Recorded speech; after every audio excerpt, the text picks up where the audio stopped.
come. They're going to try to destroy it, and it's going to be destroyed by... Oh!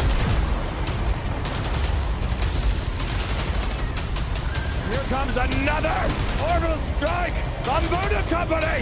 They won a victory!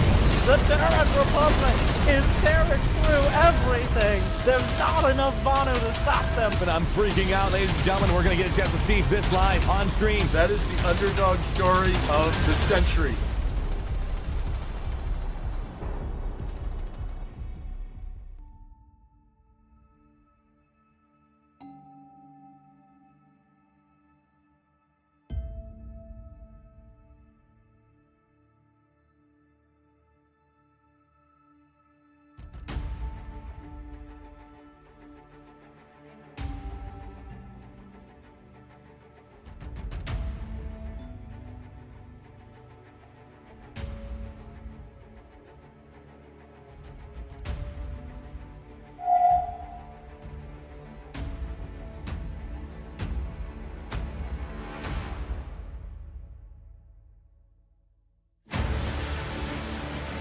Ladies and gentlemen, my name is ArsheeTV, and I'm here to tell you a message.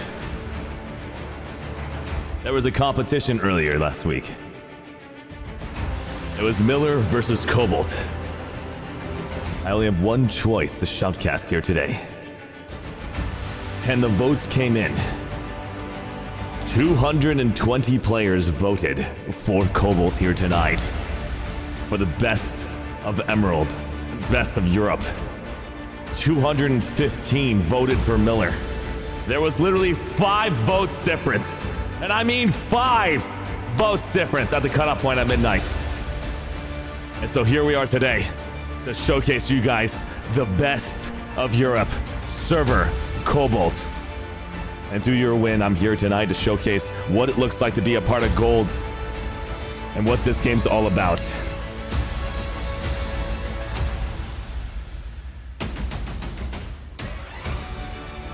We just saw earlier the best of Asia, Soltec, and their matches were legendary. And now we're going to see the best matches of Cobalt here tonight. The rank 1 match for the new conglomerate, Alliance Please versus 5IQ Tactics for the Terran Republic versus the VS Outfit, the Foundation. Every one of these players are right now gearing up. They have about 10 minutes before the start of this matchup. Populations right now are off the roof. All 3 factions are looking good. And everybody in chat is already rooting for their favorite teams. It's good to see you, Zolfer, Slendy, Inkar, Dadros, Hot Horns, Dirty Bit, Lady Loses, Jason Kane 2020, Papa Geiger, Cedric 1254 coming in and saying Dior's the best. Live on stream. All right, ladies and gentlemen, we're gonna go get started. We're gonna go dive right in and tell you what this game's all about. If you guys don't know what Planetside 2 is by now, let me help you understand this. This game's a first-person shooter, massive multiplayer online, free-to-play game that you can hop in right now and get a chance to check it out. This game never sleeps. It's got 4 different biomes. And you can basically sit there at 300 versus 300 versus 300 on the live server today. One of the things that are crazy is that 8 years later, they decided to bring up a game mode called Outfit Wars, where we take the 900 density-based player map and we try to craft it down to a platoon size, which is made up of 4 squads of 12.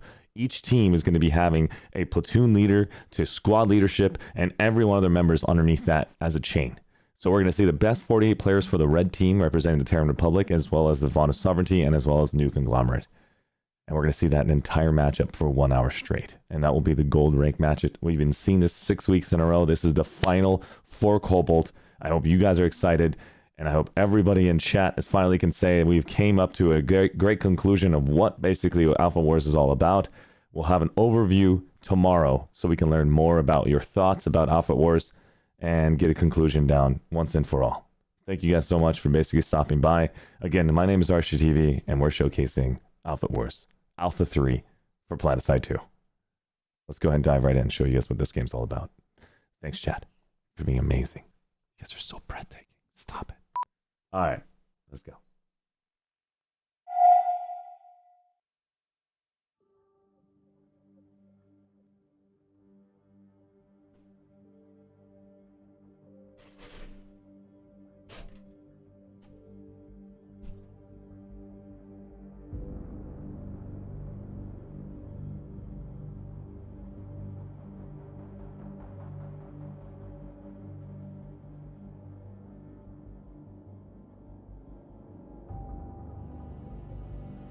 I want to give a huge shout out over to Varunda. Varunda, with the one who gave us this chance to have this amazing overlay, which seems to not work right now. Sorry, one sec. Did I make a mistake?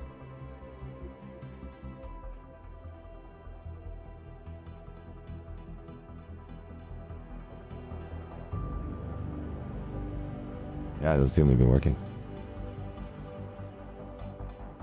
Refresh it. Oh, the matches haven't begun. That's why. We'll have to wait. Let's go ahead and fix this green screen.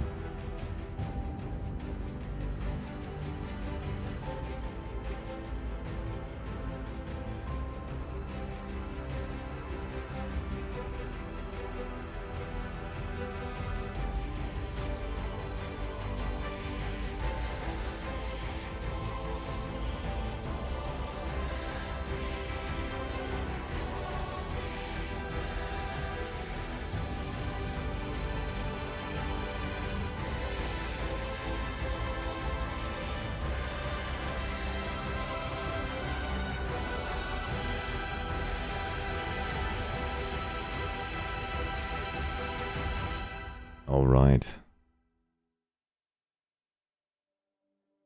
This is Alpha Wars. We're on a desolate planet where teams will be fighting each other for these relic points. The destination you see right here has been copied over and over and over again 9 times on this planet. And they'll be fighting inside of this ring. At the top middle, you'll see that there is a relic capturing position. It doesn't show. It's okay. Every single team who owns a capture point, you'll see Relic Deimos at the very top. It says it's secured. It gives you an opportunity. Every 2 minutes you hold the point, you get 6 points per minute. For every minute, 12 points. The first team to 750 points, or if 1 hour passes, GG. You officially win. And this is what everybody's striving for. That Alpha Cycle 3 gold banner, the Alpha Cycle 3 silver banner, or the Alpha Cycle 3 bronze banner. The rest of this stuff, not bad, but that banner, it's super juicy. You can tell. It looks like I've got a DM right now. It looks like I can actually show you right now one of these outfits. ASFX has just basically gave me a DM saying I can showcase their opener live on stream. Traditionally, we would put a delay on these streams. Traditionally, we would listen to the community's feedback on whatever's going on, and I haven't had any feedback in my Discord channel about doing a delay or any type of feedback other than the FCs have contacted me and told me to not show openers. But I said, if you want me to show you an opener, you have to reach out to me and let me know all about that. So on my Discord, in the ArsheeTV feedback section, we now know that there's going to be a 1 minute delay for you on Connery for the best of US West. The match that you guys will see will be delayed on Connery. But here, you guys are asking for it live on stream. This is going to be intense. This is going to be fierce. It's going to be super juicy, what Apollo PS2 just said. Live on stream. So let's go and dive in and show you what it looks like to be in the Terran Republic's open quarters here tonight.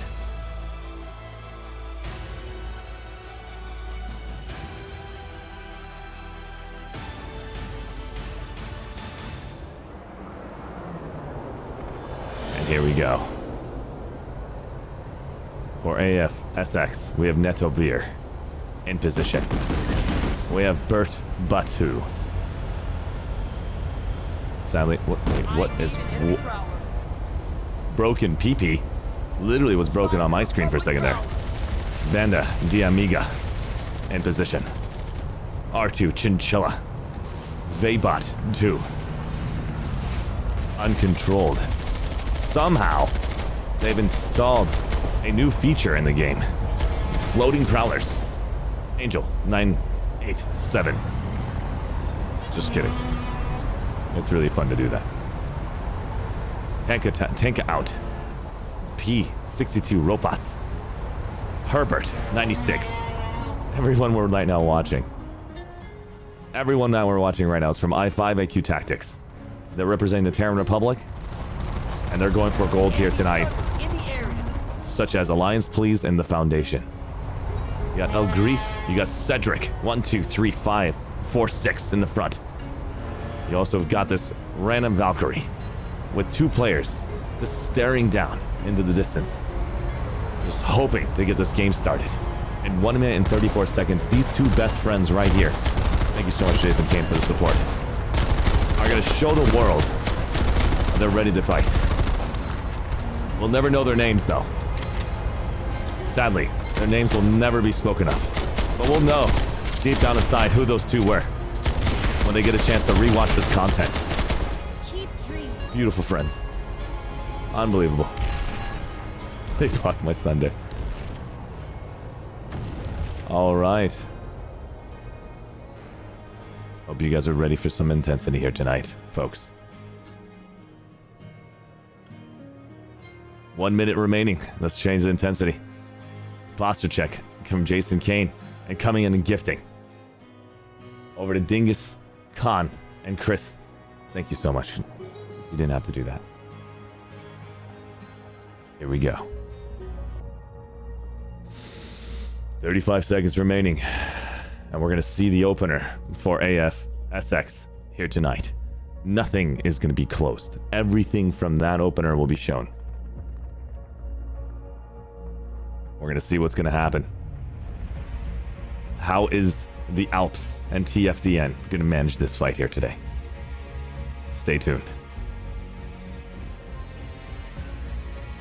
Over to the Vonu Sovereignty side. You have the Foundation versus Alliance Please versus 5 IQ Tactics. All their mosquitoes are in position.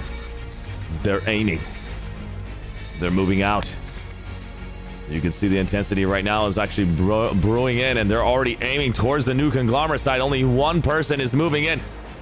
Everything is moving over to the new conglomerate side. What the No! Everyone run! SX is sending everything over to the Alps! Holy shit! Oh my god, it's officially happening live on stream already! Combat is brought to you by I5 Tactics versus Alps right now. It looks like they're shooting 1,000,000 Hornets at this. Oh my god, they're going straight for every vehicle. It doesn't even matter who they're focusing on. Just seeing this intensity here. Unbelievable. Every one of these guys are just doing pounding into these Colossus tanks. 50% HP right now on K. Alden.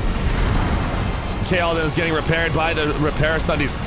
Everybody's being repaired by repair. Oh my god.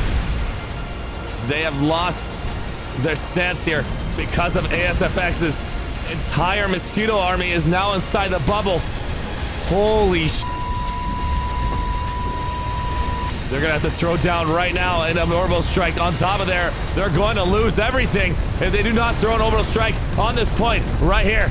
ASFX is right now utilizing this bubble right now, taking out armor for free. This is free armor control. And there's not a single orbital strike coming in from ASFX. I mean, from Alps. They're gonna basically get pummeled by those Hornets. There's an incredible opener from both teams here tonight. Unreal amount of work right now happening. You're looking at right now 20 seconds remaining.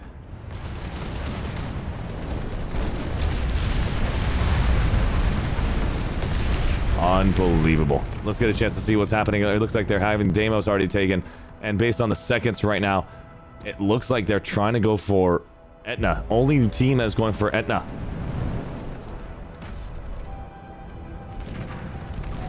And it looks like Alps have secured it. They have taken Relic Etna back. Nice work. Looks like they tried to ninja that in time. The Alps with that secure. How is the Alps going to recover from that opener? That was an incredible amount of armor. It looks like they're going to lose their second Colossus tank. Slain Argnion are going to go down right now. They're trying to go upstairs, trying to shoot down the competition. Ooh, El Patron. Laywolf is now down on the count. I repeat, Laywolf just went down. Sergeant JT. I gotta get rid of this text. Let's go and make sure that there's no more DMs from Lord Commissar. Son of a gun. Go wash your hands. Unbelievable work is happening right now. You're seeing right now Relic Etna is right now getting pressured by ASFX. Laywolf and Tanka is in position. Broken PB, R2 and Chinchilla are preventing the Alps from moving forward. Let's go stop by and see what's going on with Uncontrolled. With the Foundation. Looks like the Foundation's got their armor set up. Building materials are underway. Architectural designs are coming through. For TFTN, they got double U64. Kiwi Damon. Chris Plasma. Legacy of the Void. Bling player. For TFTN. Double U64. Calber. Dry. Silver Stronger. Bacchus. Zavi. Kurdan. The Iron Kragan.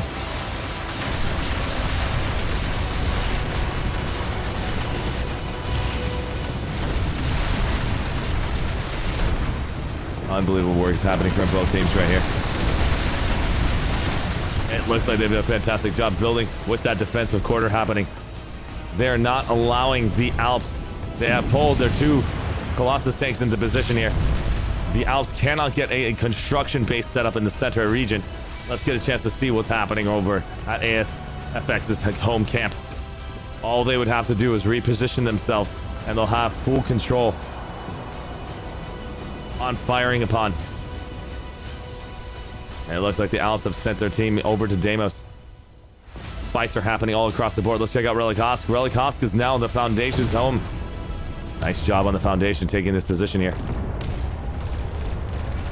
Zavi, Hawk, taking out Cerbido, DSV. You got Cedric 1254 in position here, looking to knife people in the face. Oh my god, people are shooting each other in the face. 1 HP for Cedric. How's he gonna survive in these last moments? 19 seconds. And it looks like they're gonna take this one. 14 seconds. TFDN players are coming down, taking out more and more players at once. 7, 6, 5, 4, 3, 2, 1. Nice work.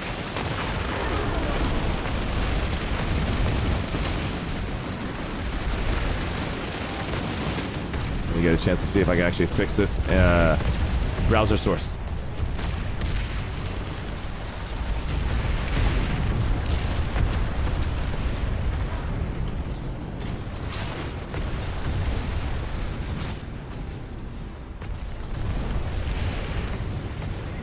So it is actually working. It's just a reposition in a different place. Okay. That's what's going on. Let's get a chance to fix that real quick. Some technical difficulties we're right now dealing with.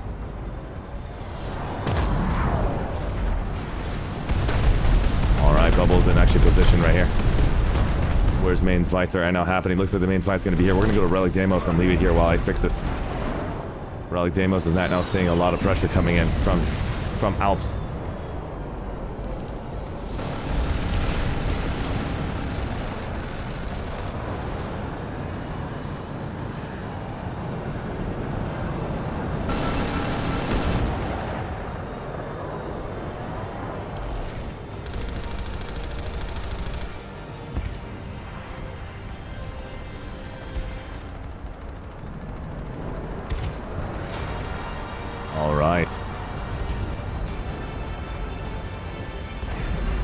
Perfect. We got it to work. You'll see right here on the right side right now, Relic Gamma is right now been taken, but it's been reset thanks to the base grab. They're going to go from Relic Hosk, Ivory, Deimos, and Chiron, and now they're going to be pushing over to Gamma over here. They have to retake that, so that means right now Foundation is now dealing with pressure from Relic Akka over from Alps. Alps and Foundation are right now seeing some incredible fights happening here. Let's get see what that looks like right now. Cruel Fate. Marty. Shadow Strike 22 in position.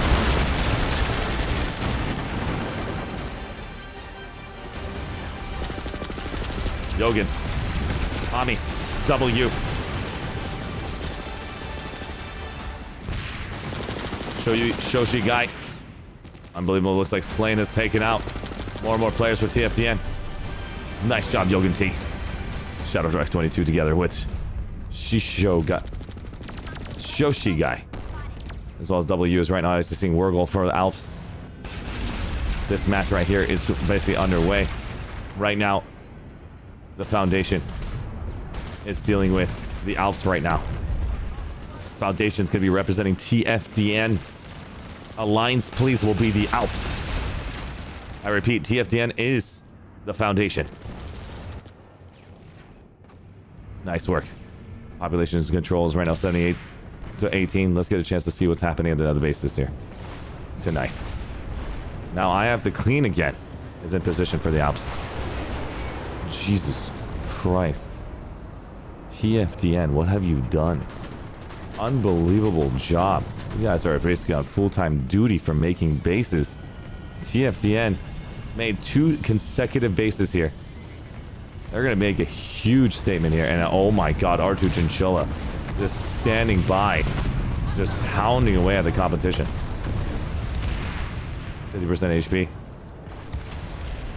Bert is going to have to reverse back out. Not going to make it in time. 50% HP. Just in time. And you're going to see right here, there's only one set base right now for ASFX. The Alps is right now seeing more and more pressure come their way. Uh-oh. Neto understands that there's a fight coming their way. Ooh, that was a close one. That was a close one. You guys saw that, right? And here we go. We're going to get a chance to see what this looks like. We got Chucky TR going straight for the spawn. Nice work from Chucky. Chucky TR is going to come back, and he has to finish it off. He knows what he has to do. HP is currently at 20% HP. They're going to go for that spawn right there, and you're looking at this shield has to go up ASAP, or that's going to go down.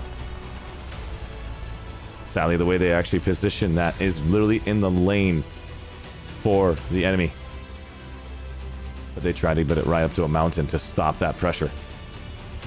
Let's go a chance to see what's happening. It looks like the Alps have pulled their armor in the center. This was the opener we saw earlier. Here comes that opener. Refreshed. Ready to go. The Alps might be behind a little bit, but it's not the... Oh, no. Oh, no. No. No. No. Oh, my God. That is OP. That is so OP. No tanks can actually be inside there. That is pure air control. Air control to the maximum degree. Every one of these players inside this bubble can actually be fully resistant from any hits. And it looks like they're not even taking advantage of it. They have plenty of armor in position, slowing them down. Alps is right now having to figure out how to do harassment on all sides, utilizing that center game. Relic Ivory is now under attack as well. Coming in to do as much pressure as they can. Orbo Strike is coming in. Explosion.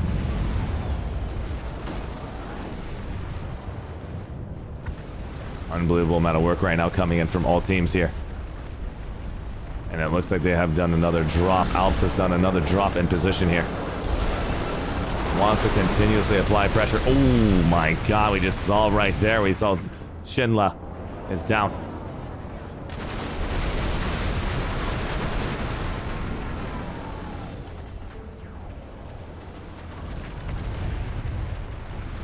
broken PP. R2 Chinchilla. As well as more and more of their prowlers are makeup. There's that armor. Chucky TR is going to prevent anything from happening, constantly harassing base builders. Crass is now seeing a laser guided missile being fired right above them. Look at that amazing beauty. Unbelievable.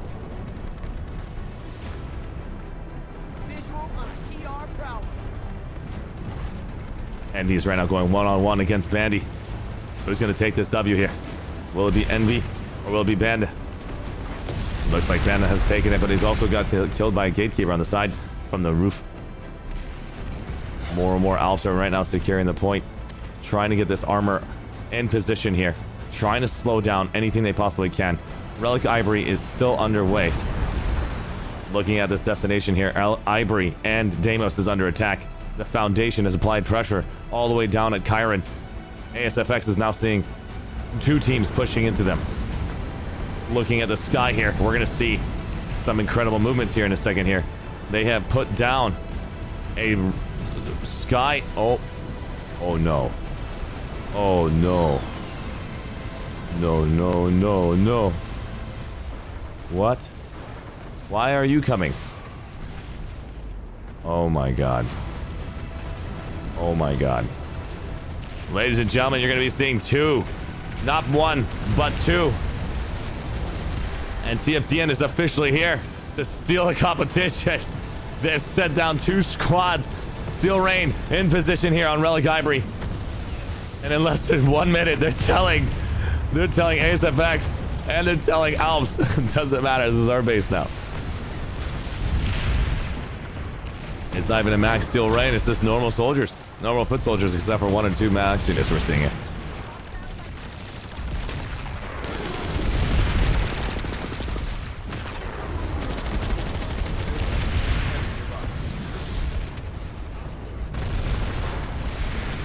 Just the threat that there's a max unit out there is preventing these players from popping out. Just the idea that there's a threat, a max unit threat. And that max unit threat is just anti-air. That's all it was. It was a burster max. And ASFX is coming in to take that point back. Full defense is coming through. And TFDN is now jumping out of the quarters here. Trying to take it back.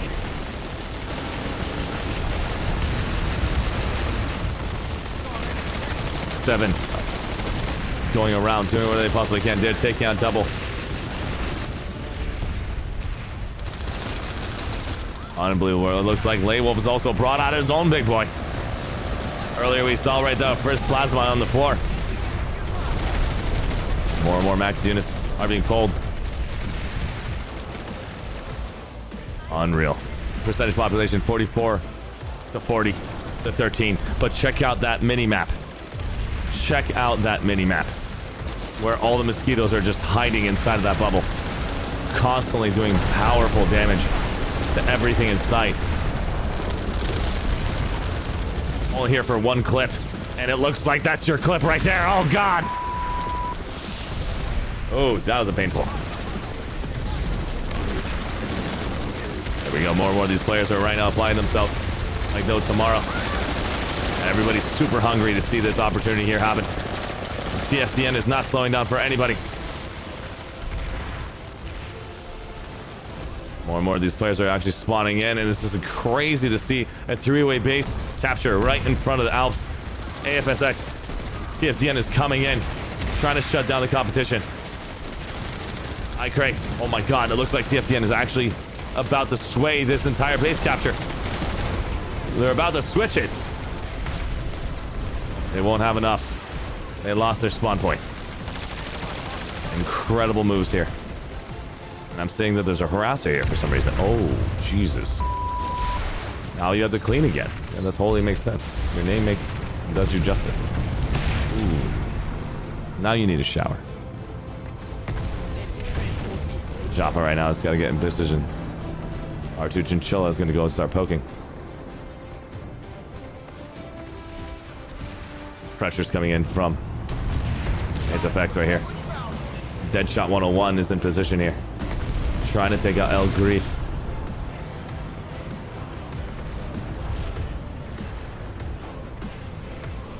Incredible base construction here all across the board. You're going to notice that there's a repair console in every sector of this base. One goes down, they know exactly the formation requirements needed to maintain. Same exact design here.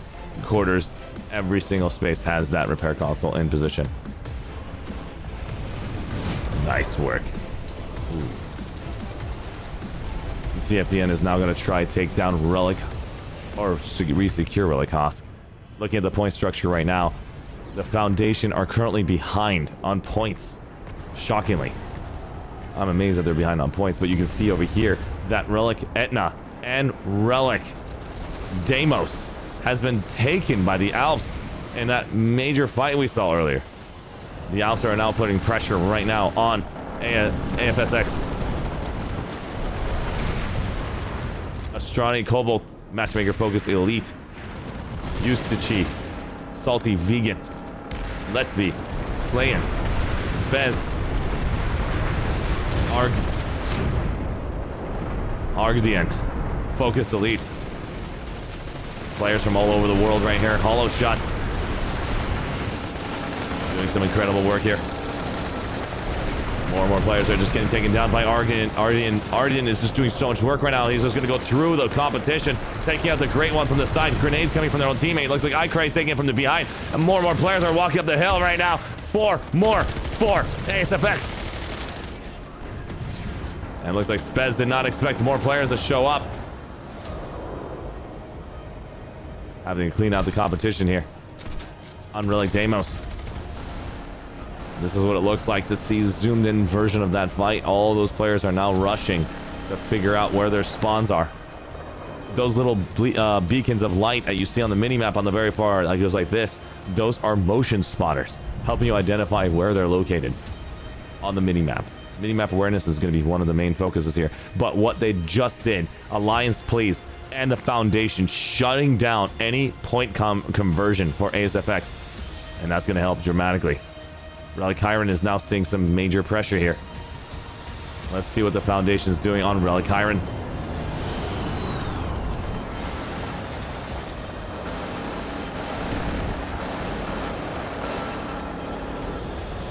Jesus Christ, these dolphins are not full enough. These dolphins are just constantly doing air to ground. And it seems like no matter how much air to ground you have, you can't stop the redeploy game. These vehicles are literally trying to find different angles to shut down every player. Even with the Sky Shield box right there, you're still able to shoot underneath them. Unbelievable accuracy from these players here tonight.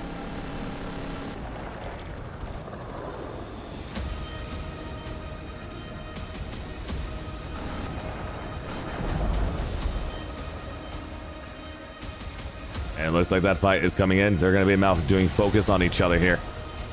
On Relic Gamma. That Citadel shield still in position. Are you kidding me?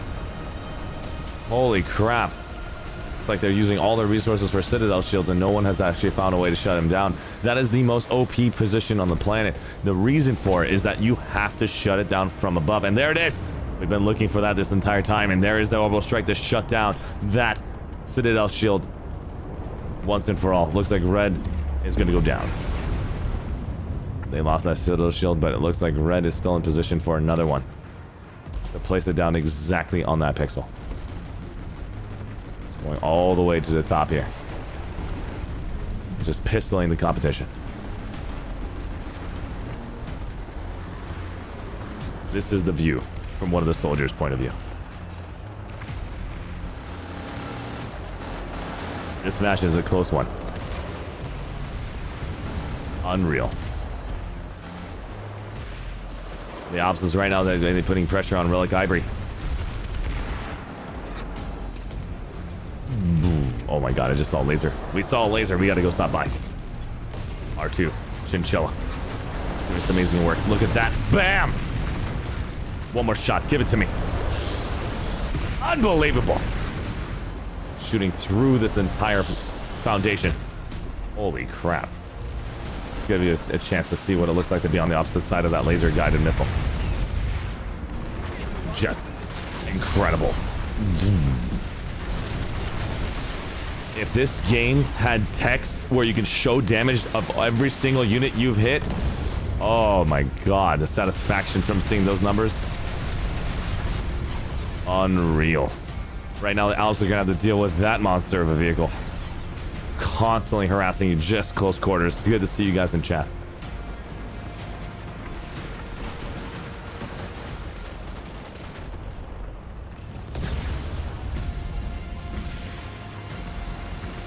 Nice work from all teams.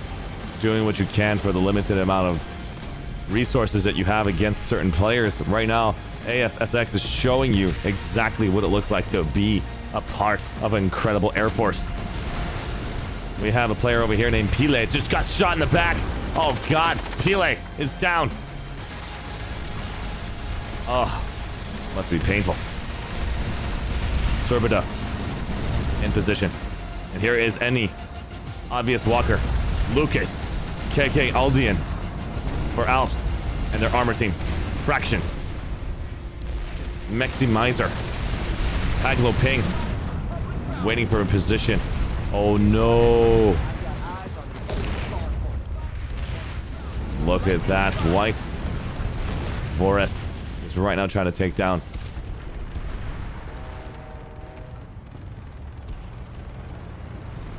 R2 Chinchilla is right now sitting at 50% HP. This is probably their opportunity to shut down. But it looks like they're going to go and try to shut down the VS instead. Here comes the Alps moving across. This is going to be an interesting one. Look at that genius display. Putting down 2 shields.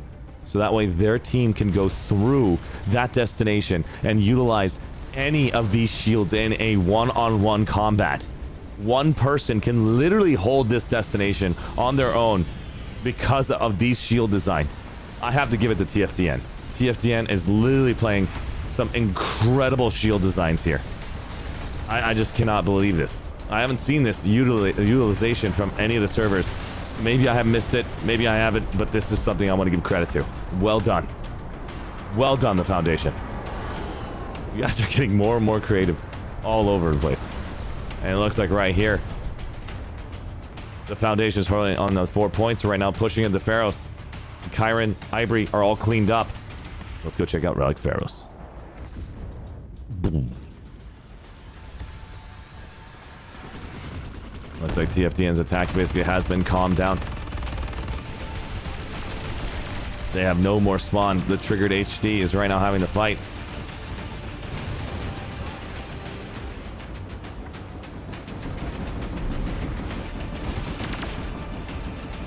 Arcadian is right now in position, trying to stop anything. It looks like they have cleaned it up. Well done. And here we go. We've got some galaxies in the sky. Our first time seeing any aircraft since the very opener. Let's see how this plays out. Ari for Alps. And Scar. Ari's right now basically sitting here with Scar. Holding down. They're not going to let these galaxies just go to waste. And look at that harassment coming from TFDN. They don't have any gunners. Ari's just taking a pummeling on top, as well as Alps. Jesus, what just happened? It just died instantly. Who'd you get killed to? Oh my god, from behind. Let's get a chance to see if he's gonna get that kill.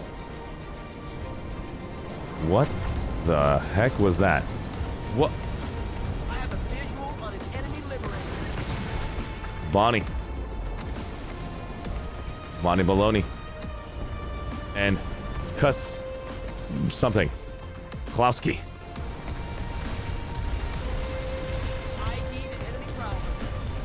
Alps have still not been able to put up their construction, and it's because of that amazing 2-on-1 at the very top. Not allowing construction for the Alps at the very top has been super detrimental with that opener from AFSX. And it looks like Relic Hospital is going to be underway very soon, and it looks like TFDN has actually secured the point. Congratulations to you guys. Unbelievable with less than 20 seconds remaining. Have a good one, newbie. Cheers.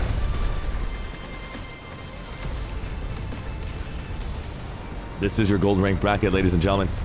And in less than 2 minutes, we're going to see the next match get started. That's for the silver rank. But as soon as the gold rank is over, we will jump right over to silver. We will be here until the gold is 100% complete. Due to the amount of work it took just because of 6 weeks of hell to make it here happen. We will be here watching a full match. Cedric 1, 2, 5, 4, 6 in position here. Sliding down. Unbelievable kill right there from Cedric. My rat is now getting air to ground. Oh god, Cedric instead had to mop it up.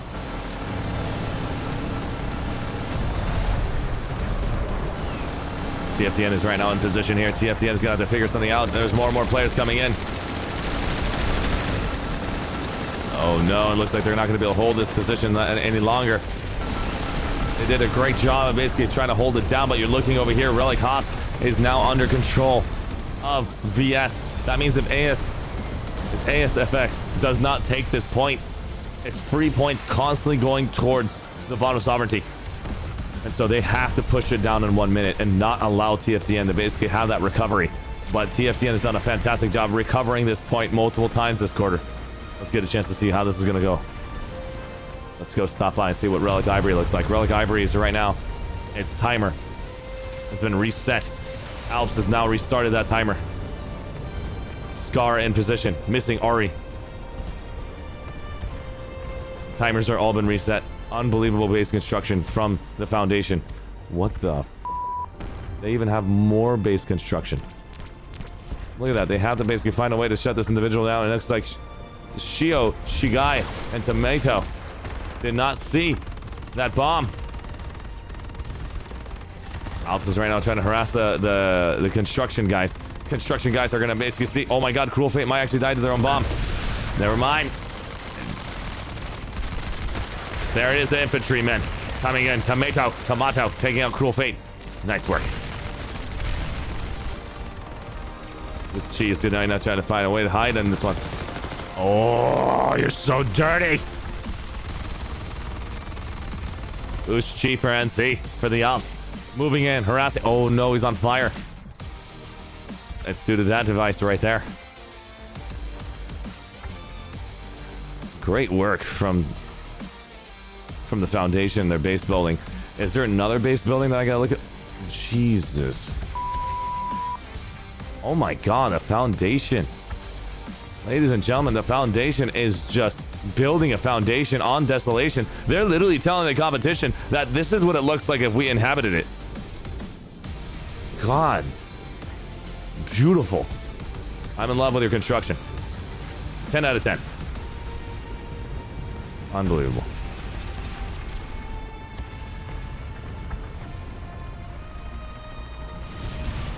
All right, let's go ahead and stop by and see what's going on. It looks like Relic Ivory is now underway. Relic Ivory is going to be seeing 1 minute remaining for AFSX to stop them in time, and it looks like they're not going to... HTZ is going to have to jump out. Ejection seat was available to him. Oh my god, is he going to be able to get inside? And he can't go inside! Oh, Ivory is right there! Iron House is like, no, you're not going anywhere. Iron Rose is like, mine. You were mine. Mine. Mine. Alps is right now basically trying to stop any of these individuals here. Let's go make sure we get some honey. Thanks to my voice being destroyed thanks to Soltech. Cheers.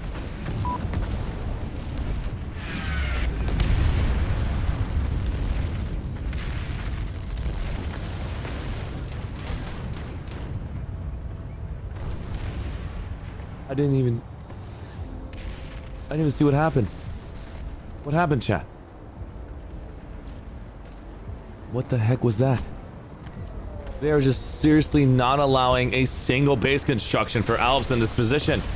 They have been trying to push base this entire time. At least we see the first base construction here for the Alps. Second for reinforcement. And third for reinforcement for Relic Pharos and Relic Etna. But this competition is fierce. This is not easy. Vanda is down. Losing that Prowler is going to have to remake one instantly. Not even going to hesitate to pull a new one. Now I have the clean again, just popping up and popping back down, taking that fire away from those prowlers, doing a fantastic job. Look at this, making that target become the target focus, then those easy shots towards those prowlers. Watching your teammate when he's gonna poke, because every single time now I have the clean again, has an angle. This angle right here. Just look at that, working teamwork. That means the person in the secondary seat is telling their teammate constantly saying, I have control, stay here, this is a good spot.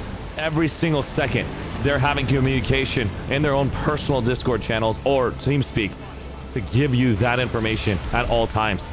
The driver has no clue if they have an angle. Here's an example, and now I have the clean again. Now I have the clean again, must take out that Sunder though. Pile is in position. Caswell is going to start working on that Sunder. Oh no, it looks like they have brought in El Grief. El Grief is going to try to shut down. Can you repair it in time? Nice work! Fraction opening it up, giving Era a chance to repair in time. Well done. Broken peepee, uncontrolled. Yes. Where is the army in the air? Why is it so quiet in the sky? Is there no cordium inside the silo? Oh no, cordium's really low. For AF SX, cordium is getting low. They're not going to be able to pull any more vehicles very soon. And it's thanks to the Alpha Foundation doing some amazing cleanup work here. R2 Chinchilla has lost the Colossus. Their base is now under heavy fire. Let's open up the map and find out what's going on. Looks like all the pressure is right now being sent over to Relic Hosk. Relic Hosk is now seeing an incredible amount of fight here. Araxis, this TFDN has now taken Relic Hosk. Positions are now showing a reversal of what we saw in the very beginning right now. Alps is now taking Relic, Pharaoh's Gamma, Ibri, and Etna. And Deimos and Chiron is now being fully defended. Let's go stop by and see what it looks like to be defending Relic Chiron. And where is that base building for Relic Chiron? There's no base building for Relic Chiron. This isn't open to steal at any time. Relic Deimos. There's no base construction. Someone has mopped it clean. Genius. Look at that, it's on fire. Who's the one that just came and mopped it up? Orbital strike generator denouncing at 5 seconds. What? Orbital strike is coming in? Oh my god. Look at this orbital strike distance. This orbital strike distance can hit anything. Uh-oh.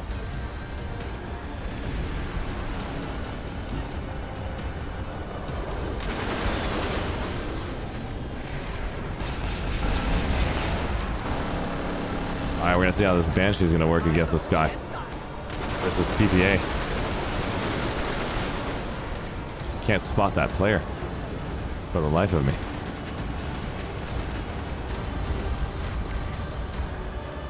Looks like a Sunder is getting position here in the center.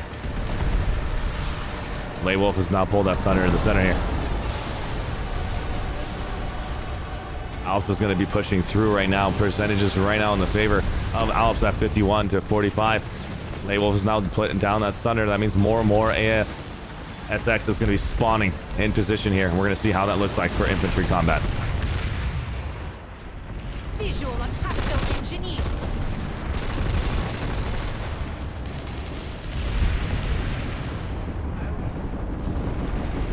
Oh my god, they're going to be dropping out of that entire galaxy. Here they come.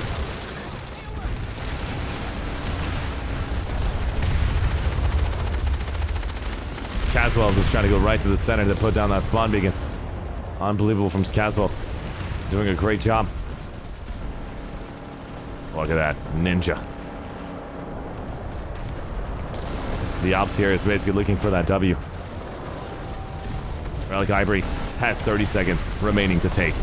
AFSX needs this takedown if they wish to stay in this competition here. slowly but surely they're going to be left behind with their 2-point capture compared to 3 and 4 if they basically continue this behavior. 17 seconds to basically have that flip.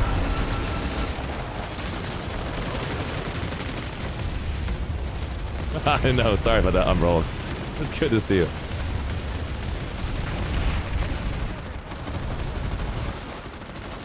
Right here, 2-1. Fantastic work. Looks like AFSX has now taken Relic Ivory. Let's go check out what's going to happen next. It looks like Relic Chiron is now basically seeing some harassment and some major fights happening at Relic Pharos. The Alps and TFDN are pushing each other right here.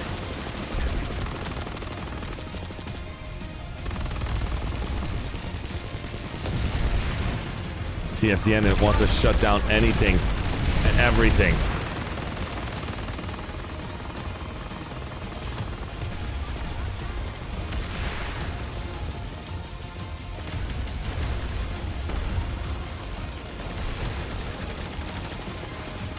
Unbelievable amount of work right now here. Slain Bling player, the triggered HD. TFDN with that takedown. Right here, you're looking at a huge 2-on-1 push right now happening. Orbital strike. I gotta get there. Amateurs running inside. Ooh. That was dirty. Looks like it did not make much of a difference with that orbital strike. There's literally the entire 2 squads of AFSX in position for H. Unreal. Unreal. We get a chance to see what's going to happen here. 1 minute remaining, and I know TFDN is going to have to want to defend one of these 2 territories here. They're going to be basically fighting for Pharos, slowing down on the Alps, because Alps is right now pushing those points up higher. Relic Costa is going to be an easy win if they completely ignore it. They have 3 fights to basically do here in this front. A micro fight happening for Etna over to Ivory. So what would you want to do? What would I do if I was TFDN? Relic Costa is too far away. I'm not going to deal with that. I'm going to go to Gamma. Gamma would be the position I would basically like to hold. And it looks like Gamma is the place I'm holding now.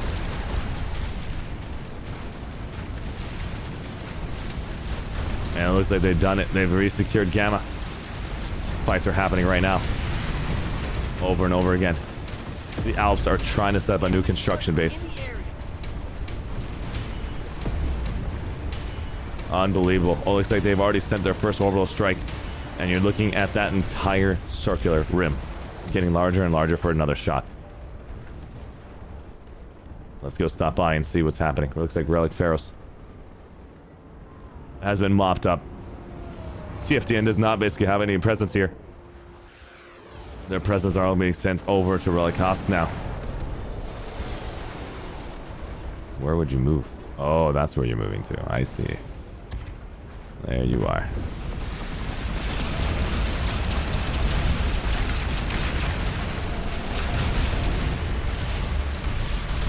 Relic Bane is now under attack. This is right now the direct connection for the Foundation.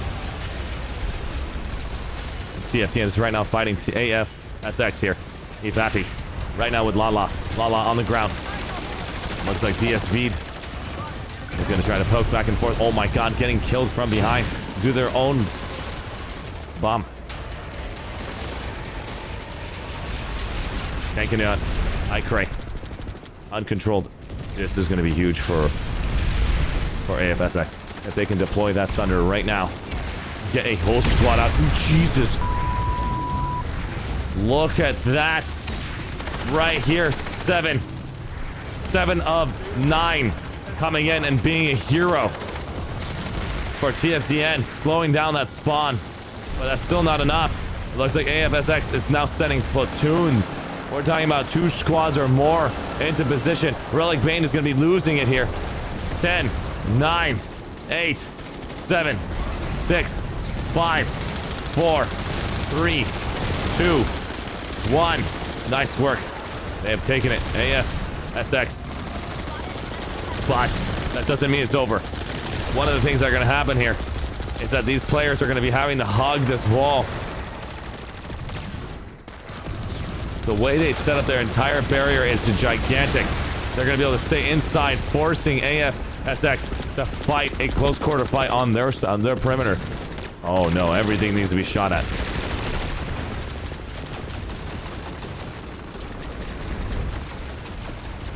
And the reason for that barrier is to prevent any other construction being harassed next. That bubble was just to deny any damage towards that entire base design here. Incredible. TFDN is now having full control of this base. More and more players are coming out. The Dolphins are here to mop up the competition.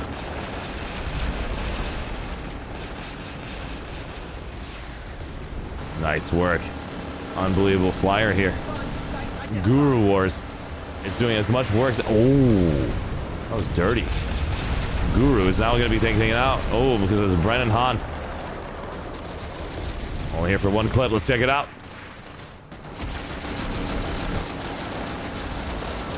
Legacy of the Void right now. They're now fighting a one-on-one fight. Look at this. Mosquito is literally in the middle of this entire fight, asking to get one-shotted by a detonator. Unbelievable amount of confidence here. And then they're PPAing, ground pounding from both teams here.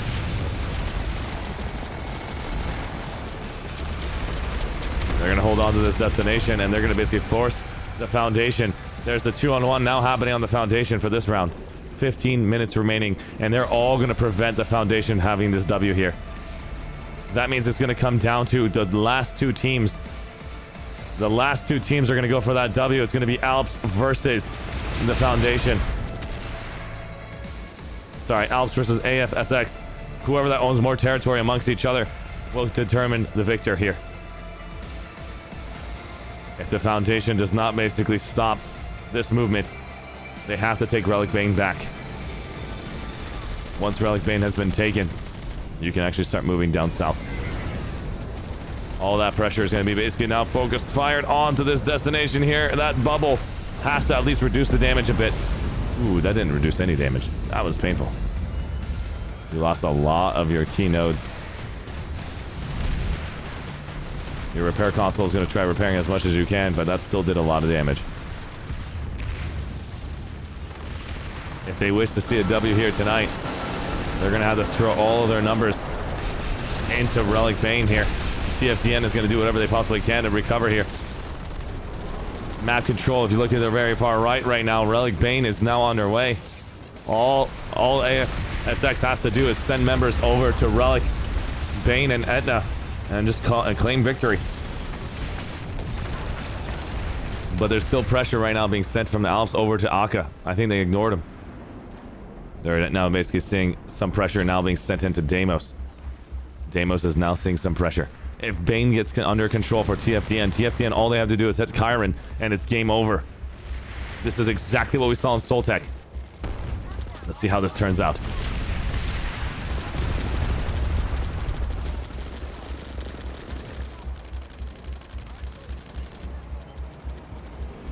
This is literally this waiting game, this anticipation. This is like driving me up the wall. I want to hurry up and basically fast forward to the future, but I also know basically how intense it is. Every single member, every single player has to make it to the point. Look at this. Continue making base constructions with only 13 minutes remaining. Every single player is taking a deep breath, identifying, what do I do? What do I do? What do I do? What do I do? What do I do? And you're constantly listening to orders. You're hoping that you basically made the right order at the last time. Every one of these platoon leaders have to make the right call. And if you make the wrong call, you will feel it for years. For thinking about, I should have done something different. And that's what makes this intense. El Patron, ZRN. And it looks like TFDN has done it. TFDN has done it. They have taken Relic Bane. But it does not mean that it's game over yet. Bonnie, Baloney, Knusper. Pressure is now being sent over the Chiron and Hoska at the same time. Holy sh**. Ladies and gentlemen, this is it. This is it. Relic Chiron or nothing. Relic Chiron or nothing. Steel rain can be heard from above. What? You guys are going there? What? That was it? That's what I told you. Ladies and gentlemen, I told you exactly what would happen. You make a decision.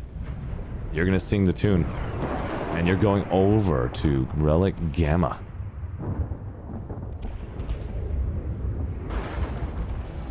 What happened to you guys? You're gonna try to take Relic Gamma. 1 minute remaining on that point. Looks like Relic Hosk is coming on their way. Deimos has basically been ignored. Looks like Relic Ibri is now seeing a major fight. Gamma is now seeing a major fight. I don't know what to say. Just from the logistics of what I'm watching here right now. What is happening? This is just mind-blowing. Oh my god. Why are you orbital striking the poor Alps community who just started a base? They have tried so hard to make it base. DFC 187 is now going to basically sit there saying, that's why I have hater in my title. I'm a hater. I'm constantly basically dealing with harassment my whole entire hour trying to build a base. There it goes. Now I have to clean again. Trying to tell El Grief. El Grief. Go away. In position here. Relic Ibri was underway. And it looks like AFSX has now stopped it. Relic Hosk was not taken. We're seeing right now a major fight coming its way. This is going to basically claim victory here.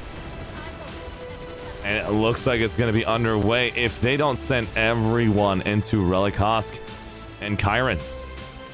We're going to see AFSX take this victory here tonight. Base is right now under control. 4-3. AFSX is currently in the lead. Here comes TFTN. What? Who's it this time? Oh my god. Destination is pointing at Chiron. We're gonna go and basically show you what this looks like.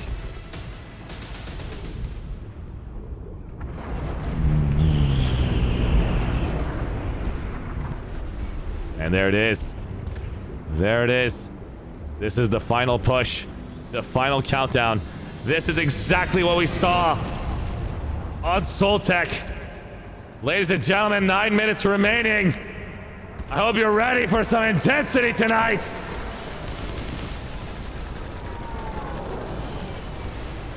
Everybody be on your shoes. I mean, on your toes. This is official. This is going to be GG. Everything is going to come down to Chiron. Everything's going to come down to Chiron here tonight.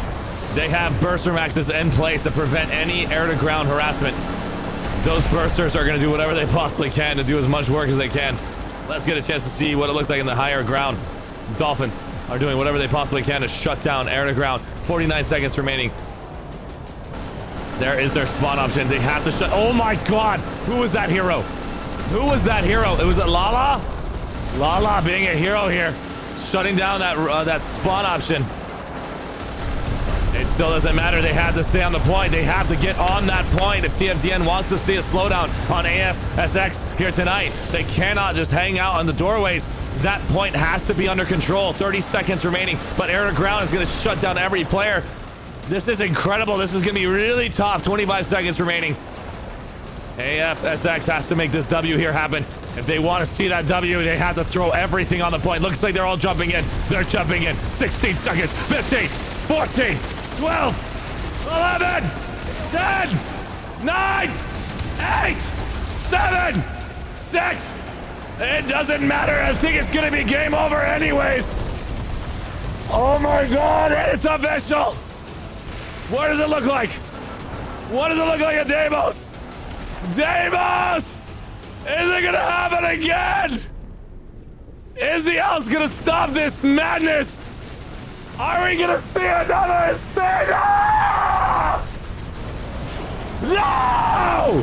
I don't want to play this game anymore! I don't want to play this game anymore! No! Oh my god, 9, 8, 7, 6, no, Australia is coming! Australia is coming! 3, 2, 1.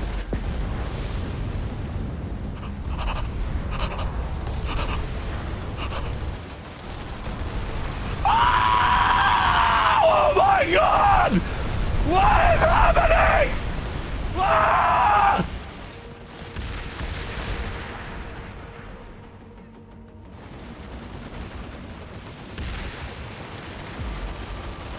Why are you doing this to me? What is happening?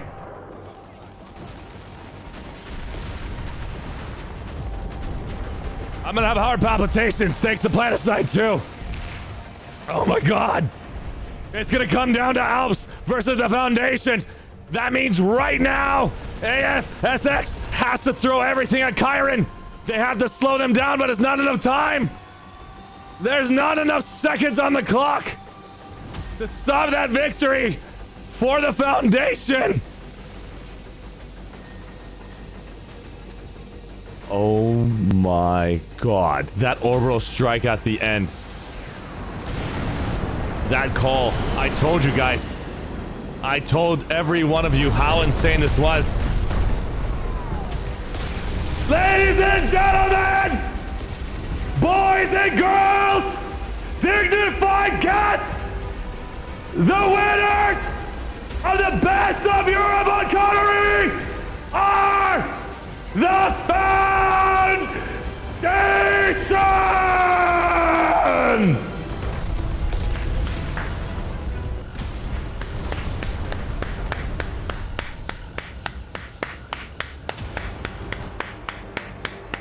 And you expect me to now to cast the silver and bronze? Mother. Jesus Christ, this happened on Soltech earlier. Now I gotta basically mentally prepare myself. Jesus. I need to see. Are you kidding me? The same thing happened on Soltech, and it happened here, and now I gotta go to silver. Oh God. Oh my God, I don't even get a chance to breathe. This is not fair. This is insane. What is going on? Wow. What is happening here live on stream, everyone? Okay, let's just take a deep breath. Why is it 0 points? Okay, no, it's not. Okay. Let's refocus here. Refocus here. Congratulations, Valentations. Congratulations to all teams. Alliance, please. 5 IQ Tactics. You guys literally brought the entertainment to a next level. That was legendary play right there we got a chance to see. Let's go ahead and stop by and understand what the second bracket's happening. I have to unbutton my shirt. I gotta unbutton my shirt. You guys are making me sweaty.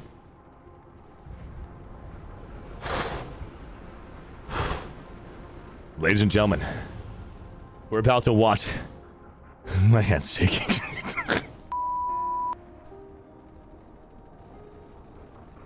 I don't understand what we just saw. Okay. Members of the Ultimate Mummies representing the new conglomerate here for the silver rank bracket. Today is March 27th, 2021.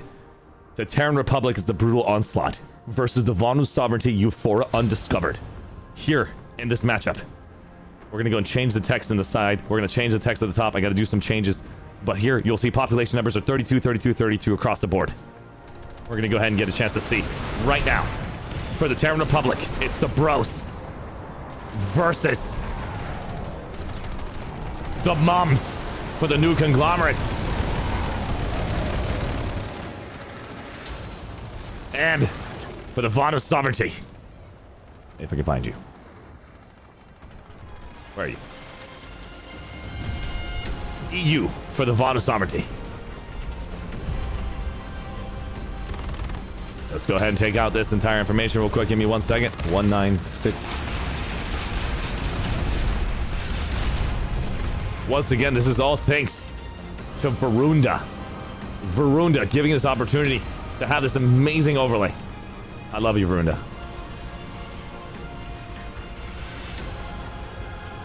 Here we go. Wow.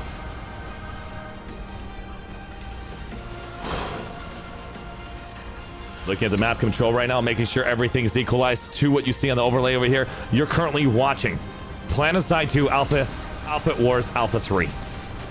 where the best 48 players versus 48 players versus 48 players will compete against each other in the silver rank bracket. My name is ArsheeTV, and you're watching Planetside 2 in 2021. Let's go dive right in and see what this is all about. This match is 32 minutes in. It's very equal right now at the very top. 389 to 382 to 330. The first team to 750 points win. Every point you own that is on the map here, every relic, this is a relic that we're currently looking at. Every relic you own, you get 1 point for every 10 seconds. And so while you're on the defensive holding position, you still get points until it's flipped into that color of your faction. And let's go ahead and get a chance to check out these teams here tonight. EU right now is in position here. Yak, Zerger, Alien, Swolpig, Yak RNC, Ethanson, Draco, Dracoi, Yoda PvP, Fresh Haynes. Unbelievable work here is happening for every single one of these players here. For the bros, you got Nurit, Lauter, and the Sky Strider Soul.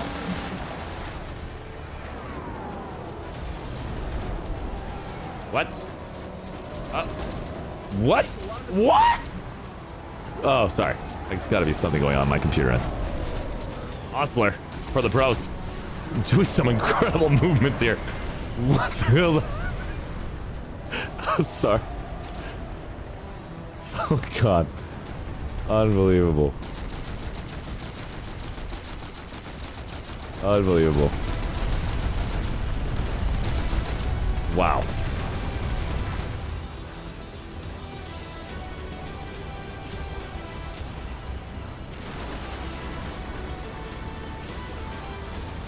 Morning Mare is right now in position.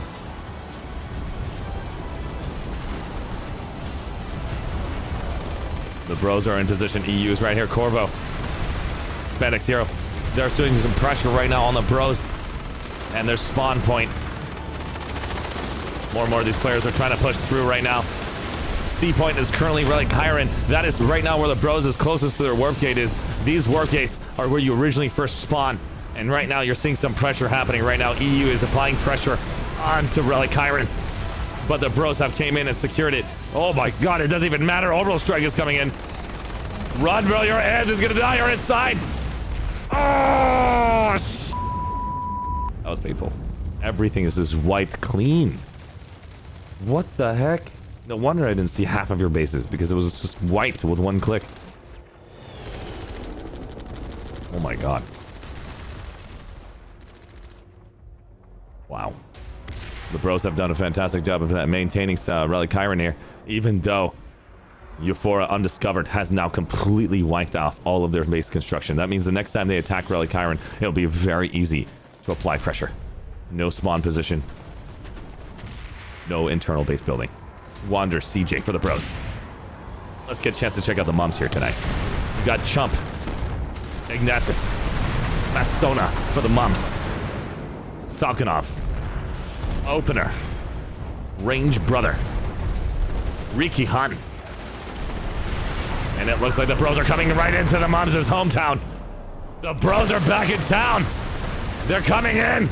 And they're telling the moms to make food. Where's my breakfast, mom? No, I'm just kidding, not my mom. I'm loving mom. The bros versus the moms are happening right now. That was a joke. I know my mom's gonna knock on my door and open the door and say, here's breakfast, honey. I'm like, no. I love you, mom. No. We're gonna go ahead and basically see right now the moms are right now dealing with the bros in position here.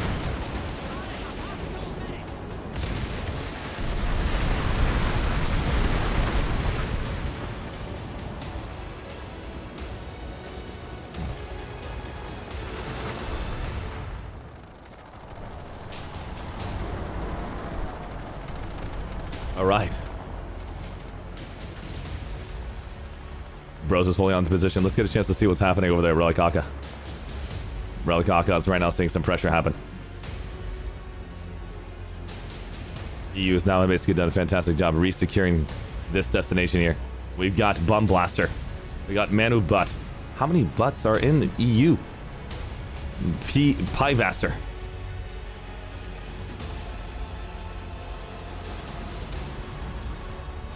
We're seeing another harassment happening on Relic Gamma.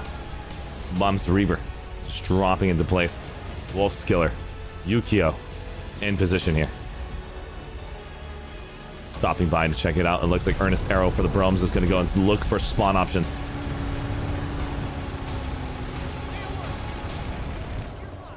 Look at that.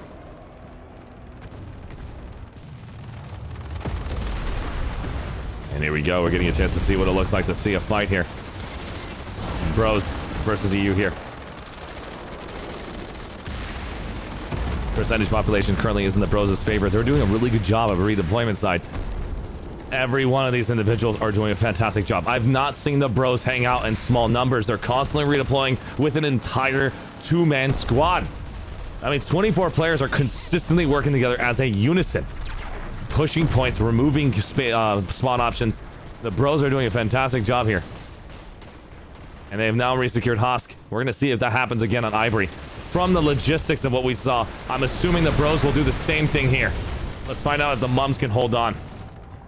Mums do not have a population size large enough to stop the Bros redeployment side. I don't think this is enough. I don't think the Mums actually understand that they're sending in two squads with that Sunder in position, doing a reverse maneuver. Equal Dasher knows that he can just go in reverse, and that means they're still going to take the base. There's no need to reverse this vehicle. He's going to reverse it all the way back and tell the entire community that, hey, the Bros has got this in the bag. I just need to reverse it. I don't have the base keep going forward.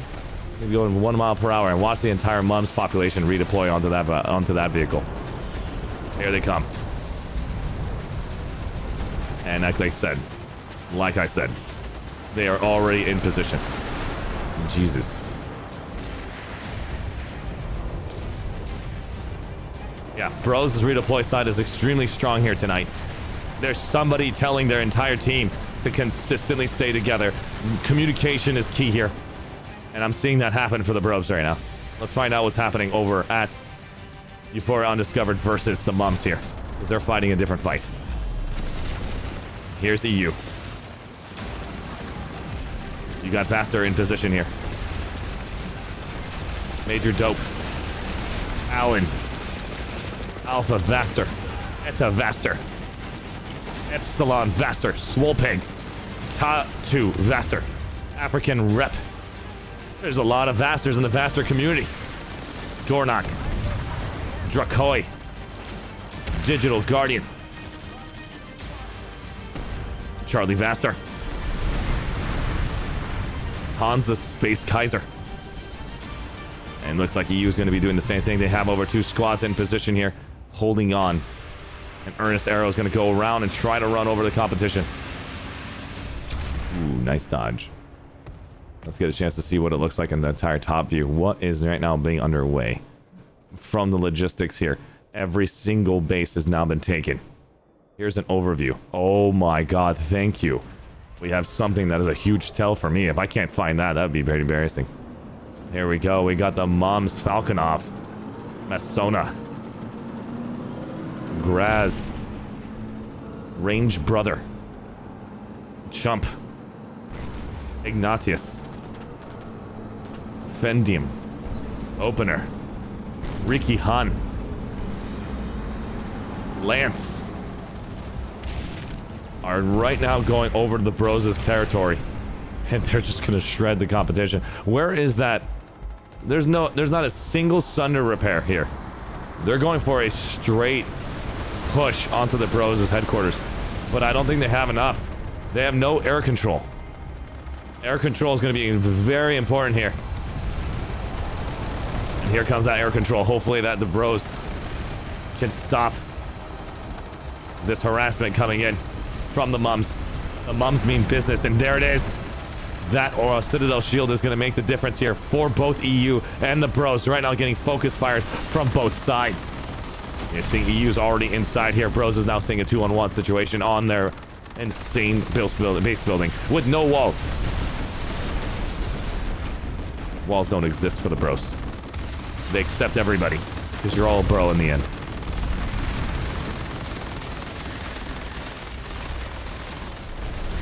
Well done. Here we go, getting a chance to see how this is going to look like. armor here tonight.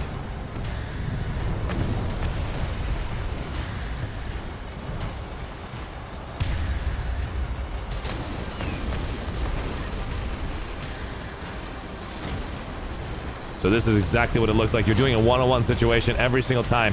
You want to keep making sure that every combat you actually fight in, you're only fighting one tank, one infantry player. Even though there's hundreds of vehicle players, your goal is to make sure that you have that one-on-one situation by yourself. But now they have multiple, so they're going to prevent them from having that 1v1 situation because they have the numbers. Finished bird is going to go down. Nice work. Bros have mobbed the competition of the mums. Nice work.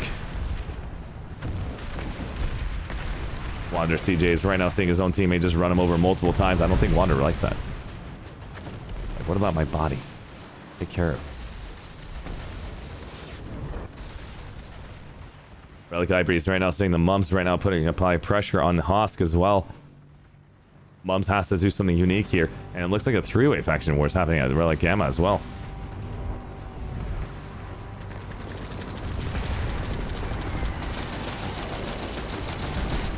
Mums is going to have to take this one, but it looks like it didn't happen in time. It looks like all the Vaster communities here to stop the mums. The Vasters were called in to hold on to Relic Gamma. Relic Ivory right now. Do they have the population density here? They do. 82%. They're going to try to hold inside. Mums are consistently applying pressure in this destination here, preventing the bros from moving in. Oh my god, that's a free kill right there. Oh no, they took out their spawn option. Mums is going to lose that base position here. And now they're on the point. Preggy. Lance 3. Ritudo.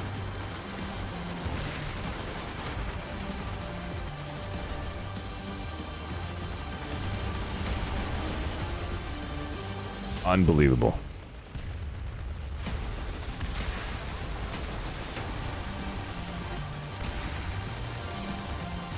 Relic Ivory is right now under major heavy attack. Tactical superiority, unbelievable amount of movement right there. You saw earlier Tactical doing some amazing movement, preventing 6 game from taking that kill, waiting for that reload to happen, and then engaging. Oh my god. EU's coming in and trying to steal it from the Mros and the Brums here tonight. EU's driving everything. They're coming in to take Relic Ivory. 7, 6, 5, 4, 3, 2, 1, and they...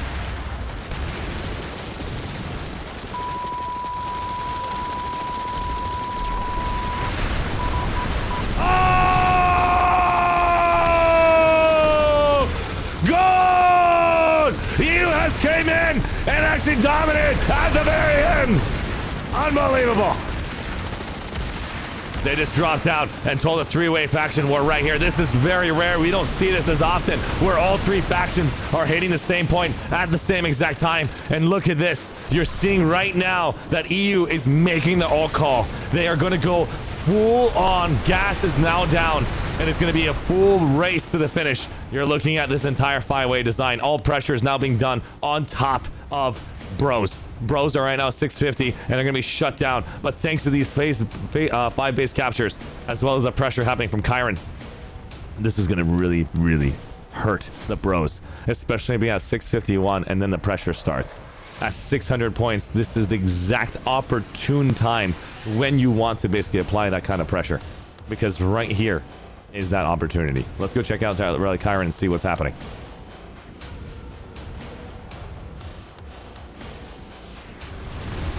Relic Chiron is right now seeing Euphora Undiscovered, focusing down on Brutal Onslaught.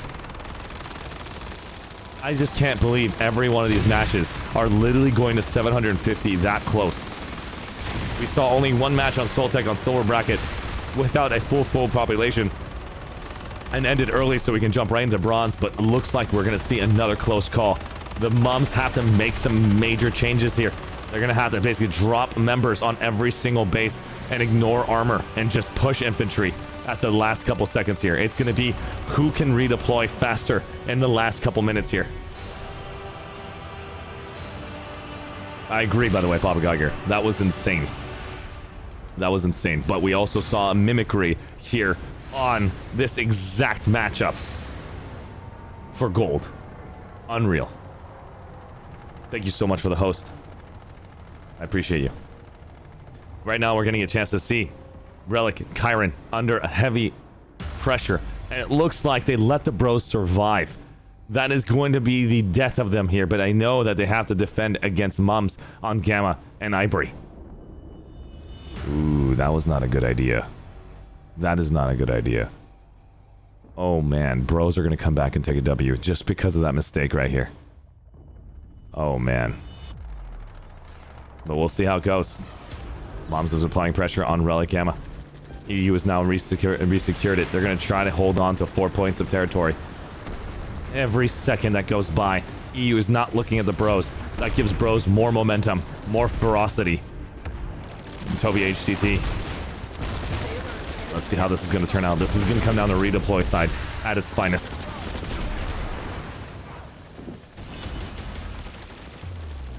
Looks like EU has fully secured Relic Gamma. Let's check out Relic Hosk. Relic Hosk is now seeing right here, right now. Relic Kyron, fully secured. Hosk is going to happen, and then just like I said, you leave Kyron alone, bros are going to go straight for you. Euphora undiscovered. A 2-on-1 is going to happen to you like you've never seen before. Oh my god. Oh, they should have taken it. But looks like the bros is going to take this W here. Here they come. As soon as that happens, they're going to be a double push. Very shocked to see that they haven't pushed on the Relic Bane. I'm assuming the reason for it is that they're trying to take Relic Deimos. They do not need to basically do any pressure on Deimos. They do not need to basically push on the Deimos ever because the Mums are so far behind. They need to just go push on the Bane. But I'm assuming that they have got their own design. Oh, I said it. Oh. I spoke too soon. I spoke too soon.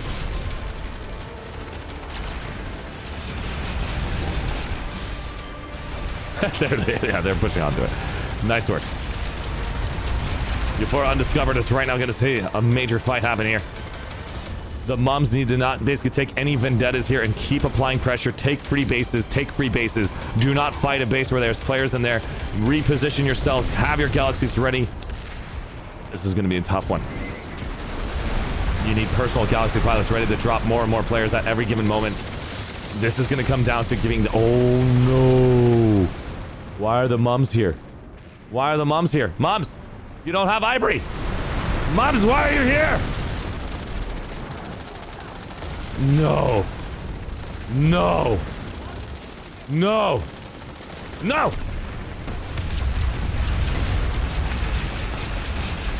Oh my god, another orbital strike is incoming. It reminds me of what happened in the Gold Ring batch.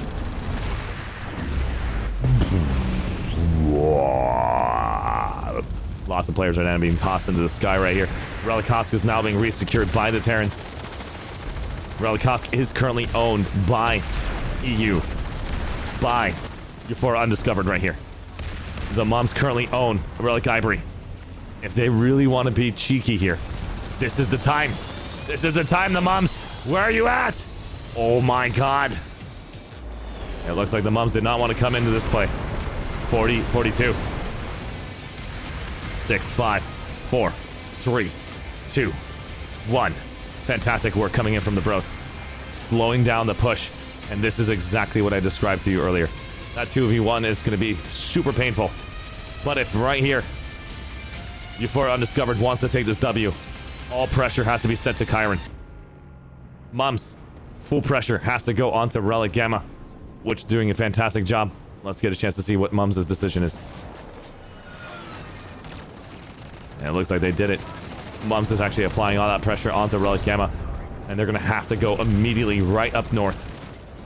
This is insane. I mean, every single decision that Mums is going to have to make is going to make a king, or they're going to become the winners here tonight.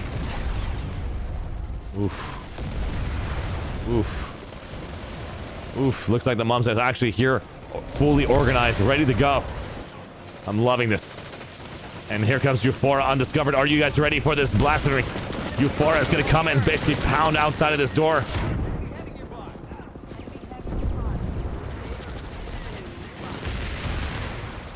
Looks like the Mums is actually fighting inside the quarters here. Nice work.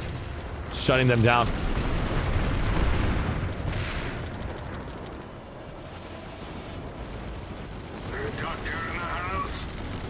There's no doctors in the house. Just planet men. And women. Didn't I guess. Alright, the Mums has taken it. Relic Gamma, they have to push over to Deimos and Akka at the same time. That is the only way they're going to see a W, because if you take out Deimos, then it's going to be all forces at the northern route. You're going to ignore Deimos dramatically, and you're going to think that the fight's going to be ending at the northern quarter. Deimos has to be focused now. But it looks like we're going to have to make that decision. Let's get a chance to see what's happening. This is the final moments. Final moments at Relic Bane. We'll watch this, and hopefully Mums does something crazy behind our backs. Oh my god, you did it just in time. Unbelievable. Unbelievable. Citadel shield design here. Wow. The bros have cut the competition in half with that amazing Citadel shield display here. What a monster for whoever put that. Look at that defensive maneuver here tonight. Bros are going to make some history here tonight if they can stop this point. 30 seconds remaining. Euphora Undiscovered does not want to see the Bros get this W here. It's going to come down Euphora versus Bros. And it's going to be an insane one. They have the counter bubble. They need a counter bubble for this last moment. And it's been destroyed. Counter bubble now. Or it's too late. Oh, no, it's not too late. You've actually held on to Relic Bane. Bros don't have enough players on the point. Oh, my God. They do have enough players on the point. Orbital strike it. I don't really know what's happening anymore. It looks like they don't have enough materials. 19 seconds, and Bros have more players than Euphora Undiscovered. It's going to come down to this exact moment. 20 seconds remaining. 16, 15. Oh my god! No! No! I don't want to play this game anymore! Oh no! This is too late!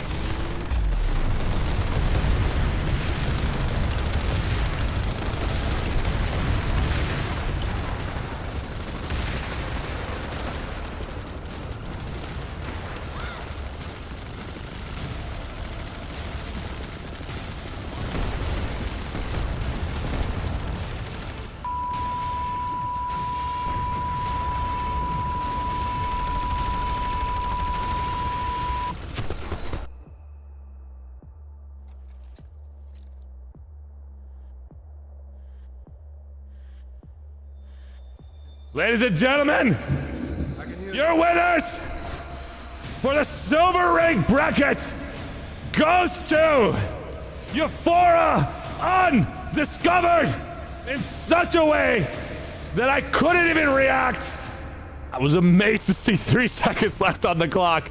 And thanks to that 1/2 second stop, that 1/2 second stop that Euphora did is what allowed their win. That 1/2 second stop. You all saw it. It was just a micro heartbeat. That one heartbeat is what allowed Euphora Undiscovered to come with that victory here tonight. Wow. Great work. Let's go to bronze rank bracket. I need to meditate. Cobalt, you guys are killing me. This is insane.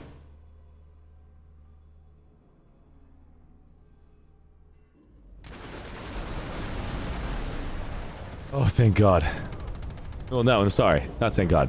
I don't know why I said that. I'm like, oh, the match is going to be one-sided. Yay! I'm just kidding. I was like, I can't ready. If I see a third insane match, I would go insane. I'm like, no, I can't do this.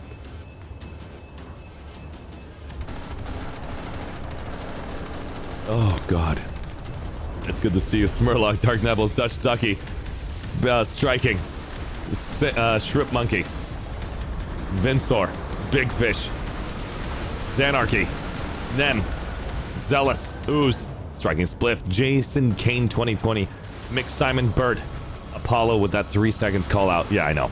That was insane. That was insane. Let's go ahead and basically type in all the tags here tonight. We got Tried in position here. We have 2K, 2TKA for the TR. 2TKA. And 4, last but not least, Enemy air transport. the TR. Or the NC, sorry.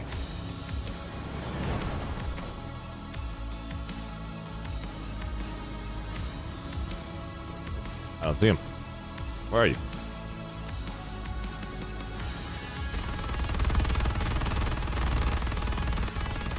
Where'd you go?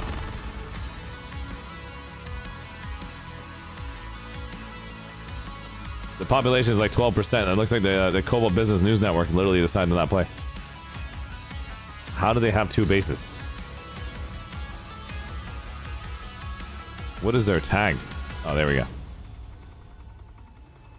It's COBN. COBN. And the actual teleport is 262. 262. No! No! Stop playing! Why is it playing? No! Sound bites! What? It won't stop playing it! I don't know how to stop it! This is super copyrighted. Why are you doing this to me right now? So not fair. Let me turn that soundboard off. Why are you... I'm sorry. There we go. I think I broke it. I broke it. There we go. Oh my god. Okay. Testing 1 2 3. Testing 1 2 3. Wow. That was ridiculous. I apologize for that. Seems like the soundboard had it on numlock 2, and every time I typed in 2, that would come on. I'm sorry. 262. 505. Copy. Technical difficulties.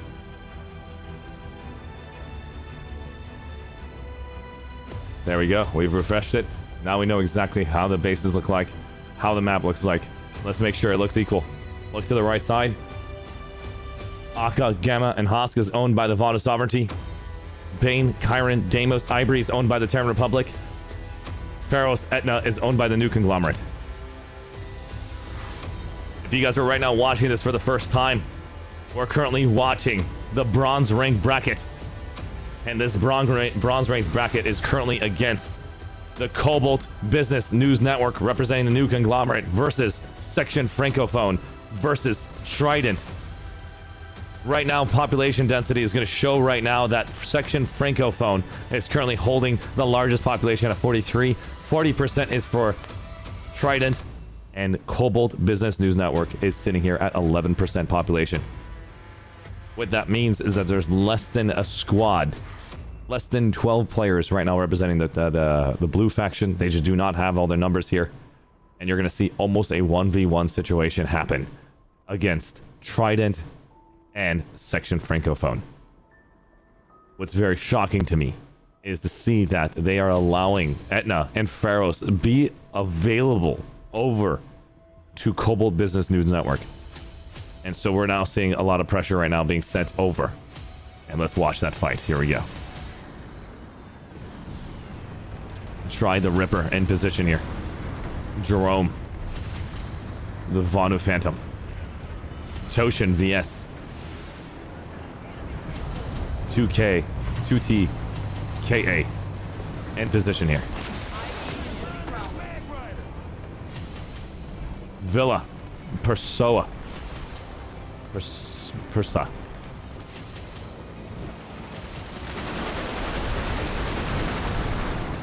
You have ice, and looks like a lot of Tried players are coming inside this entire point. Looks like Relic Ivory is going to be recovered. The Terran Republic are going to lose this destination. Relic Ivory has now been recovered by Tried. We are seeing a massive population difference right now for the new conglomerate right now. But looks like Tried is coming in, and they're taking territories. You're looking right here. They're not going to basically give this up. Even though it's 579 to 300, Tried does have a difference, does have the ability here to make a comeback. What is that? What are you guys doing? Are you guys serious? Oh my god. They're doing lock-ons. The smoke is literally doing a call out. Look at this. Look at this. We're gonna watch. Oh god, they were so close to Lucy's taking him out. Lucy decided to turn back. I gotta show you guys one more time what it looks like to actually shoot these guided rockets. Turvac is gonna try to shoot behind the rock here. One more time. Come on, Turvac. Don't be shy now. Do you not have enough rockets? I'm assuming you used them all. That's exactly why. Yes, you've already used all your rockets. Okay, let's go. Stride's already taken the base. That was Cobalt Business News Network. We had a chance to see what it looks like to be a part of this massive fight here. 2TKA is right now holding on to Relic Hosk. Relic Hosk is right now owned by Trident. And so let's go open up map real quick and find out what's happening. Looks like Relic Bane has not been fully secured yet. Relic Bane is now being re-secured by Section Francophone. Here comes an incredible air team. PPA is coming in to do as much work as they possibly can on... Ooh, the Geiger just coming in and smashing the competition. Now resting in the sky. Doing an amazing levitation move. The Geiger. Telling the world. Representing Tride here today. Grumpy Chops. Marinia. And Dur. And here comes more and more Tride members dropping in. Can they stop it in time?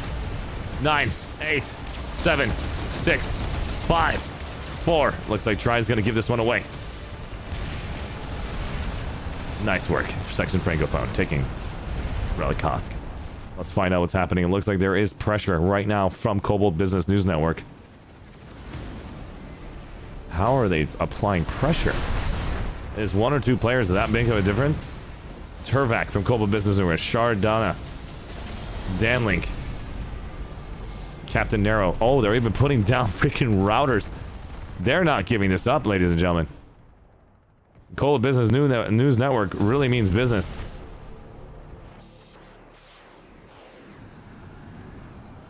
Let's get a chance to see how this looks like. Having to deal with this individual here must be super frustrating. This is an infiltrator right here. Just holding position. Oh my god, Marenia just... Alright, well that was painful. I didn't think he actually knew that he was going to be seen. I can fly good. Ooh. Grubby Chops.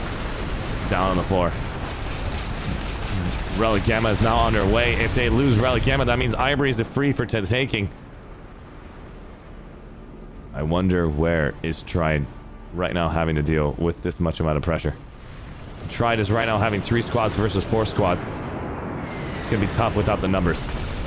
But they're going to do whatever they possibly can. 8 seconds left. 7, 6, 5, 4, 3, 2, 1. Great work. 2TKA with another takedown. Population is currently not in their favor. They have now lost Relic Ivory thanks to that cutoff. We're going to go over and find out what is going to happen next with Tride. I believe Tride is now going to be sending its forces. Relic Gamma is just a little too late. Let's go stop die and see Relic Bane. Nitro in position here. GXGP. Try to take out Nitro. That's a PPA, buddy. Hey, run. That's a PPA.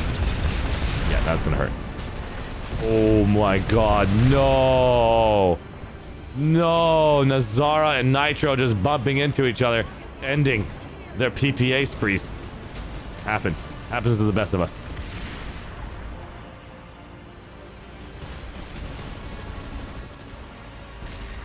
It looks like they're going to continue holding that position here. Let's go stop by and find out where is majority of Tride's members. Where are they located? Do you guys have an idea? Well, Cobalt Business News Network is actually fighting on Deimos.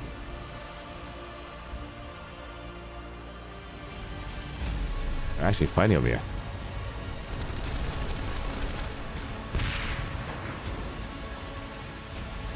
Oh, it looks like they found it. Nice work. Wow. Zushu doing incredible work right now. Dodging. Did not even see that there's a vehicle there. Ooh. That was dirty. Global Business News Network right now is in position here. Oh no, air to ground's gonna happen. Gargost is gonna do some work here. Oof. Oof. Oh god, just hearing that sound just gives me PTSD. That air to ground sound effect. Oh god. Oh, Jesus. More and more players are going to be air to ground if they don't figure out a counter to that. And it looks like they want to prevent another spawn. CS, VFR, trying to spawn another Sunder onto Deimos, applying pressure as much as they can. But of course, when you get shut down that severely by air to ground, you don't want to go back to Deimos. So you keep applying pressure on Akka. And if you own air control, traditionally you're going to fight the easier fight. And right now we're going to see what this looks like here. Here we go. Relic Bane is now underway. Stride is now in position here. Nuts. Don't Gen. 8-9. Agent Wolf. Purple Deuce. Nuclear Touch.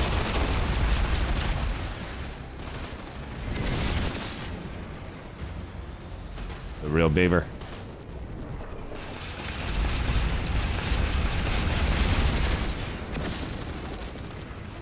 All these players are trying to do as much work as possible. 25 minutes remaining, and it looks like in 27 seconds from now, we're going to see Section Francophone come up with a W here tonight.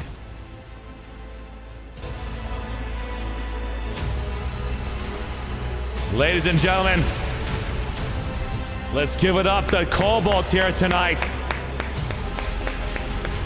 Cobalt has brought it on both gold and silver. We're right now watching bronze, sadly, in the bronze match. Oh my god, the Geiger's right now doing as much work as he possibly can with the last 10 minutes, the last 10 points. Can the Geiger get as many kills as he possibly can? And it's down! The Geiger is down. Where did he go? Where did the Geiger's body go? Boom. Explosion.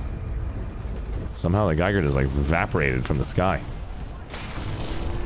GG. That was weird.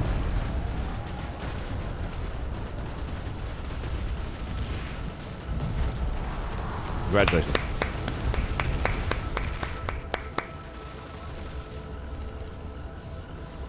Let's go ahead and basically take a look, 2-second break. Let's go to the Alpha Wars trailer. Here they come. They're going to try to destroy it, and it's going to be destroyed by... Oh!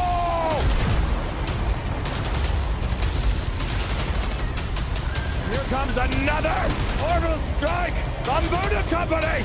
They won a victory! The Terran Republic is tearing through everything. There's not enough Vanu to stop them. But I'm freaking out, ladies and gentlemen. We're going to get a chance to see this live on stream. That is the underdog story of the century.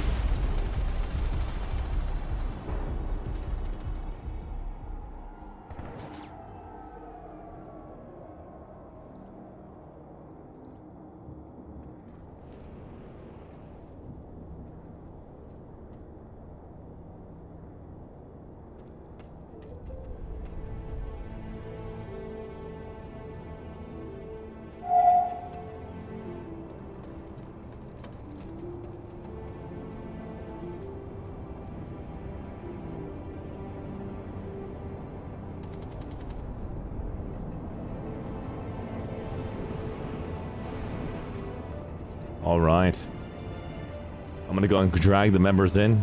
If you guys want to go and take your minute to go and basically talk to as many players as you guys need, we're going to basically have a chance to hear from Cobalt and their perspective. We're going to go ahead and give you guys a chance to see me at the Sanctuary here. I'll be at Sanctuary 1.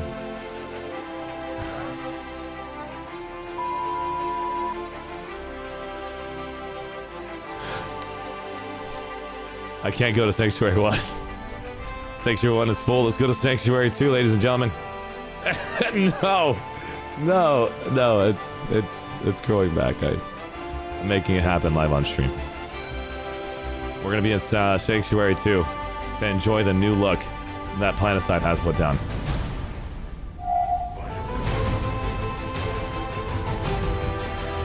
Once again, thank you so much, Varunda. The overlays you see on my right are from Varunda. Thank you so much for representing that, giving us streamers the opportunity to showcase some amazing overlays. I hope you guys enjoyed that tonight. I'm gonna go ahead and mute myself. I'm gonna go use a restroom. You guys can go ahead and enjoy what it looks like to see the Sanctuary of Planetside 2 while I go and recover all the players for this quick overview. Planetside 2 in 2020, everyone. 21. Hope you guys enjoyed it. I'll see you guys in just a minute.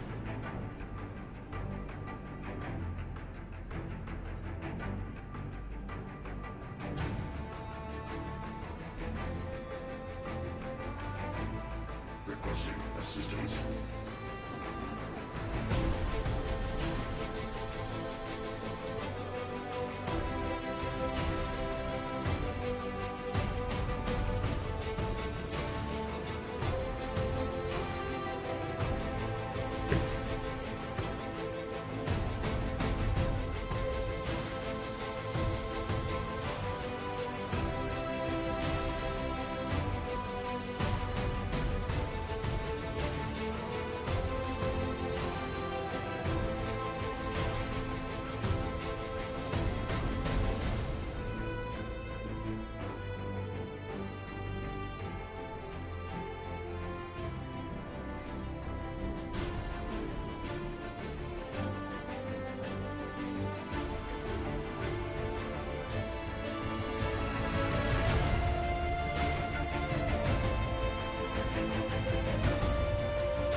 All right, ladies and gentlemen, we're currently live on stream.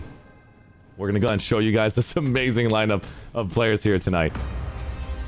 There's a lot of intensity we saw here earlier. Just looking at this amazing lineup, we're gonna try to be clear, concise about it. But I don't even know how or where to begin with this incredible lineup of players here tonight. So we're gonna start with a gold rank bracket.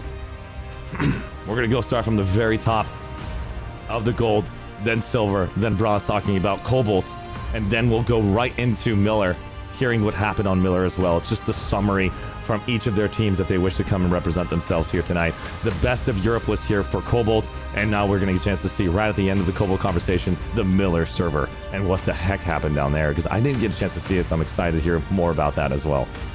So let's go and start for talking about the Foundation versus 5IQ Tactics versus Alliance, please. The Foundation doesn't have any representatives here for EU as far as the tag is concerned, so we're going to skip them and go over to the second place position, 5IQ Tactics. Let's go to Cedric. Cedric, 1, 2, 3, 4, 5, 6. Which one is it? 5-4. 5-4. I'm sorry. Is the 5-6 guy here? No, the 5-6 guy's not here. I'm sorry. Go ahead, please. Cedric, tell me what the heck happened, because one of the things I can tell you right now, you guys had air dominance, but did you get a chance to see the Soltech match? I'm not expecting you to. No. Okay. Oh my god. What happened on Soltech? Okay. It was pretty fluffied up. I can tell you that. It was so fluffied up. It was insane. I'm sorry. We froze so hard. Exactly what happened in your match. It's exactly what happened in Soltech, where literally they had to pick holding 1 point just to get a W. Orbital strike is coming in. That's something we didn't see from the Vods sovereignty pushing on the your point to prevent them ever happening. I thought they helped you with that orbital strike, sending everyone off, but it actually did in turn somewhat help. They actually killed our last spawn opportunity. That was what they did? Oh god! Oh god! No joke, man. The biggest thing happened where on Soltech, 475 on the points. I'm going to show you guys a summary so that way you guys can sit here and understand that this isn't just what's happening on the gold rank bracket here. I know we should be talking about strictly for your server, but go ahead, Cedric, while I go and pull up a mini video. I want to basically have you tell me exactly what happened for opener. Is anything changed?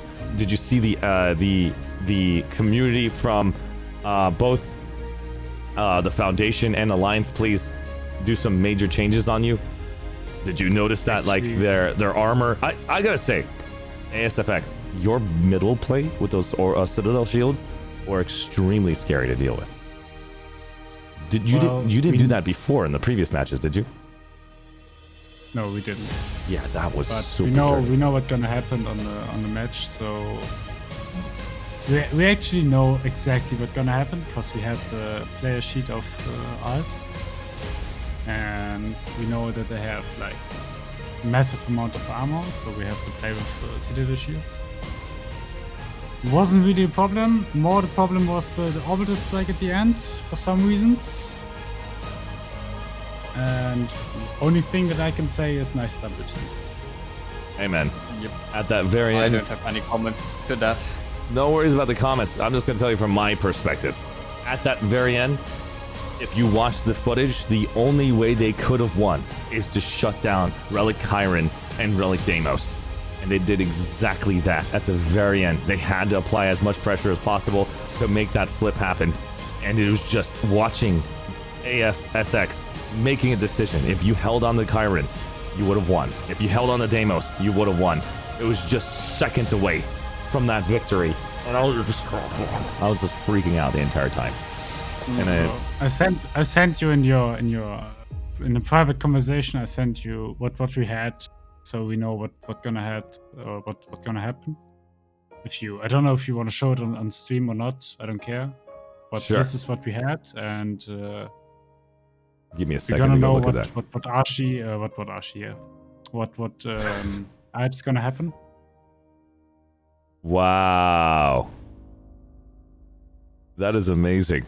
The amount of attention to detail looking at this. How do I do this? Oh, lul, I have ad on your stream. Here we again. go. Give me 1 second. You're not a sub.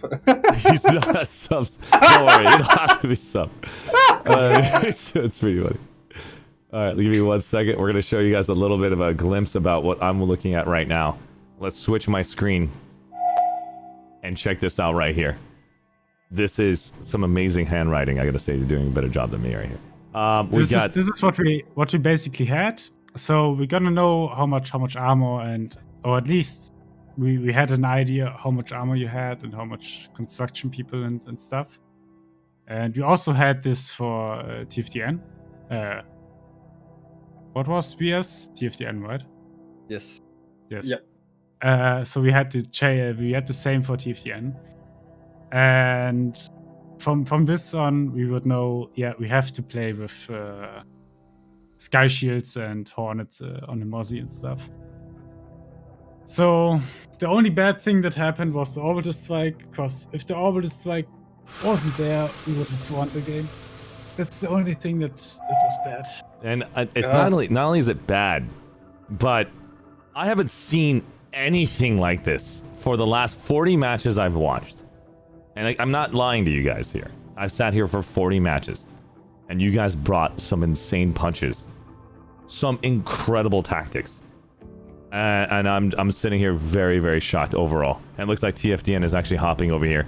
Can I get the Red Knight to stop by and actually tell them about TOS and Family Friendly, if you don't mind? Yep, I got it. Sorry, who was it? It's gonna be at the very top. It says Drag Me Tail. Let's go to the very top and hang out with them and let them know. And also the problem is when we had to fight on both sides all the time, so we were outpopped most of the time because we cannot put 48 people on the one side and had 0 on the other, but we also nearly consistently had both factions up against us. So it was pretty hard, and we needed to play pretty fast to switch from side to side to not getting outpopped or to not getting outpushed all the time. But like for me, I have to say it's just sad in the spirit of the game that you actually, in your stream, we have footage and you can see that there were actually, I don't know who, but you have NC and VS players ignoring each other and just driving side by side or somewhere for attacking TR. And that's just the thing I said that shouldn't be there, in my opinion. I don't think that should be there either. We already had a discussion on this when we saw what happened on Connery, and I might have been too excited because of the damn Colossus laser beams, making me just fly over there. I'm sorry if I did not see it. So if you guys do have evidence of that, then that's something you're gonna help me with it. I didn't see it personally to identify it. Not trying to deny the idea of an epic match, but honestly, if you guys were in this position that I'm in right now, and you saw this fight, I have to give it to you guys. Cobalt, I gotta give it to you. This is probably by far the most entertaining fight I've seen all 3 years. Yeah, that's the reason Wow. why Cobalt is the best one, and all the other servers are pretty... No, don't say that! Soltech actually had 2 epic matches, though. I'm talking about Cobalt's best fights right now, but it's like Soltech. Go check that out. Soltech 2 matches today. Oh, 2 matches so damn fluffy close. It was so insane. The gold bracket and was bronze or silver. It's ridiculous. I'm telling you, like, we can't deny servers basically doing what they do best. But I'm saying, as far as matches were concerned, this was one of the supreme ones to watch. It wasn't a pure destruction of one team winning. It was a close match from start to finish, and I got to give my hats off to you. We did see some incredible fights going towards you. AFSX, that means there's a lot of respect for you as a team. That way, the teams understand how difficult they're going to have to fight you, and they brought it as much as they possibly can. So big hats off to you for your research. Identifying the best pilots in the game are gonna have to be shut down. What the hell? That orbital shield in the center. I was screaming at Alps to throw a orbital strike in the center, and nothing. They just let him get farmed the entire time. I'm like, Alps, throw it! It's like it didn't happen. I want to ask Alps exactly what happened in that matchup, and we have now TFDN here as well to help us understand more of that perspective. More and more players are coming in. Quickly, Archie, their leader is currently in an interview right now with another another bit. So Totally understand. Let's hear from AFSX and we'll have them finalize it, and then we'll go over. One final thing that I want to add. Yeah. But it was last week. So Trident, good job last week actually. It was kind of fun to fight him. More fun than this week actually. Yeah, GG. But hey, they helped us all a lot, so we pushed it. I'm not gonna lie. Can you tell me, Cedric, did you have fun this match? Because I know you had no sleep for the last week because of all the things that were happening. No, I actually had no fun at all because I had to make like I did like speaking I don't know. It was no fun at all. Oh man, Hard. I want to give you a big hug, man. Dude, that sucks, dude. I know. Okay, so I know the situation that Cedric's not giving you all the details on it.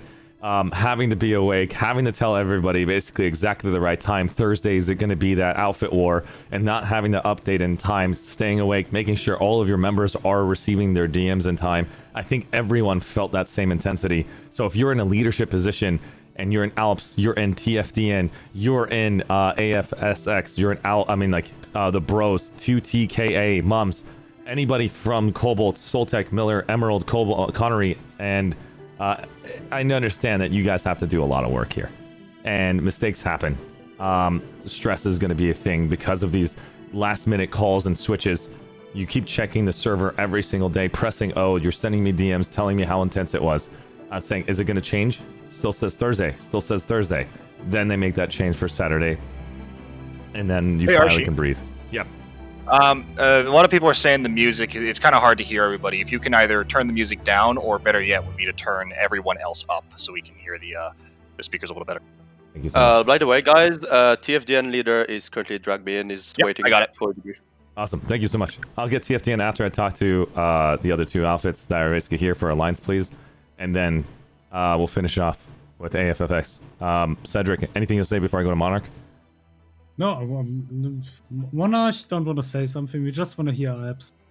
Sounds good. Yep. We'll go over to Monarch. Monarch, if you want to say anything about the match, what was your job in today's matchup? Actually, I was the so-called leading Velk.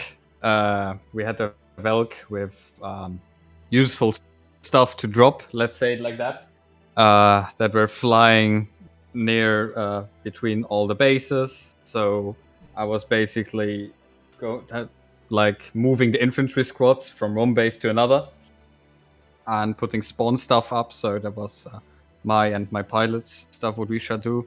And we were also spotting from above if there's enemy armor moving in or if there's much enemy air moving in, and just like a supportive role for the people, because we don't use in galaxies, we only use beacons and sundies and some routers. So that was our role in this match, just supporting the people and help them and provide them with what they need. That was basically it. So we didn't have the much fighting impact, but we were just logistic stuff mainly. Those logistics stuff honestly makes a huge difference, no joke. And what was are you squad lead? Are you basically the one hearing information from another individual? You want to give some credit? No, he was the guy who was screaming at me all the time. Please go there. We need air support there. Please, we need people over there. Send people there. Please, more air things there. More banshees. That's legit the things that he said to me all the time. I love it. I love it. Basically flying from one to another base and be like, no. This is a very intense journey, no joke, I have to say. There's so many players. Yeah, but I have to say that I am very proud of my team, because they had to fight two factions and they did very, very well. And I'm very proud of every individual that participated from us. I also told them that we're not first, but for me they are first. And I'm pretty proud of the people and all of the work that have put done in it. Also from Pillar, the second AFSEX lead, who really invested times and were not sleeping for days and stuff like that. He really put a lot of effort in it, like Cedric did also. So you could pull. I actually got a chance to actually learn about you guys because of Outfit Wars. So I want to say thank you guys for being a part of my life and this is a 6-week journey. I hope you guys are not strangers. I'll still be around. I've learned so much about what you guys do in person as well as in this game, and it's been fun. And use this Discord as much as you need. Hang out with us and actually chat it up. This has been an incredible journey. I've lived it through your eyes. I've lived it through your voices. I've lived it through the intensity and every single waking moment saying, is it changed? Is it happening? I'm like, be patient. You guys are doing great. And so I say, Monarch, you're a great leader, man. That was a great speech at the end for your team. Try my best. Hands down. I don't know how many times you want me to drag Chucky in. I'm going to basically kill him. Yeah, that's actually a good question. Why is Chucky leaving? Chucky, stay here. No, Jesus Christ. They're dragging me all the way. I don't know what's going on.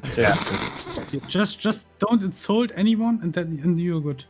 Thank you so Say much. anything. Have it either. I'm Archie. Why? Thank you guys so much, guys. All right, let's go ahead and get a chance to hear Chucky's point of view, and we're going to go over to Alps. Chucky, how you doing, my dude? point of view? Huh. Oh, it was pain in the ass for Alps on this op tonight. So Chucky, I saw you in your underground. I saw you in your Mosquito. You're doing some major work. You actually shot underneath those umbrellas. You're an amazing shot. Can you tell me what was your job in today's Alpha War for AFS?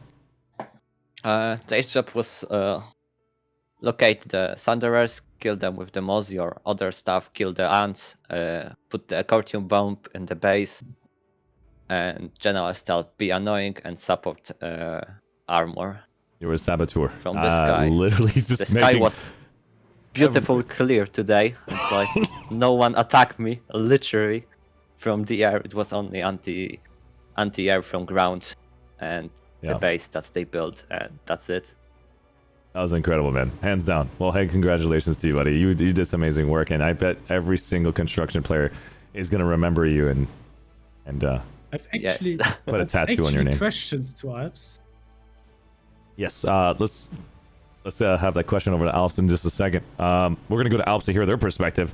I want to learn who their leaders are, what their perspective was, and then we're going to get a chance to have those questions over, because we have so many people here, Cedric, if you don't mind. That's okay. We can talk right after everything's over. Let's go ahead and basically go to Cedric. I mean, not Cedric. Chucky. I can't see your name, but you're at the very top of that list right there, Chucky. Anything else you want to tell everybody in the community? Overall, did you have fun in Alpha Wars? In general, yes. This match was kind of a lot of going on. I was look at my video that I was recording, and it's like a lot of action there, and I don't know how to show that. So I have some job to do, the montage. Dude, I can't wait to see those montages. It was nice. Just make sure there's no DMC music on it. You son. Just kidding. That'd be awesome. Well, thank you so much, Chucky. I appreciate Cedric and Monarch, everybody from AFSX here to represent. Let's go to Alps. Alps, who's your lead? Hola. How's it going, Flux?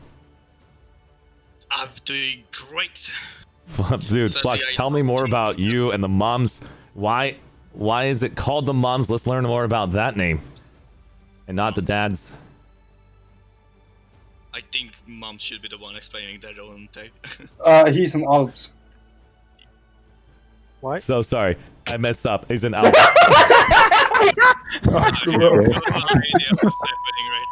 Wow.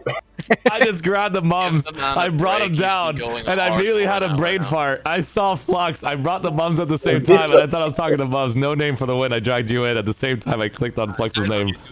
I'm so sorry. Flux is Alps representing Alps. It's called Alliance Please. There's so many people here, guys. Go ahead. Flux from Alliance Please, representing New Conglomerate. You guys have different, basically, set names right here. I got people from RA for PSET, people from TPDV, and also from GETR. Explain to me what's going on and how did that basically group get connected? We are not representing the NC itself. We are representing the server itself, to say so, because we have TR alias GRTR, and we have Von in here as well, alias PSET as well, and then NC. So we have all three factions in Ops currently playing on NC side. Wow. How did that happen? How did you guys get to know each other? Well, through some reliable connections and many friends, I would say. We know each other, and then we had the great idea to group up, make this outfit, maybe supporting the idea of making the alliances alliance, function in the game in the future for smaller outfits as well to take part in the outfit wars. And we had a vote which faction we should play with, and it became the NC. It's called Stackfit. Don't worry. Basically, everybody has made different outfits. We think we've basically spent the last 5 weeks learning stack fix are in, and that's something we cannot stop, and we're going to enjoy every minute of that. We're going to see the best competitive players in this entire competitive design. And so, Flux, how did you become the lead of this entire group or representative? It's not only me. There is another guy as well from Tano, another ANSI outfit whom are in Ops. Me and him together did the force commanding for outfit force. I did the first match, he did the second, third, and etc, and we just switching each other's not to burn out and etc, but technically. And I just simply got the opportunity to do the last match. This much technically. And so it's not only me. There is no one single leader. Every outfit leader who joined to Ops is a leader. We are here together. We do it democratically, and we vote together. We put together strategy together for each match. So technically, and I just basically got the opportunity to do this one, which I love it. Really grateful for. I love it. Overall, man, are you satisfied with the entire 6 weeks, or is there hiccups that you didn't enjoy? I wouldn't say so. I enjoyed all of the matches we played in Outfit Force. It was just simply great, and I believe this match was one of the best match to actually stream. It was just so head-to-head. It was amazing match. I have to say this was probably one of the best matches I've seen on Cobalt. From the amount of time I've seen, the amount of intensity from all the teams. Overall, it wasn't just a mess of air to ground the entire time. You guys found ways to counter that, bringing bursters into the actual mix. And it was just a very interesting dynamic to know that you guys are facing some incredible players. The top players of all of Cobalt was in that match. And it was really fun. Flux, what was your job in today's matchup? I was Force Squad. I was Platoon Lead. Platoon Lead. And so win the match for us. I'm going to be asking for something, but this can shoot me in the foot.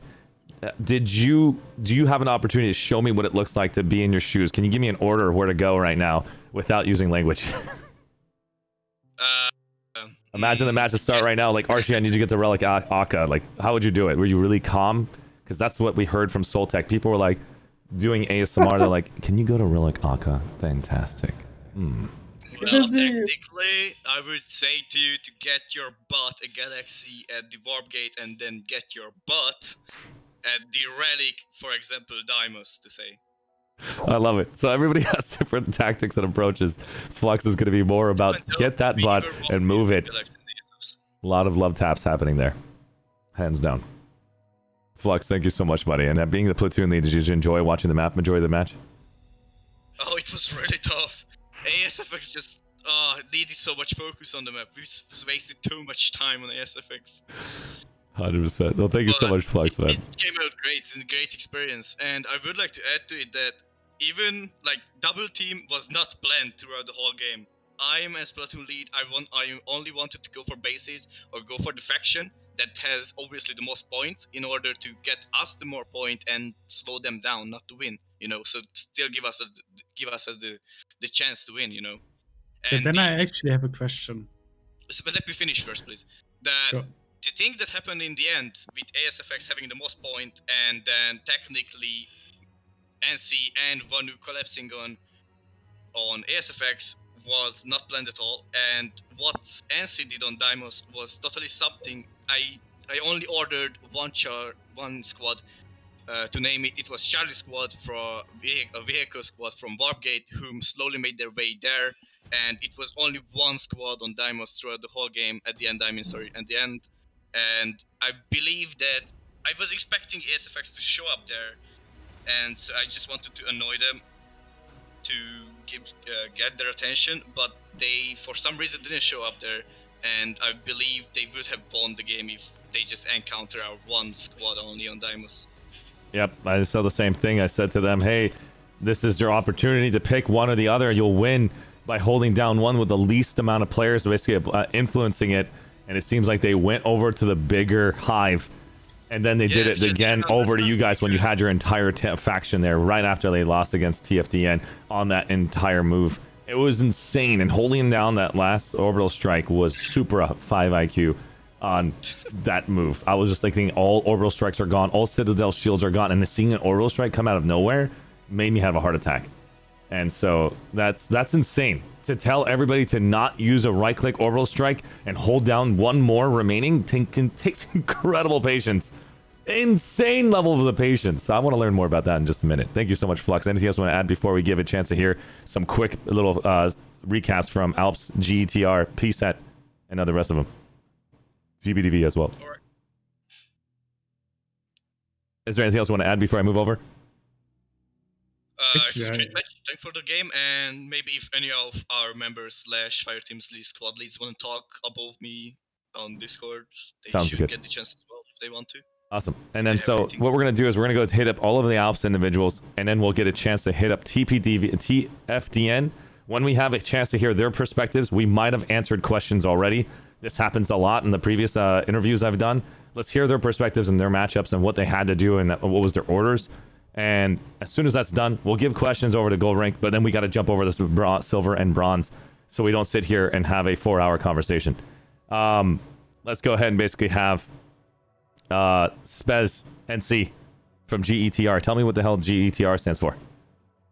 GETR basically stands for German Tactical Resistance. We are the TR outfit in the Alps Lions. We had fun, definitely, but we are not that many in Alps because we have some VS and NC players too. So yeah, it's just mixed up, and basically my point in the game was I was just a foot soldier medic that sometimes placed Elysium spawn tubes inside the relics that we have a spawn there. But if you heard the brrrt of a banshee, you know it's over. And yeah. It was a great match.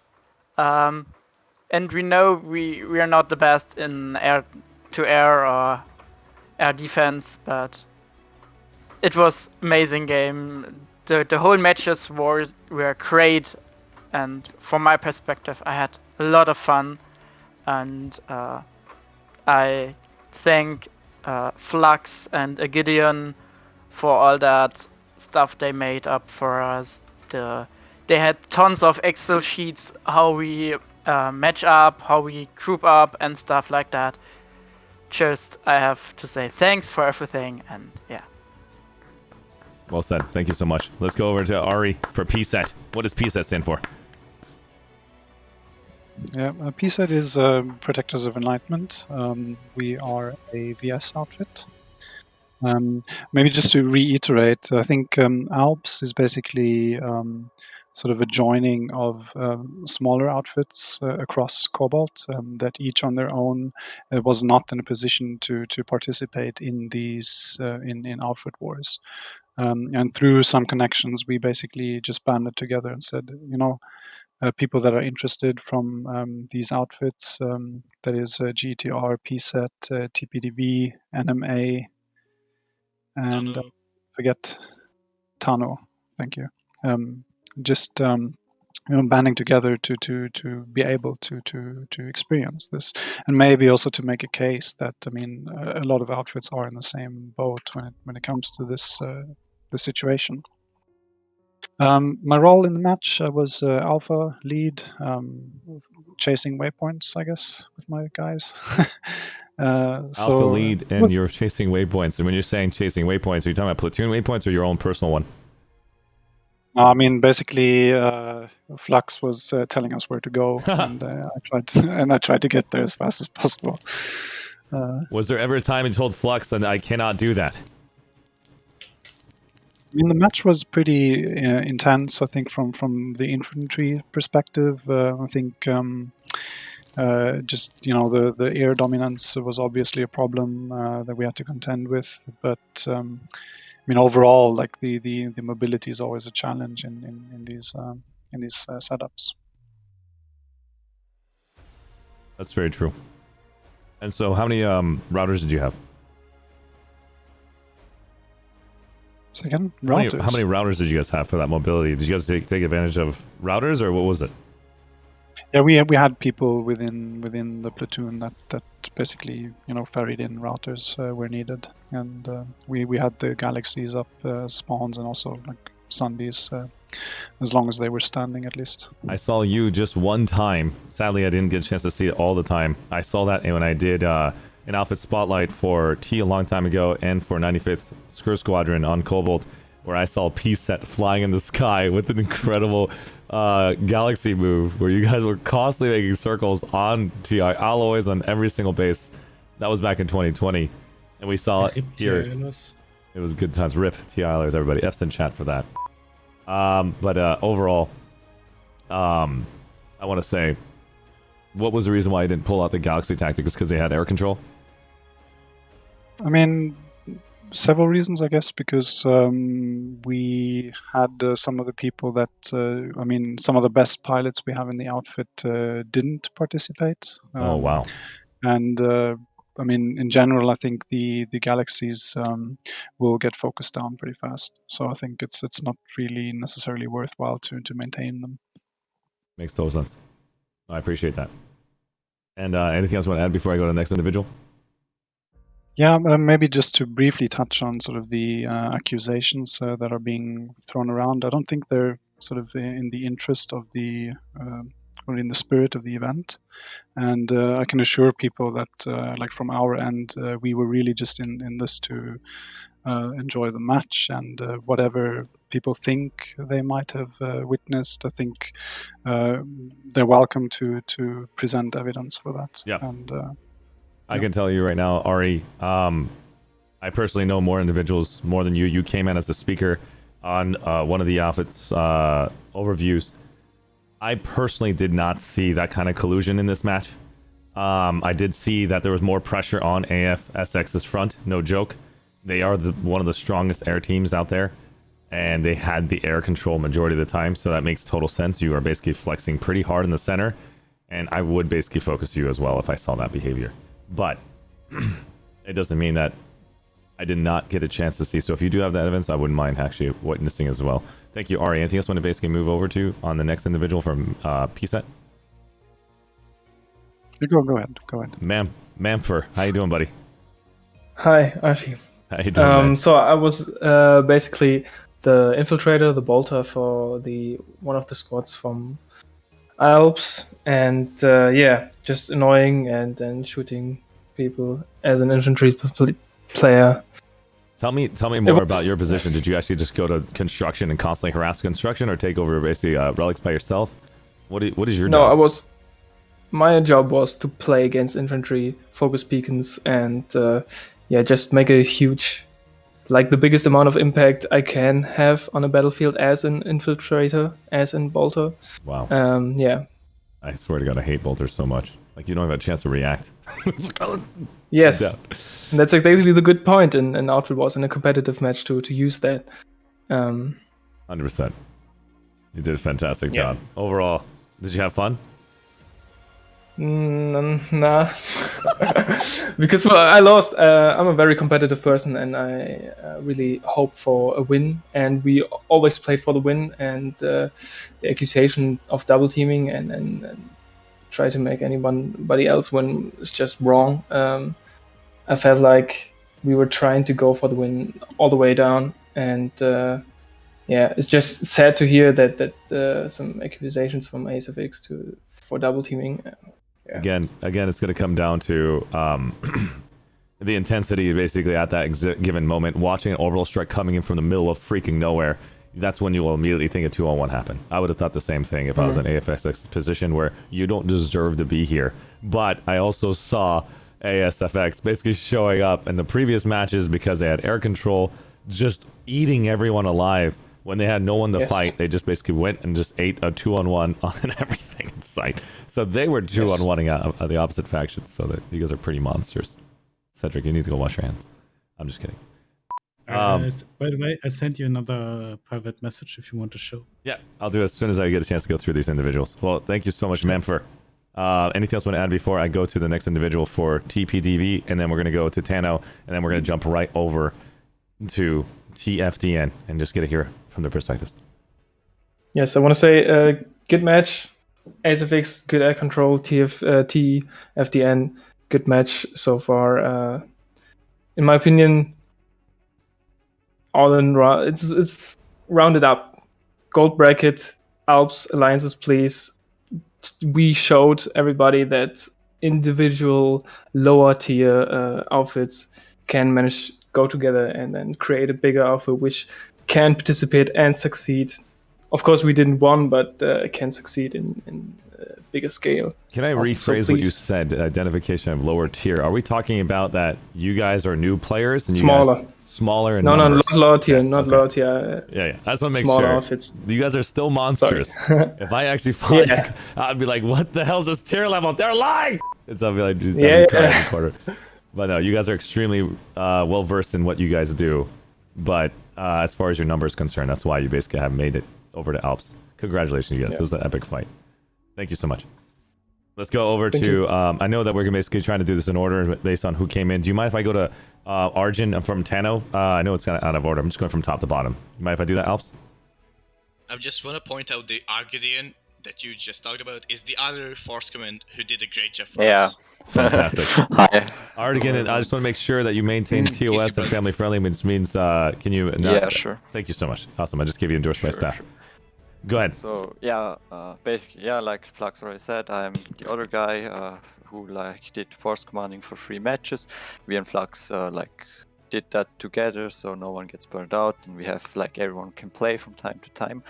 And like short thing to Tano, it's like an original NC outfit, which is a split group or the remains of Exami, or Axel Minutemen, who won the bronze bracket in the first alpha cycle of Outfit Wars.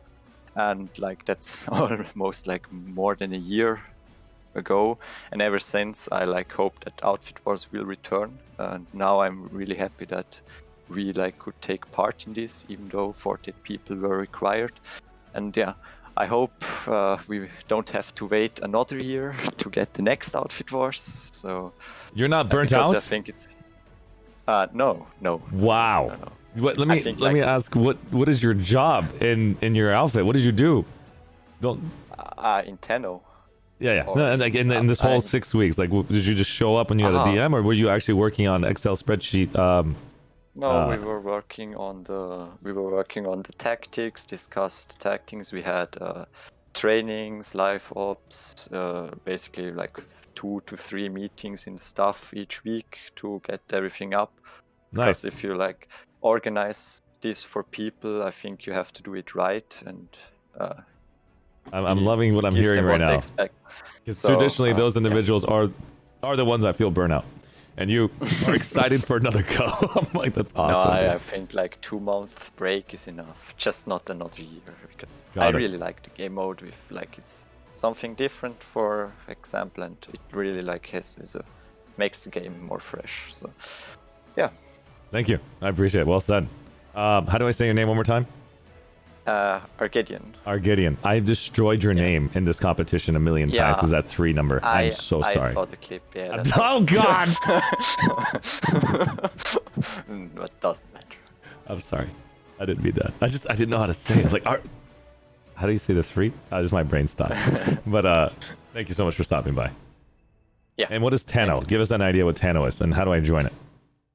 Yeah, basically what I said, it's the remains of Exami, who won the first alpha cycle in the bronze bracket against Trident and Terran Strike Forces it was. And yeah, Exami like disbanded then like half a year ago or 5 months ago. And then the people who like wanted to stay with the community, we created Tano. And at the moment it's a really small fit who does everything like basically from armor to infantry. And then we thought, yeah, we're also small fit, so like why not just combine it with the other 4 outfits and make it Alps, so we can participate in Outfit Wars again. Yeah. Are you sure you guys want to win? Because it sounds like there's a regime happening. Every time you win, you break up. Aha, yeah. I'm Well, just kidding. I mean, just kidding. Alps is going to break up anyways because people are returning to their outfits again. That's true. That's true. Okay, never mind. I take it back. I take it back. All right, good. Thank you so much, man. I appreciate it. Yeah. We're gonna go over to Gypsar, TPDV for Alps. How you doing? Hello, everyone. How you doing? I'm doing fine. You guys, I hope it was really fun match for you. It was not that much fun for me, I must say, because I was playing in construction. Oh my god. Construction. Can you tell Cedric to go wash his hands because of that? Tell Cedric to go wash his hands. It was so hard to build the base in the middle. And we tried again, go from EB to Gamma side, but from both sides, like lightnings from the left and prowlers from the right, it was so hard. Cedric has a brother called Cedric 12345 and I saw him basically apply that pressure constantly on that location. So you can be mad at his brother, no problem. And Orbital completely destroyed everything. Like I think that you saw that. Like, Yeah, it that was a double overstrike from you guys from TFDN. What is wrong with you guys? Making Alps not even have a chance for any construction in the center. What I need to learn what the hell's going on. Is Alps that powerful to have a construction that we cannot let them have it? It was in the 2-on-1 constantly on Alps in that space. They do not want you to have construction. Is there something that I don't know about? Anything about? Are you guys like construction heavy on the main server? Construction is our I wouldn't say construction heavy. The thing is, if you have Alps a middle base, you basically lost the game because you have to focus. You have to focus the builders first, so they cannot build like sky shields or something. So our air can still kill the tanks and stuff. So what we did is expected more. Like basically, with the first sky shield that we planted, we killed the ant and the silo at the middle. Yeah, we focused the silo, not the Colossus in the middle. We just focused the silo and killed it. And from this from this point on, we killed the armor. And we that's basically what we did. Just killed. Good job on that. Yeah, that's what it was really hard for us. That's what Gypsar's trying to say. Like she had to deal with that behavior. Then you left.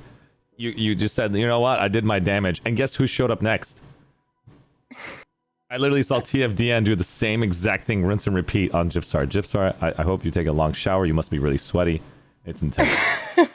Yes, it was amazing like game. So I'm glad that I played all those games, like all 6 games.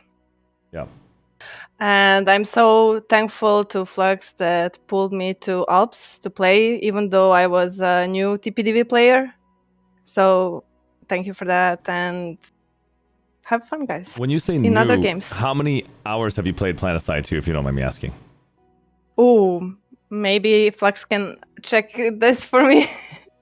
I mean, I started playing game like in 2014. Oh, okay. But I didn't join any, let's say, serious outfit. What is your in-game name?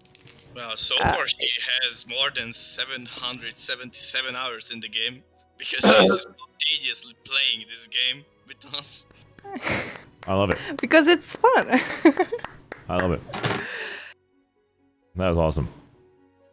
But I joined TPDV in November last year. So, and then I learned all the stuff, serious stuff, names of the base, everything. So they taught me almost everything. And I'm so thankful for that. It's really good outfit. I would recommend. I have people in the chat right now saying that 700 hours for Planetside 2 is tutorial mode. That's not true. Yeah. Not true. That's still a lot of hours, guys. I know. Norkmas Drag, I love you, buddy. That's like, that's me. Don't say that. He's like, when you finish 1,000 hours, 10,000 you hours finally is finished tutorial. that. Lord Goodness Drag. Until you hit the 10,000 hour marks, then you can say something. Yeah, then you enter the tutorial. Oh god, do not even listen to these guys. Gypsar, you did The fantastic. first 10,000 hours is the training area, and then the But tutorial as I after. said, I didn't play like seriously. I was only chilling and playing with my friends. No in the outfit, no, not even in the squad, like with 12 people before. So it's completely new experience of playing Planetside for me, and that's why I said that I'm new in this type way or this way of playing game. Oh yeah. Now, last question for you before we go to the next. We don't want to basically spend too much time on each player, but I'm very curious about the new player perspective of playing with sweaty players. You had a lot of sweaty players in your 48-man team. How was the comms? Comms meaning that the people talking in platoon chat, squad chat to you. Did you feel like threatened? Did you feel like it was intense? Was it fun? It was really clear because we used TeamSpeak and command channels, and also I was in separate channel with DMC and team who are also in construction. So just 3 of us, and we were giving over black flags through DMC, so it's not that heavy to understand or to get informed what you need to do. I love it. You have 17 days in-game playtime. Dude, she's kicking butt, man. She showed up to Alpha Wars gold rank bracket. Can't wait to see her clap one day, Cedric, live on stream. I'm just kidding. I'm kidding. I'm kidding. Gypstar, thank you so much for stopping by. There's a lot of basically individuals excited to see you basically keep playing. Don't stop. You had a great time. Thanks for stopping by. Let's go to Era. How you say? That's correct. Awesome. Era NC. How you doing, my dude? I want to try and keep this short. Thank you. We most of us, some of us have been playing Planetside 2 since start. And let's be honest, it was a broken game. And throughout the years, it's become better and worse. But these events, the server smashes, the lane smashes, the scrims, the outfit wars, streamers like you, they bring life to the game. And every year, people would go, the game is dead, the game is dead. The game isn't dead. We are the game. And some of the outfit wars matches, they were kind of bland, but I will admit this final match was one of the most epic battles I've ever seen. And we played we've been playing this game for over 8 years now. So there was no double teaming. This game was very close. I mean, the numbers show it was 50%, 50 points apart, and the outfits brought it. SX, Alps, and Foundation. I remember you guys from very early days. Much respect to all the outfits who participated. It was amazing. Well said. I almost pushed the button. I had to stop myself. I was about to start screaming like, "What? The game's here, ladies and gentlemen!" I'm just kidding. Too excited. But I appreciate that. Thanks so much, Era. Awesome. That was from everybody else. That was basically everything from ASFX. Let's go over to TFDN, the Foundation. I hope I did not screw up and jump another different name. Is that the Foundation TFDN, correct? Yeah, TFDN. Awesome. Can I get the lead speak first? But before that, let's go ahead and get you guys are endorsed by staff titles. It looks like everyone's got it. Perfect. A lead for TFDN. Yes, Flux. We still have Inker. His tag is just simply in other order, so he's below. He's ops as well. Where? Inker above you 4. He's below the Iron Kragan. He's below TFDN. I can't see it. Just speak and I can see you. Oh, I'm speaking. You put Alps on the right and TPTV on the left. Sorry. That's why you're out of order. Okay, no problem. Go ahead, basically, in-car. I'm sorry about that. I totally didn't mean to skip you. There's just 100 people on my channel right now, and I just didn't find you. I'm from TPD, which is one of the NC outfits from Alps. I think I'm one of the most new rookies in Alps because even since I'm playing Planetside from 2012, I have only 200 hours in that, so I'm actually quite a new level player. And to participate in Outfit War was for me something totally amazing, which I never experienced before, this level of competition, and it was just so amazing to go through and try, and even to watch these streams was amazing, and I just really enjoyed it. I love it. And what was your job inside of this Alpha War? I was basically where you need me, I will go, because I was just filling the places which were needed the most.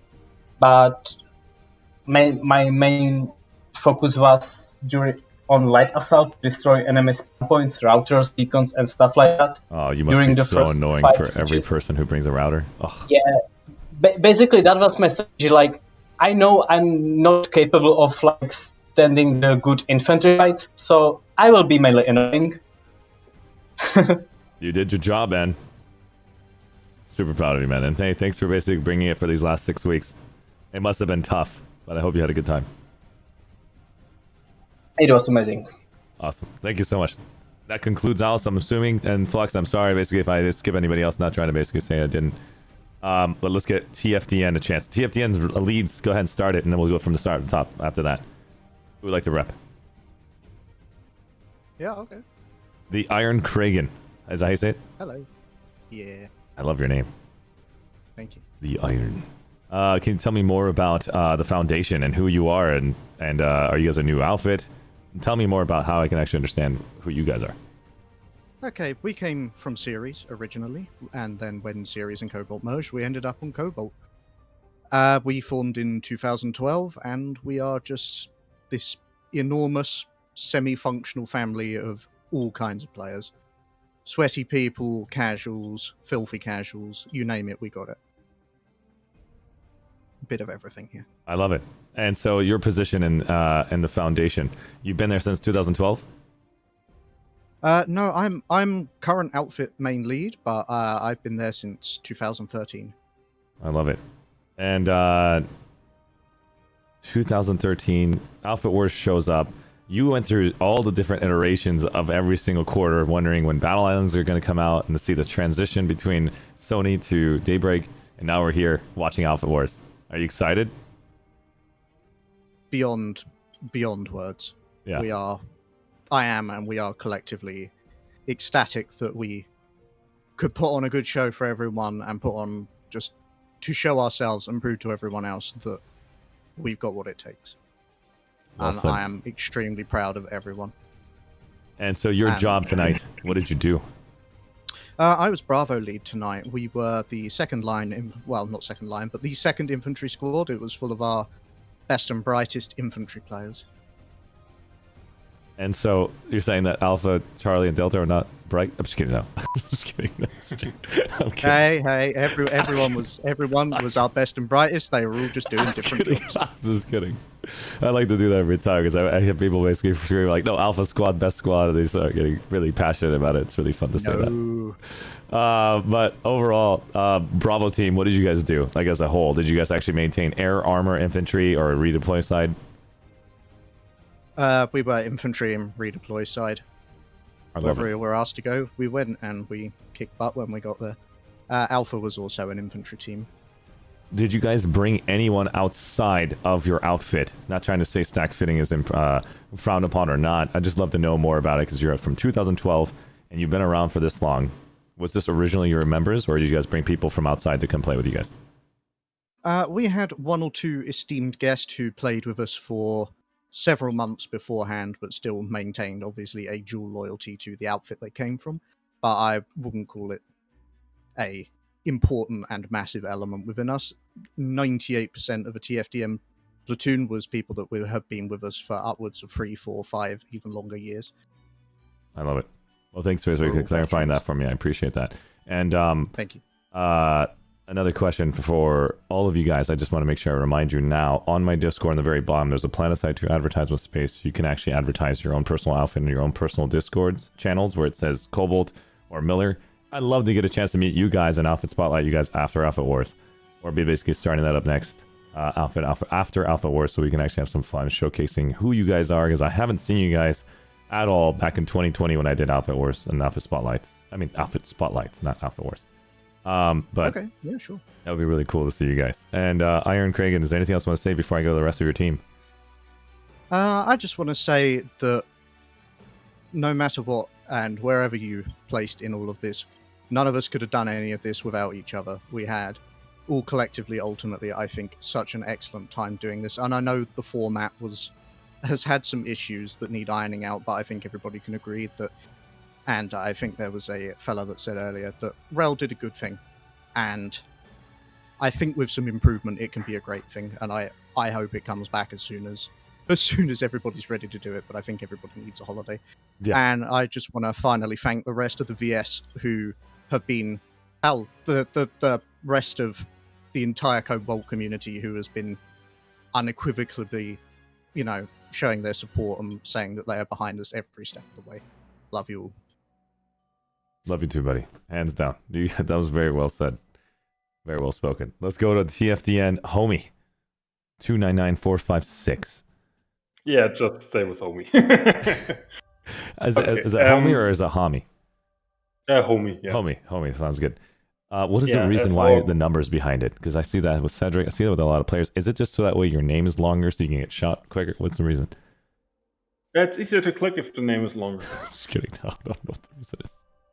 And it gives you a certain degree of flexibility if you choose your name, just switch out the numbers in the behind. Oh, smart. I see now. I just thought like something like happened where you just put a random name generator on majority of these names. I had literally members in Soltech with numbers and letters, and I was like, how do I call this person out? I feel like I'm doing Morse code. And it was really difficult. Yeah, it's difficult, especially if you like to write those names somewhere down. Yeah. Oh, God. Well, Hami, tell me more about your position in TFDN and what was your job? I'm one of the officers in TFDN. I was during the event. I was alpha lead. Next to our God Emperor, I was one of the infantry leaders. And we were basically fighting redeploy side most of the time, focusing spawn options and stuff. Do you often fight yeah. Alps and AFSX on the live server often? In the last few weeks, a lot more, since we noticed that both outfits did a few ops and training sessions. We really recognized the behavior on the influence on the map during the training sessions. They were also always very good, and training against them on the live server really helped. I love it. I did not have a chance to go into the live server other than Connery because that's where I was born back in 2012 when I played, and played for about 3 years, and I saw incredible organizational play with a single man like myself trying to play and getting stream sniped and getting shot in the face by my own teammates because they were having fun killing me all day. But it was really fun to see the intensity was brought to the live. And so the culture in Cobalt, did it change since Alpha Wars? Yeah, significantly. We had a lot of organization beforehand while organizing the Cobalt clashes. That helped the community as a whole to grow a bit and get better connected. And during the outfit wars, we really saw that the people from each outfit try to help each other in tactical or logistical discussions. And everybody came together and we had a good time. I love it. Is there anything else you want to add before I go to the next individual, Hami? Maybe check out the next Cobalt Clash once we organize it. I can't wait. I got a chance to see Salamander and know you guys all pull it off together. It was really fun. Really, really good times. Cobalt Clash is basically where we saw everybody get together and do an incredible collaboration with all these outfits. So make sure you all sign up. A lot of individuals say you have to invite me personally. It is extremely difficult to find all of you outfits. I have 100 Discords and I can't even capture all of you guys. So if we can make sure we can organize it in one space where you guys are all informed, I think that would be more effective. I'm looking forward to basically creating a Discord to give every single community leader a chance to actually have that communication amongst each other. But we'll make that happen in the near future. Thank you so much, Hami. Let's go over to Horkon. Yeah, I was the Delta leader for the TFDN squads, and we were basically doing vehicles. Awesome. How do you say your name? Just in At case? the mountain. Horkon. Horkon. Okay, and I probably destroyed your name in the middle of that match. I'm sorry. But I don't care about I was like, yeah, I for sure said it wrong. Horkon, so when you fought, who did you fight more? Did you fight on the we south fought side or west side? AFSX more, but we also fought the Alps to some extent. Nice. And so in your specific match, who stood out to you? Was it just a mosquito burning all day on you, or a specific player stood out to you? We didn't see a lot of mosquitoes. We had a lot of problems with prowlers rolling up the hill and shooting at our base. I love it. And that was very annoying to us because we didn't like that. I can understand that. Oh man, that was an incredible fight. I think everybody had a different perspective, a different experience than what I saw. You guys are all basically facing your own mini fights in this massive, intense 1 hour intensity. It went down to the wire. It may dude. have it may have also been because I was the Delta builder that was responsible for the TR side, so maybe I'm biased to say that TR attacked us more because I didn't really see the fighting on the other side of the base. True, makes total sense. We had a lot of work done to put that base together, like a full schematic in Microsoft Visio, and like where do we put this, where do we put that, how does it all fit together? And all our plans didn't really work out in reality because we just get shelled in reality and we don't when we train for it. That's very interesting that you mentioned that. It seems like that's the case for almost every single strategy, but you can always revisit it though. Don't let it forget. You guys got to go back to the drawing board and actually revisit it, type it up, and master those notes so that way when it does actually come back, research those notes and say, hey, we need to add these factors to our equation for the next matches. A lot of individuals go relaxed after this and they forget to put those notes in so that way you guys are ready for next time. And that's something that I actually had to remember in my competitive nature. Thank you so much. And yeah. Anything else you want to add before I go to Hyperfox? Yeah, well, we had three dedicated builders, myself, Spike, and Kalber, that all went together to build this base. And we trained for many days and revised the plan again and again, what worked, what didn't work.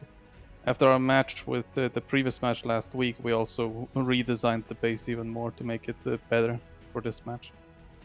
This is not a game, guys. I was trying to tell people this over and over again. Like, isn't the Planetside just a game? I'm like, no. This is like Excel spreadsheet simulator. This is like people are talking more about the game than actually playing the game. It feels like it. it's like you guys sit there. It's amazing amount of hours trying to strategize on how to counter intelligence people. It's a lot of fun.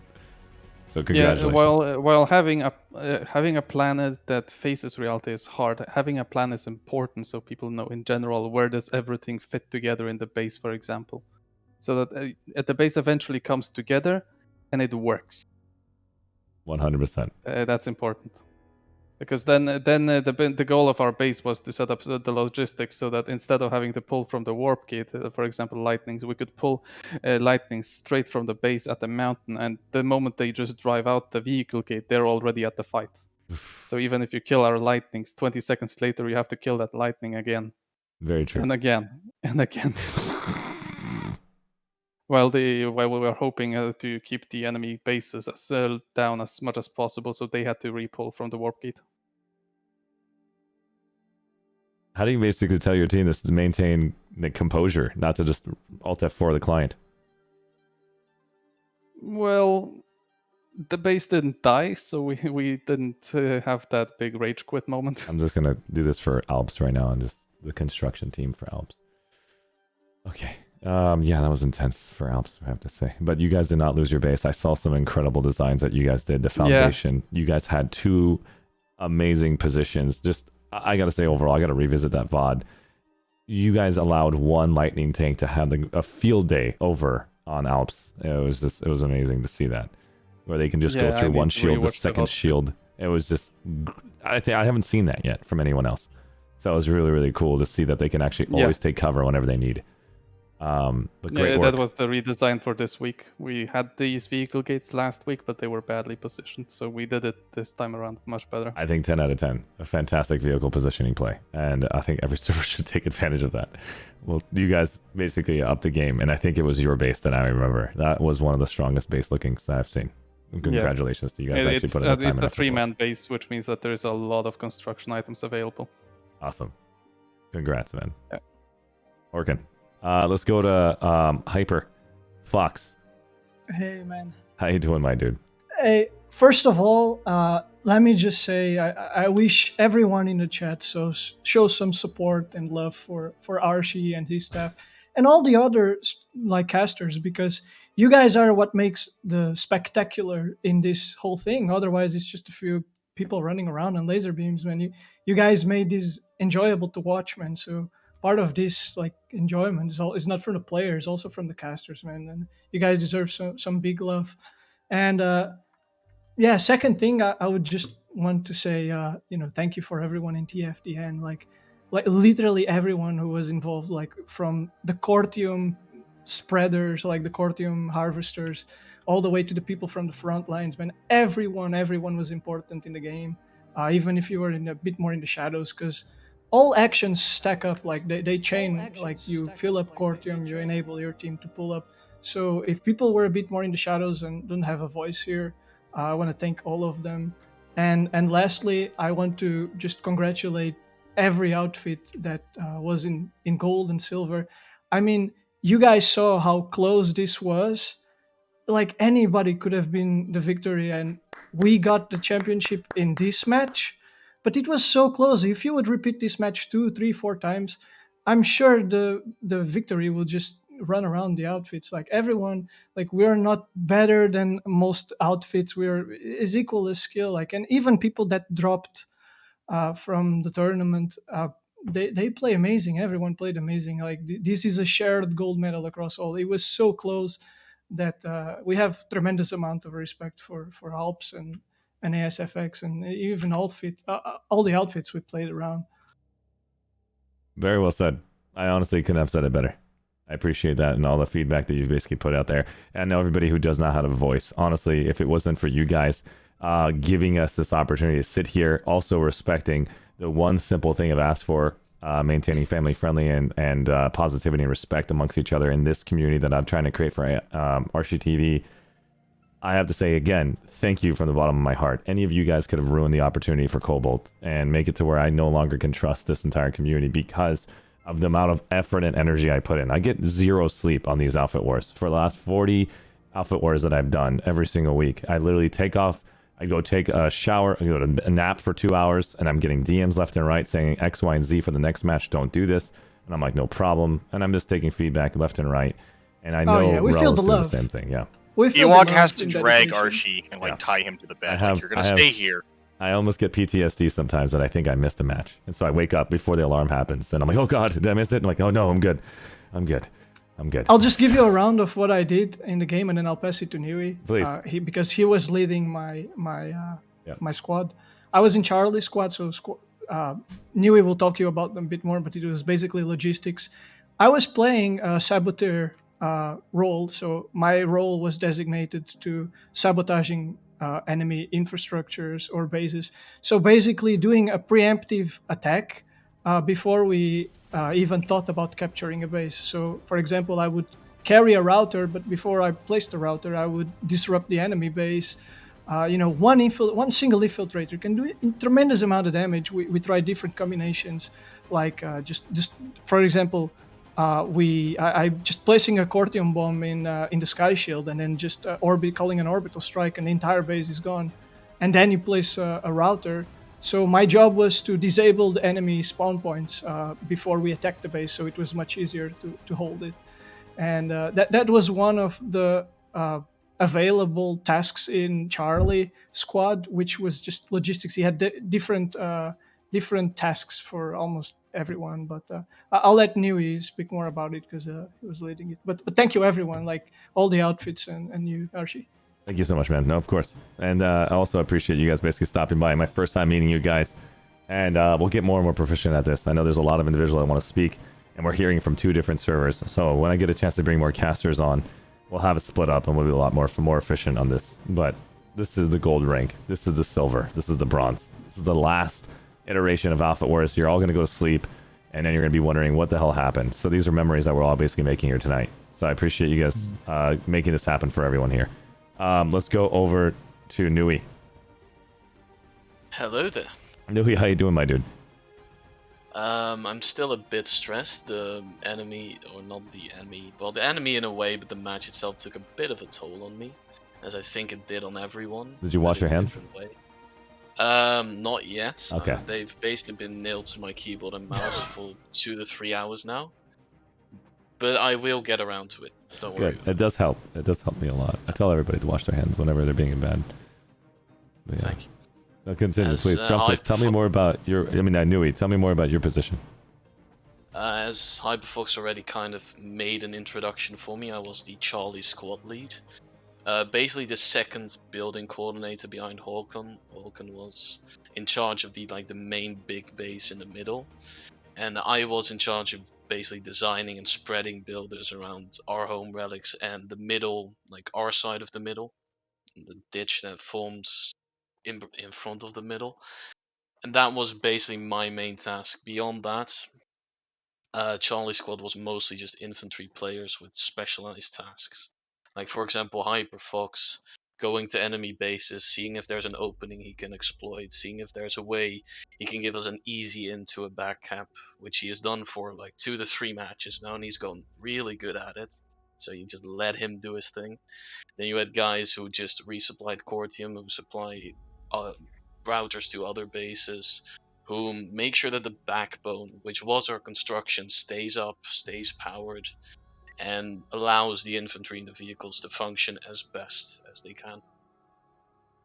I love it. I have to say, you guys basically put a lot of work into it, the three of you. And coming out here and showcasing that level of effort, I can actually see it live on stream, the amount of effort the Foundation put into the construction. It made it really easy to drive through, for sure. Yeah. That was the entire thing. Like, in the first 2 matches in Outfit Wars we played, we lost both of them convincingly in a way. After that, we basically put our hands together and was like, alright, how do we actually use this? Because when it comes to like infantry or air, we're by no means the best outfit, far from it. But construction is something we can utilize to give us a fighting chance. And that basically morphed into what you saw today. There's also one guy who isn't in this Discord but deserves massive recognition, and that was our platoon leader, Woodnison. Woodnison has done way more prep than I've done. He made the battle plans, he made the squad loadouts, he did a whole bunch of stuff. For Outfit Wars, he isn't in here because if he was, the terms of service would definitely be broken. And thank you for not freaking. English isn't his primary language, and he often resorts to the F word, let's Oh, say, God. as like a quick out, like to regain his thoughts, and well, Yeah. that would spin off the rails. But He he loves was our calling platoon everyone leader. Frank, by the way, yeah. That could work as well. Maybe I should teach him that. But he was our platoon lead. He was the guy who, in prior matches and today as well, basically gave everyone their tasks, made sure everyone was mobile at all times, and without him, we wouldn't have won. Simple as that. We wouldn't have even been in the gold bracket. Yeah, absolutely. Yeah. He deserves a lot of recognition for what he did. Yeah. And I wanted Really. to take some time out to congratulate him because he isn't really here himself to do that. Craig also, he's our leader for a reason. Like, pretty much it was platoon leader who made the grand plans, and then the squad leaders who carried them out. Like, Well said. very well organized structure, and he should get recognition for his part as much as Horkon, myself, Omi, and Craig get for our parts.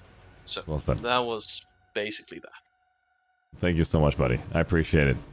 That was incredible. Cheers. We just got a chance to see the first rank bracket basically go head to head. We're going to go and take a 10-second break while I can rush to the restroom. I've drank basically 4 bottles of water, and then we're going to go to silver rank and then bronze. We're going to hear from those individuals next, and then we'll hear from Miller if they're still awake. Well, stay tuned. I'm going to go grab back GG's screen, everyone. and GG's guys will be back in less than 1 minute, guys.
All right. We decided to split up the group right now. We're having the gold rank bracket have their conversations above, and now we're switching to the silver rank. So we're going to go ahead and basically bring this down here. We need anything else, Arshee? Are we good? Just hang out with them, and that's it. Good. I appreciate that. Awesome. And so, if you guys can hear me right now, we're about to basically have the discussion. Thank you so much for the cheers. Thank you so much for the support, everybody in the community. We're now having a conversation with Cobalt's silver rank bracket. Here is... Where's the audio? There we go. Audio's off. Sorry about that. Let's go ahead and basically introduce who was the silver rank individuals here for Cobalt. We had...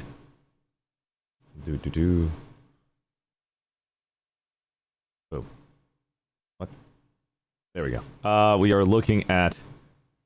I have the wrong information. Alright, let's just go basically right there. Members of the Ultimate Mummy versus Brutal Onslaught versus Euphoria Undiscovered. The win went over to Euphoria Undiscovered. Let's give a chance to have the Euphoria Undiscovered speak first if they're here. If not, we're going to go jump right over to the Terran Republic, which was the Brutal Onslaught community, which is not here as well. So we'll go right over to the Mums. No, Bros is here. Wanderer, actually. Bros is here. Wanderer is here. Wander CJ, what's up, my dude? Wander. Wander is currently having an issue with his microphone. Give him a chance to actually get that fixed. While we get him to basically fix that, he's going to come in and out multiple times to get that to fix up. Give him in just a second. Wander, are you there? Nope. Can you guys hear Wander? He's trying No, to I say can hear something, you. to say something, but he's being shown that he talks on Discord, but he doesn't talk. Correct. There's no volume. Correct. There's no volume from his end. So, Wander, do me a favor. Keep trying to fix your Discord while you're here. Talk it through. Just try not to basically throw out like watermelon and different words that are going to be more TOS based. But fix your microphone. Cut in at any given moment. Keep trying to fix your mic. Let's go ahead and go to the Mums. Who's the representative for Mums as the lead? And then we'll go from there. There's currently no representative. We are all members at the moment, but you already talked with Chive and I think Mega once also in the past, but yeah, probably they're sleeping now, so I don't know. No worries. So no name for the win. I'll start with you then. Help me understand your position in the Mums. What is your rank and what was your job? And I always love asking the question, members of the Ultimate Mummy and the Mums. It's really funny to talk with you guys whenever we think of a meme example of why your mom's gonna bake for you and eat. What? Who's the one that made that name again? That's the TOS version of all those jokes we actually make. So kind of yeah. Me personally, I've been playing since Christmas 2012 and joined the Mums like a year ago. I think after 2 or 3 months after they have been founded. And in this outfit my job was mainly support. That means construction and yeah, building bases. Yeah, that was the main thing. Yeah. Did you have fun? Well, it's for me personally, it's a mixed bag. So on the plus side, I think it wasn't a good opportunity to show the potential for construction, how powerful it can be. But sadly, on the live maps, there are no construction zones, and it would be very nice for the devs to just like remove them and give construction a better chance to actually show its potential.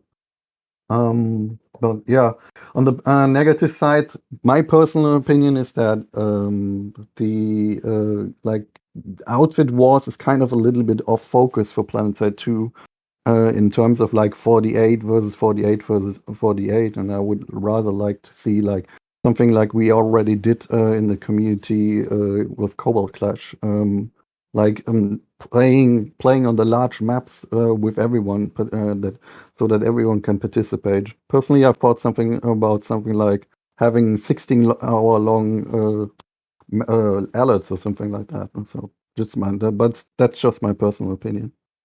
Hello. How's it going, Roman? We're right now basically hearing from the perspective from the Mums, and then as soon as they're done, we're gonna get a chance to hear your perspective. Alrighty. If there's anybody else from the EU army or community, let me know, and I'll basically drag them in. Just all you have to do is tell them to put their brackets on and maintain TOS, which means no sexism, derogatory, or sexist statement, as well as family friendly means no cussing. If you want to spend some time letting them know, it'll make this entire process a lot easier for me. Can you maintain that, Roman, for me? I completely agree with what you just said. Thank you so much. I appreciate that. Let's continue. Go with the Mumps. No name for the win. And overall, the entire 6 weeks experience, did you have a great time, or the last week was really tough for you? Well, it was. I mean, the end result was very surprising for us, and we had the opportunity for months. I think that we made. It brought us together in the sense that we had the opportunity to fight against better players and getting better. So that was the plus side. I mean, the downside already were discussed in your other streams in the past weekends, right afterwards, and with all the chaos and so on. And I don't have to drag that out necessarily too much. No. But if you have a specific point, you can just go ahead and summarize it for us. I mean, I said it before. I think it's like having events that are organized from the devs that even that are, when they are automated is generally a good idea. I think it's just that this, in my opinion, it's kind of off focus, right? Planetside 2 is about these large battle, and having a map like Desolation where you fight 48 versus 48 versus 48 is kind of off focus, in my personal opinion. I love it. Yeah, that is actually very true. It's very tough to deny this design that is currently like a mimicry of the live server. I have to say they did a fantastic job of what the live server looks like consistently. I've done outfit spotlights where we run to the live server and we would basically play the alert, and a 2-on-1 situation happens to the team that is currently playing on the live server. And it happens time and time again. And now we're seeing that in Alpha Wars, and people are extremely ecstatic about it, or have extreme disapprovals of it. And I'm thinking, you just need more game modes. You need other game modes for different players that want the 1v1, that want the 1v1v1, that want the other examples that you see from PSP, like Lane Smash, Server Smash, and PIL. And so if they're able to... That's just because that way everybody's got their personal game mode that they can have fun. Forcing them into one game mode is just going to be consistently receiving so much intensity consistently. But I don't know. That's then again, there are other games out there, I would argue, right? I mean, implementing it in such an old game like Planetside 2 or so, where like the soul is like the large battles. It's the one thing why we are playing still. I've been playing since 2012, and we've been saying from year one, we don't play it because this game is so great or so. If another dev would actually come and make a similar game and it would be better, half of the player base would actually leave from Planetside 2, because there is literally no other game that's like it out there. That's why many of us are playing, I think, in my personal opinion. No, I've heard that quote many times. You're probably right. And just from that logistics alone, I think everybody had that same feeling about Star Citizen at one point in time. And you can see how long that took. And so, overall, I feel you no name. Thanks for that feedback. I appreciate it. Anything else you want to add before I go to the next mom's individual? No, I don't want to keep you too long. It's like... No. Oh, thank you much. I appreciate it so much. How do I say the next individual's name? I could basically butcher it, but you can tell me. Shredu? Shredo, it's Shredo. Shredo. How you doing, buddy? I'm good. I'm doing fine. Just a quick thing. I think Wolfkiller would be up first because, well, in fairness, he was my superior in this outfit match. I was just a second in command. What a gentleman. For Alpha Squad. So I think he should go first. Sure. Then, Wolf. I hop in. Yeah, I appreciate it. Thank you. Look at that. Yeah, look what you've done. First, you should totally give him a hug after this. First, a big shout out for you, Arshin, and for the outfit. It was a great competition, at least. A lot of fun, a lot of improvements. Thanks for at least streaming the whole thing. For fairness, I will rewatch, for example, the gold bracket match of Cobalt. You should. And have at least some fun walk too. Yeah, but overall, from Alpha perspective, We had a lot of movement, a lot of screaming in the fucking platoon chat, but yeah, we all kind of enjoyed it. Have decent fights. Overall, we had the last 2 battles were at least 1v1v1, and I think we have done a great job. Thanks to the opponents too. It were literally tough fights with tough endings, but still, we are very proud of ourselves. And big shout out for Shredo, which was my fire team lead, and No Name, the construction chief and the meme lord, with his video on Reddit. But overall, yeah, I'm literally done. Thanks for playing. What is your Thanks for position in Mums? My position in Mums, I'm the recruitment officer of Mums. I'm running weekly public platoons to pick up the new players and at least show them the game. If you are in that field right now, consider joining Mums, and we'll help you to get better and increase your skill and the knowledge of your game. How does somebody join Mums? What is your requirement? Nothing. Literally nothing. The only requirement we have is to NC be 18. character on Cobalt. Yeah, exactly. We have no KD or something like this. Just have fun, like everybody else does. Come hop on if you want. If not, just be around and You play said with make a us. character on Cobalt. I'm assuming Mums has all 3 factions then for TR, VS, and NC, or is it only NC? No, NC, sorry. Okay, just making sure because I heard that. I've seen that I mean, in other we outfits. kind of have an outfit on VS and TR, but it's that. But we can still play on this if you want. Awesome. Well, thank you, man. I appreciate that. Very well Thank said. you. Thank you, Arshe. Wolf. Let's go to Shredo, 92. Yeah, well, Sure, dope. yeah, Ultra was kind of a rough thing. We saw massive improvement across the whole outfit while we were doing it, while we were at it. We had Dallas, who basically built a whole air squad from the ground up. We had Masona, who was running our armor squad basically for the last 2 months, building that from the ground up as well. Because before that we were only focused on infantry play, and we needed some air and we needed some armor before we could actually get into real fights on Alpha Wars. I love it. I'm getting now distracted by this amazing creativity happening over here, where we can actually have my face now play as a Planetside man. Or and then just have that just shake its head. I was realizing I just shook my head mimicking that behavior over there and I got distracted. I was so sorry. But overall, Shredo, you said you're second in command. Why is that? And is it because of time or is it because of what Wolf Skiller does? Well, in all fairness, when you're running a full platoon with 4 squads, everyone is hopping from base to base to base.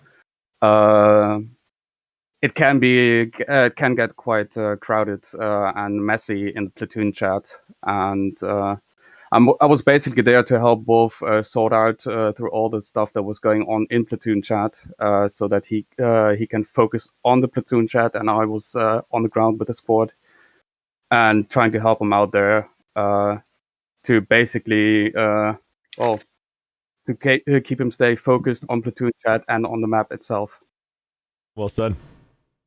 And then last question to you. Did you have fun in Alpha Wars, or you want to see this come back again, or are you stressed out? To be honest, Alpha Wars is kind of stressy. Because, we are all mums in general. We are not an elite fit. We are just here to have some fun, to be honest.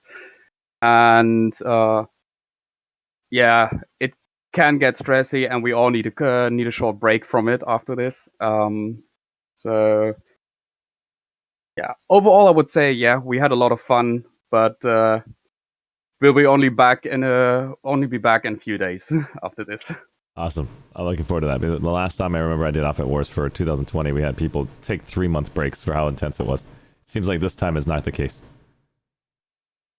I appreciate it. Not for me, at least. Awesome. Thank you so much for basically, that was the moms from the silver rank bracket. We're going to go over to EU and listen to Wander CJ first because he was here, and then we'll go straight over to EU. Wander CJ from Bros, is your microphone working? Yes, it does. Yes, Wander, what's up, my dude? Nah, great. Already celebrating the lose. No, dude, celebrate away, man. You guys were here for 6 weeks. You showed up. You applied yourselves. Everybody, I don't know why, everybody just wants the victory piece, and they want to showcase that. In my opinion, you guys showcased yourselves being here. Just being an outfit, being an organization, every one of your members putting themselves at the max level they can, basically express themselves here in Alpha Wars. Everybody, in my opinion, have done fantastic. Of course, I'm not trying to say everybody deserves a freaking badge or participation award. We know who the winners are. But overall, dude, mad props to all of you. You had to organize real-life players, 48 of them. Wander, you... hats off. That's a victory in itself. No, by the way, organizing 48 players is not something new for us, because we have normally a full platoon going on the prime time, 2 or 3 times per week. But by the way, the outfit wars become a really stress test for the whole outfit, especially for those who are participating, because for us, that was really a huge stress. Having, having the game as a work. For example, as for me and for the other officers who were not forced to, but we had to provide multiple trainings, weekly trainings on Jagger, weekly trainings also on live server, and this all for the 6 weeks long. This is really a huge task to be resolved. That's definitely not easy, but this is at least a motivation for us to keep in the game, because, not much changes, and the less changes in the game were not so interesting for most of the players we have. Yeah, and what's about victory? Like, we were always playing for the victory, even on live server, trying to get the Arets won, because this is at least a motivator which keeps us playing. Unless if that wouldn't happen, we simply go for the other projects. But we all love the Planetside to like it is. With all these negative parts, we're just trying to do our best to have fun in this game. Very well said. What was your job in today's matchup? I am their outfit leader, and me and the officers were organizing all the organization stuff mostly. Today I was leading the vehicle squad with our Russian members. Like, we are international outfit, and we had pure Russian members as the vehicle squad of the players, plus the builders who were providing the building all over the map. Like, this was my work to organize it. We had also 2 officers leading infantry and 1 officer leading air squad. Actually, both of them. Like, it was like leader and co-leader in air squad.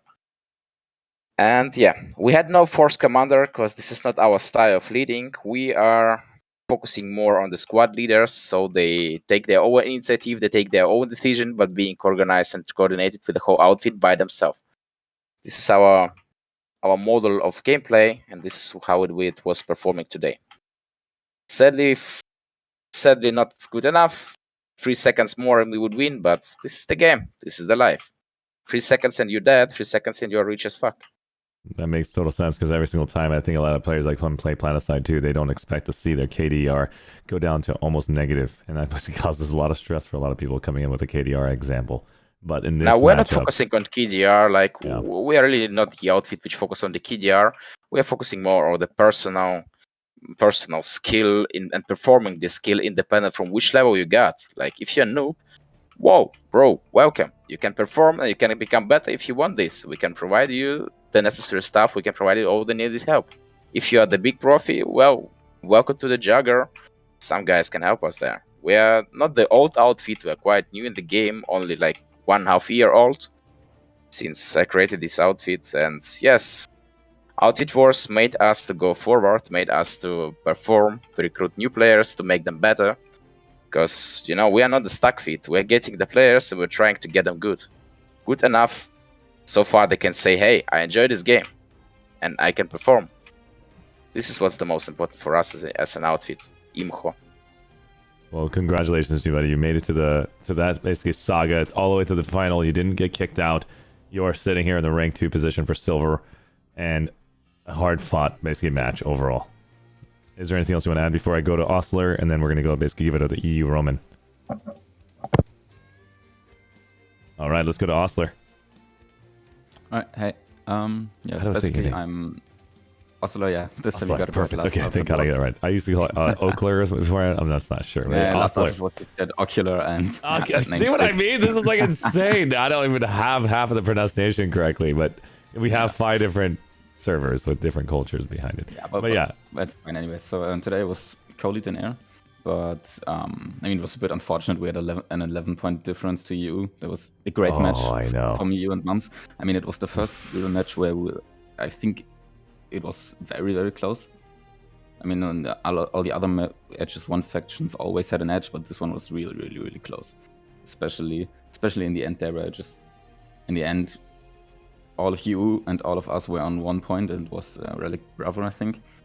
And it was just insane. It was so much fun, but even more it was the fun. Like Wanderer already said that we train our people, and I mean last outfit we won the silver bracket, but we didn't had planned so much like this time. But this time we really had a preparation. We had a preparation for every squad. We planned even with timestamps when certain things had to be done, and it was just overall better, and I really just enjoy the phase we had to go through in front of outfit was where we meet on Jaeger for scrims, where I teach new players or infantry players who need to be flying in an ESF or one of our openers to fly, because most of the people just can't fly in this game.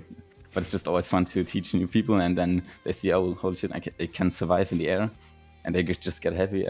It's just fun. I just love the preparation phase before it was. The match itself was great, because you can prepare all you want. In the end, you can't really plan at all.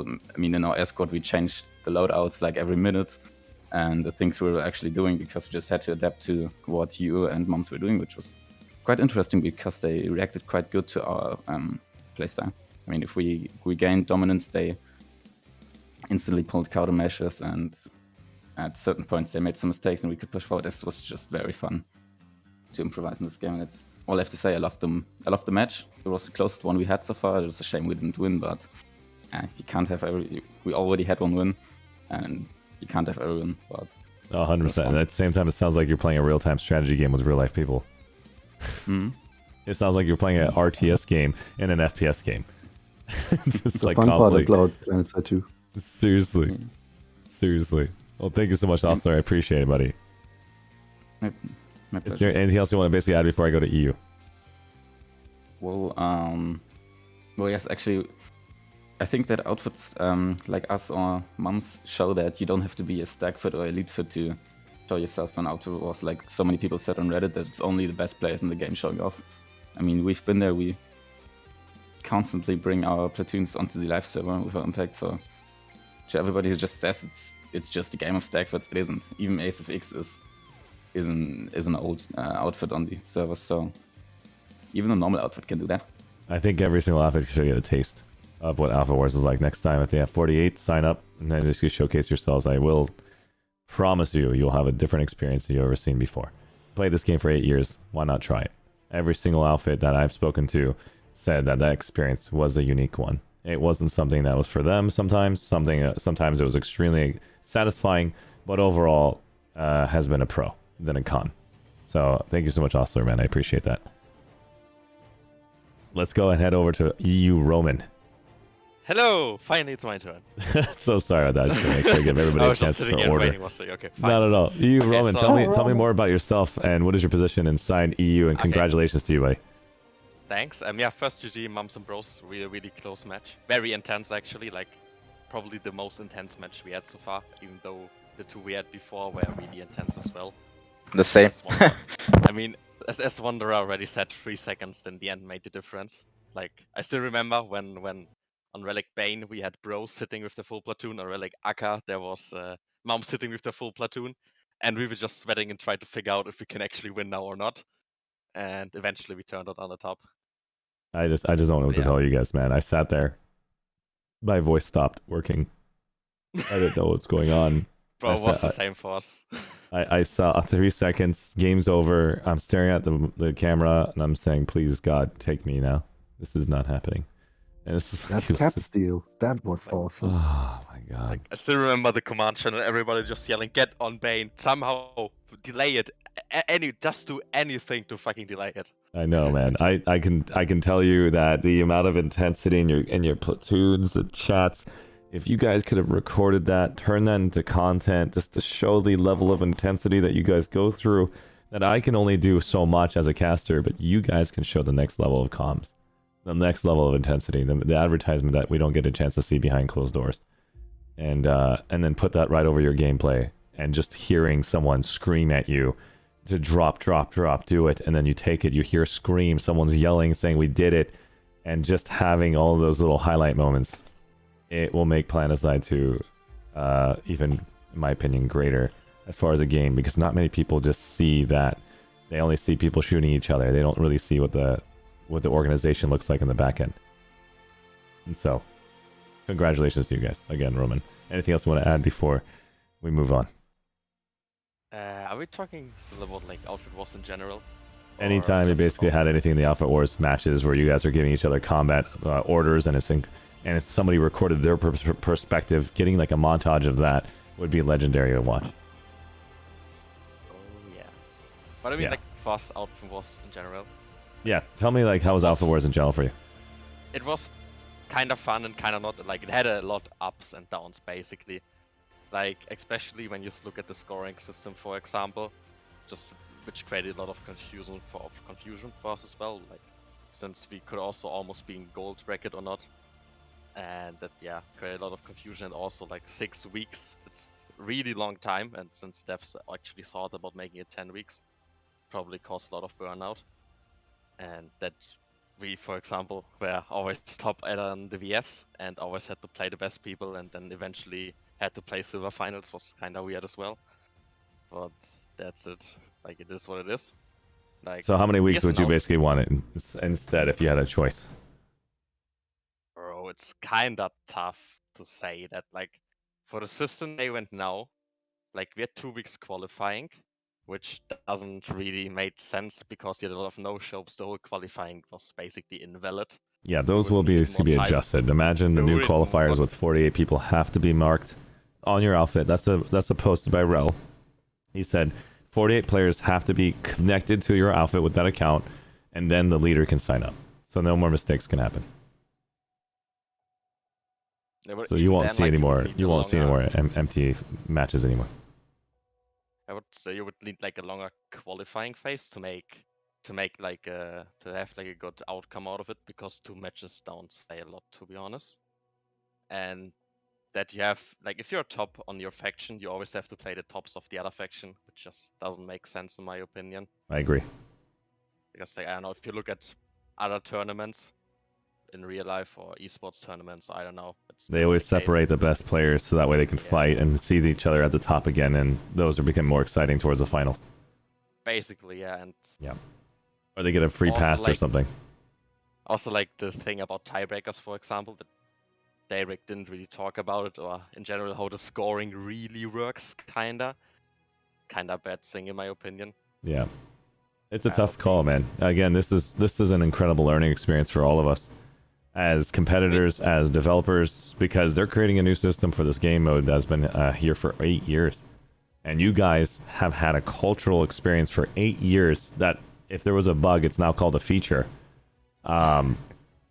Basically at that point. There are no bugs, only features. Exactly. So I'm saying like it's at that point where if you change that culture or that design, it's like, no, I was born into this and you're taking it away from me.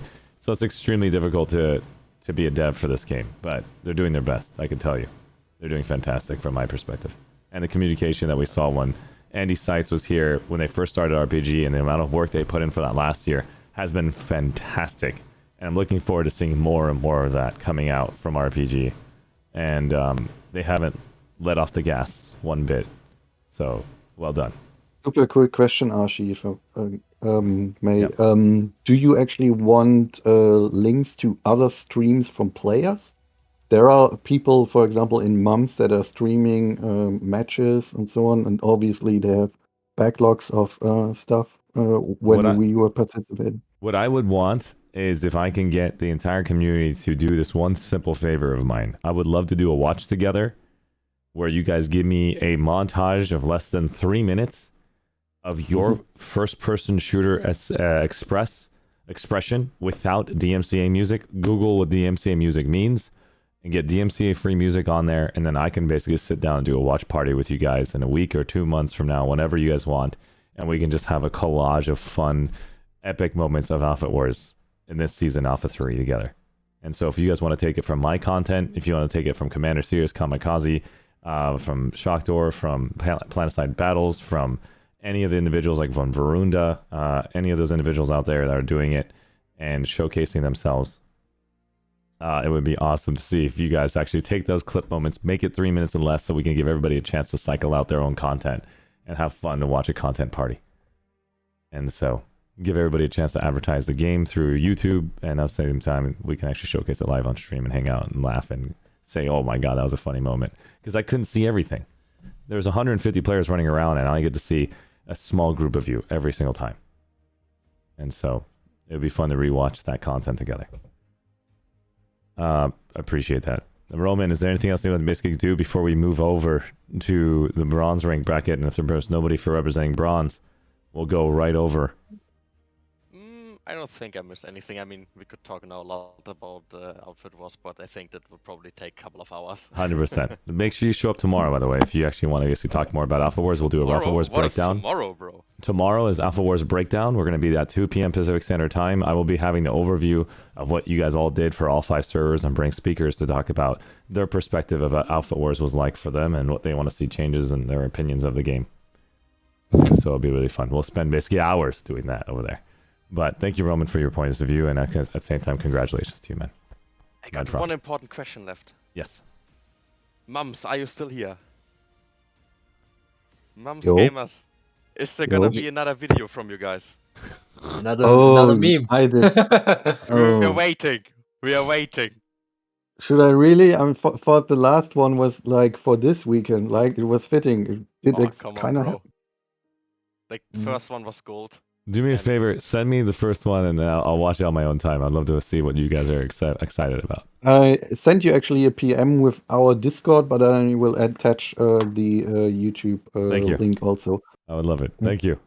And at the same time, make another video. I can see Roman from the EU is actually excited. That's I'm awesome. demanding it. You're popular now, by the way, Mums. Keep it up. Thank you so much to you, Mums and bros. Let's go ahead and basically finalize it with TRID tried right there against Sanction Francophone. Trident! Trident is here tonight. It's Trid. That's small tag. Oh, Trid. Trid. Oh, shit. Okay, sorry. Trid. Tell me more about you guys and your perspective in that matchup. You guys fought Section Francophone. You didn't have 48 members. You fought 12% population on Cobalt Business Network, and it seems like they were actually being a threat with their small 12%. I was just shocked to see what they were constantly doing in harassment on your side. And there was more harassment on your side than it was on the other team, but the other team had air to ground so severe on Cobalt Business News Network that they chose to continue attacking up north. No, exactly. So we've played both these outfits before, and Cobalt Business Network, they pulled this on us last match, and they went full out on us to get the second place. So we were prepared for that. Absolutely. Oh, sorry, there my mic went. We were fully prepared for that, so that's why, yeah, we went to get an early steal on the NC and get a point advantage there. So at least we got second place. Nice, dude. Congrats. That was tough. Overall, why couldn't you guys house 48 members, if you don't mind asking? Yeah, I mean, we've had that problem in every match. I think this was our best turnout, actually. That's probably why this was our most enjoyable match, I think. Awesome. I just wanted to figure out, was there a bug issue? Was there a comms issue? Was it a timing issue? I just like to know more about if there was anything outside of it, other than the fact that it was just, you couldn't house 48, that's all. No, I mean, I'm sure some people would be surprised. We're quite a big outfit. Well, used to be. But yeah, I mean, we've tried.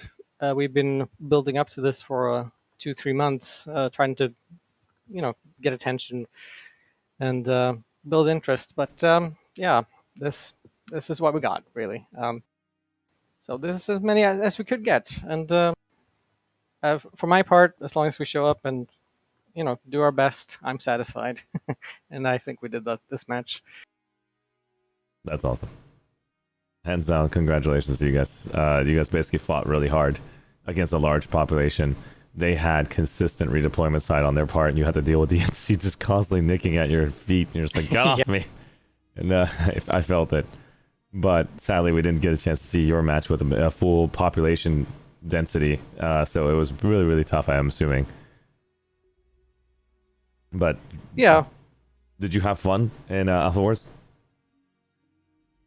Well, for this match, yes. As I said for myself, as long as we show up and we do our best, I'm satisfied.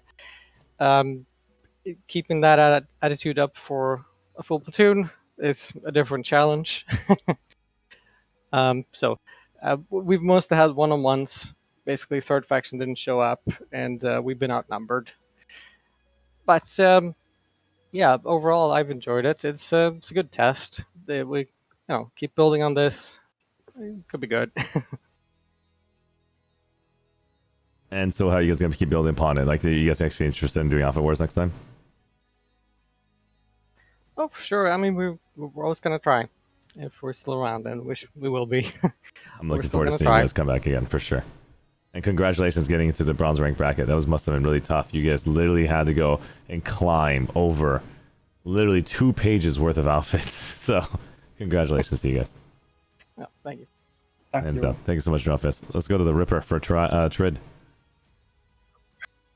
So yeah, I was leading the armor, and yeah, it was quite a nice battle there with TR.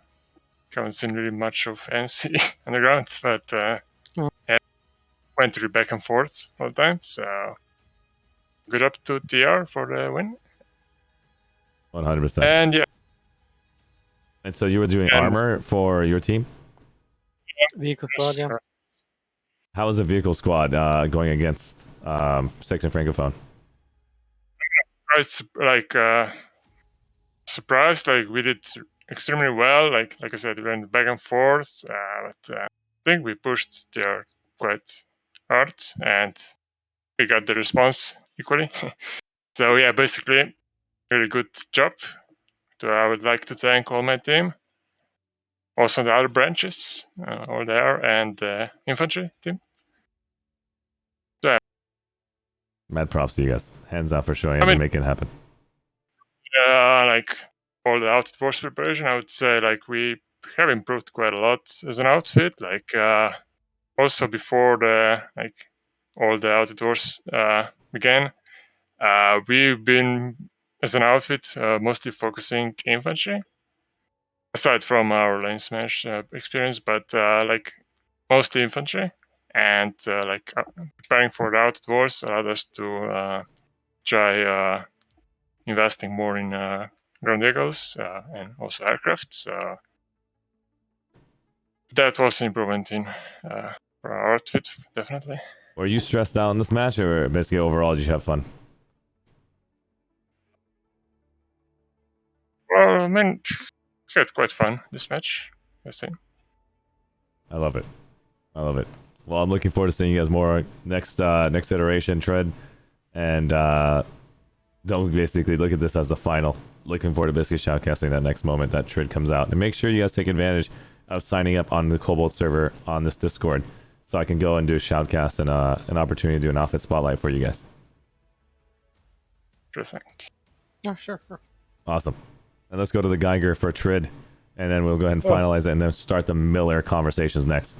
Geiger, how was it like basically playing on Trid? Was it difficult when you didn't have the numbers, or what was your perspective in this match? Well, to be honest, Senko Fraction Phone had a lot of few good players I recognized from RSG1. So some people actually switched over. So there are some heavy players, like also to the pilots, a few of them. So the Benji farmers. So it was really quite heavily to play against them. But in the end, it was actually really fun. It's always a new experience to play against like every outfit that exists on the server. But yeah, another loss in the gold ranked. Yeah, I hope today on Emerald in a few hours it will be a bit different. I'm amazed how much you could stay awake with me in this. I don't know how you Yeah, get, I don't know how even you, sleep. I don't know how you get your sleep, man. I take naps in between, but this one I don't think I'm gonna make it in time because we want to hear what Oh, Miller you happened. I don't want to hear make what it, happened in man. that fight up next. But overall, we got a chance to see. This was the server that we had a chance. We just watched Cobalt, guys. We saw the final for Alliance Please, 5 IQ Tactics, the Foundation, and then we also saw over here Members Ultimate Mummy, Brutal Onslaught, Euphoria Undiscovered. We also saw Cobalt Business Network, Section Francophone, and Trident here tonight. Overall, an incredible fight from all teams. Let's go ahead and hear from Miller in just a second. I'm going to go and change out my server, jump into the middle of the server after I get a chance from here, from VCPC, Cryoslayer, super patient, and also BRTD and Hurricane Resurgence. Cryoslayer, thank you so much once again, Drumfist and the Ripper, for stopping by, and Geiger. We're just going to give some time over to Miller as well. And everybody from Cobalt, we're going to see what the hell happened on your sister server, the other European server. Tell me what's going on, buddy. Are you asking Cryo or me? I'm talking to Cryoslayer. Cryoslayer, yeah, me. Yes. Yeah, it was good. I just wanted to say I've been playing since 2005 in Planetside 1, and Outfit Wars is just epic. I loved it. It made me really... I personally made a really great friend in the outfit. Fook. Yeah, Fuxaris, yes. Seriously, it's so cool to meet this guy. And then working with the team every day to develop tactics, from senior leadership meeting to organize our next strategy for the next match. Just so cool. The overall game, amazingly fun, very fair. And even the whole game was fair. This match was perfect. It was the second time that these three teams played one another. We played each other all last week. So it was BRTD from TR, HRGC from the NC, and then VCBC for the venue sovereignty. We anticipated a really strong response from BRTD and HRGC because in the previous week we only had HRGC's B team present, and BRTD was so strong in the previous game that we just knew that they were just going to be running out and developing their tactics even further. And we knew that it was going to be really unbelievably tough from all sides, and it was going to be a challenging game. It was a great fun. Now, the game itself was super interesting. It went in waves, and I'm pretty sure the guys can attest to this, with all the factions leading at some point. Vanu VCBC was leading for the first 35 minutes, about just a few minutes. The TR led in the first 35. The overall match lasted for about 50 minutes. And two of the factions, so HRGC and VCBC, were both warp gated at some point in the game, which was really interesting. HRGC at the start, and then VCBC at about the 35-minute mark. And then, obviously, because we were dominating, and I like to say that, sorry, I'm just going to be a little bit biased there. Sorry, guys. You guys can, Terrible you guys caster. can I'm talk just kidding. up No, there. I'm just kidding. Sorry. Talking so much smack over there. Just kidding. No, go ahead. Yeah, sorry. Anyways, we were dominated for the first 35 minutes, and as it goes, we received a completely fair and expected double team.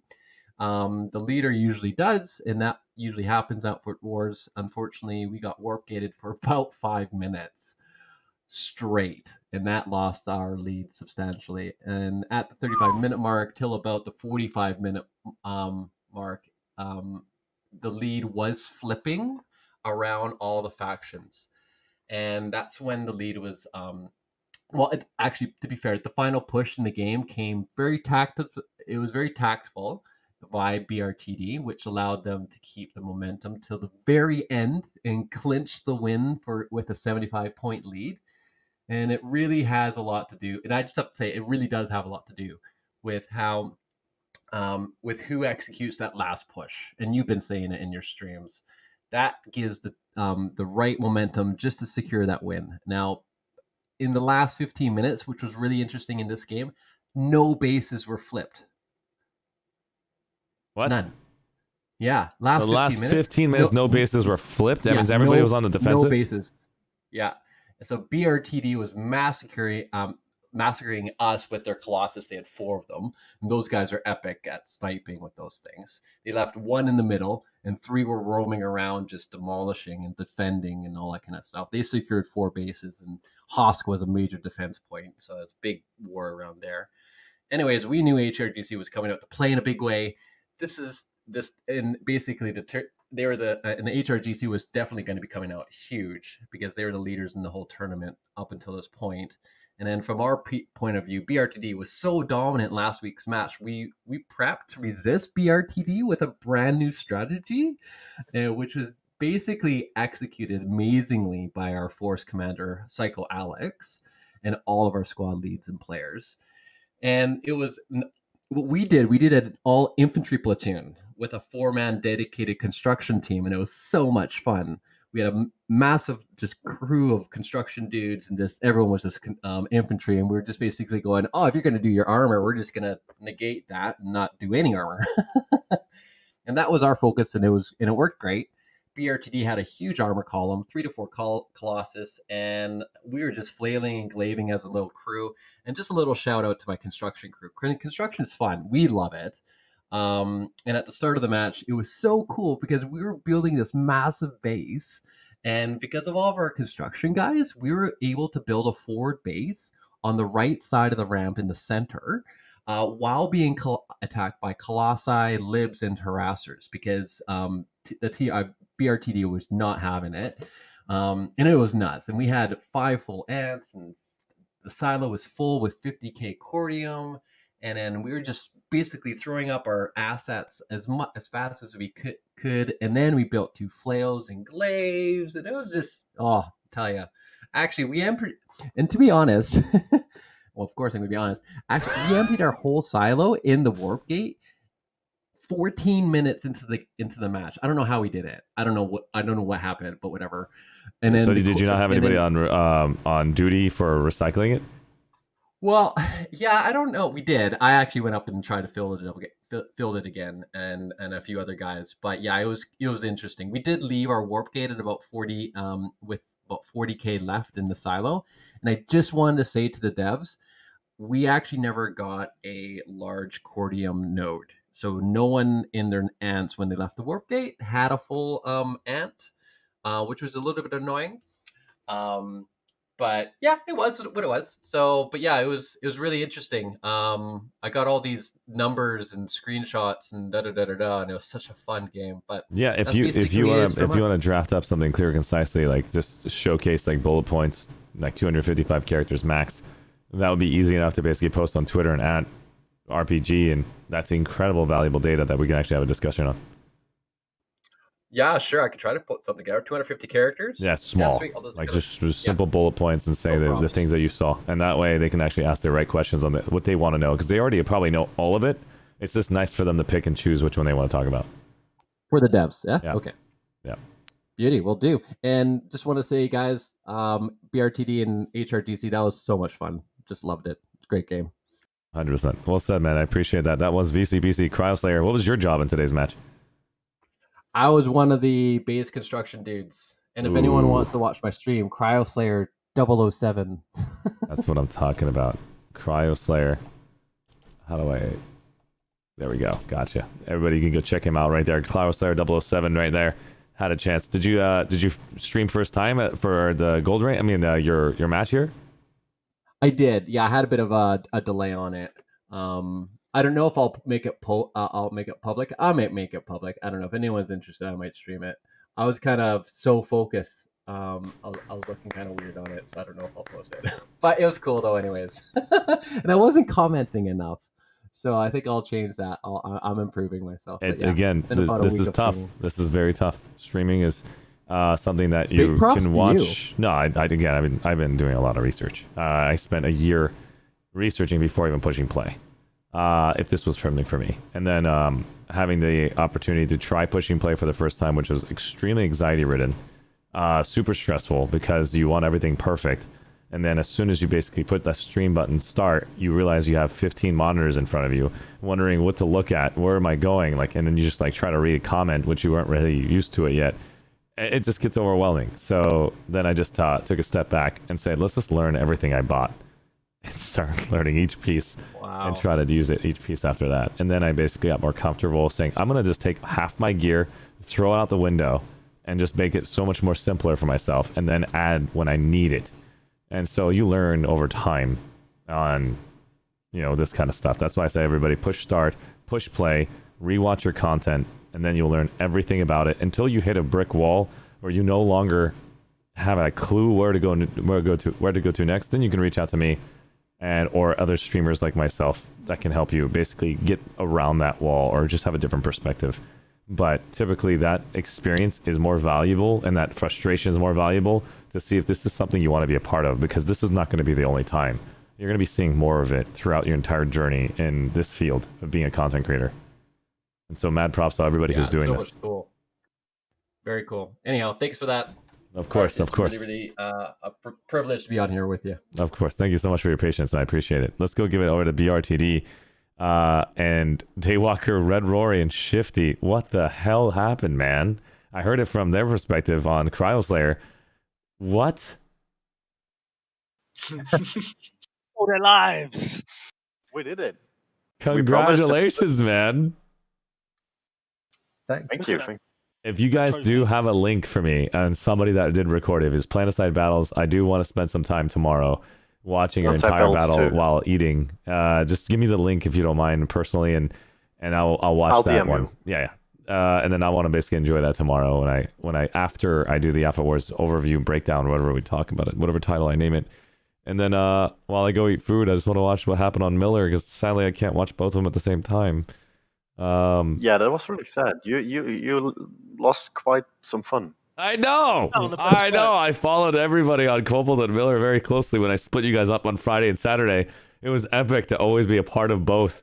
And then it's sad to see them both on the same day on Saturday, so I can't really complain. Yeah. I sent you the link on Discord. Thank you, man. I appreciate that. So Daywalker, help me understand who you are. Of course, I know you personally, but let the community understand who you are. What is your position in BRTD? What does BRTD stand for? And what was your job?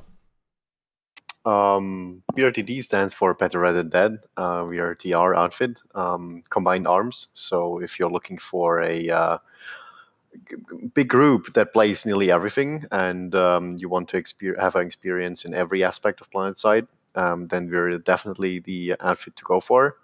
Obviously, we are playing on Miller, and if you want to join us, basically go to brtd.net and follow our instructions. And from there, you can also get our Discord link. And ops should be Monday, Thursday, and Tuesday, nearly every day. Friday, strong ops. So if you want to be a bit lazy, you can join there as well. But yeah, that's from the recruiting side. Going back to Outfit Wars, yeah, I was leading a squad, and sadly our force command is not here today. He's lazy. He's asleep. Come on. Which one is it? He's there in game. What is this? He was there in game. Who's your force commander?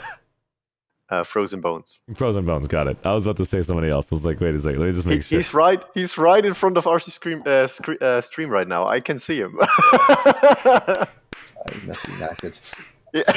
He doesn't mind the limelight.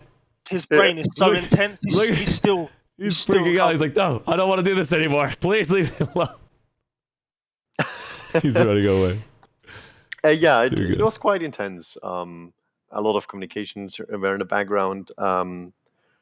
But I think Shifty can get more into detail. Shifty. Yeah. What do you want to know? The game? How it played out from our side? I'd love to know what your position is in BRTD and what was your job. I'm one of the 3 co-leaders of BRTD. So it's me, DNA, who I know you've met before, and Irathi. We kind of oversee everything, I guess. We've got wings in different games. So we've got Star Citizen group. We've got a Warcraft Classic group. We've got Planetside 2. So we kind of keep an eye over the top of it. We've got great officers in each of those gaming wings who do a lot of good work for us. So it's not just all piled up on our plates.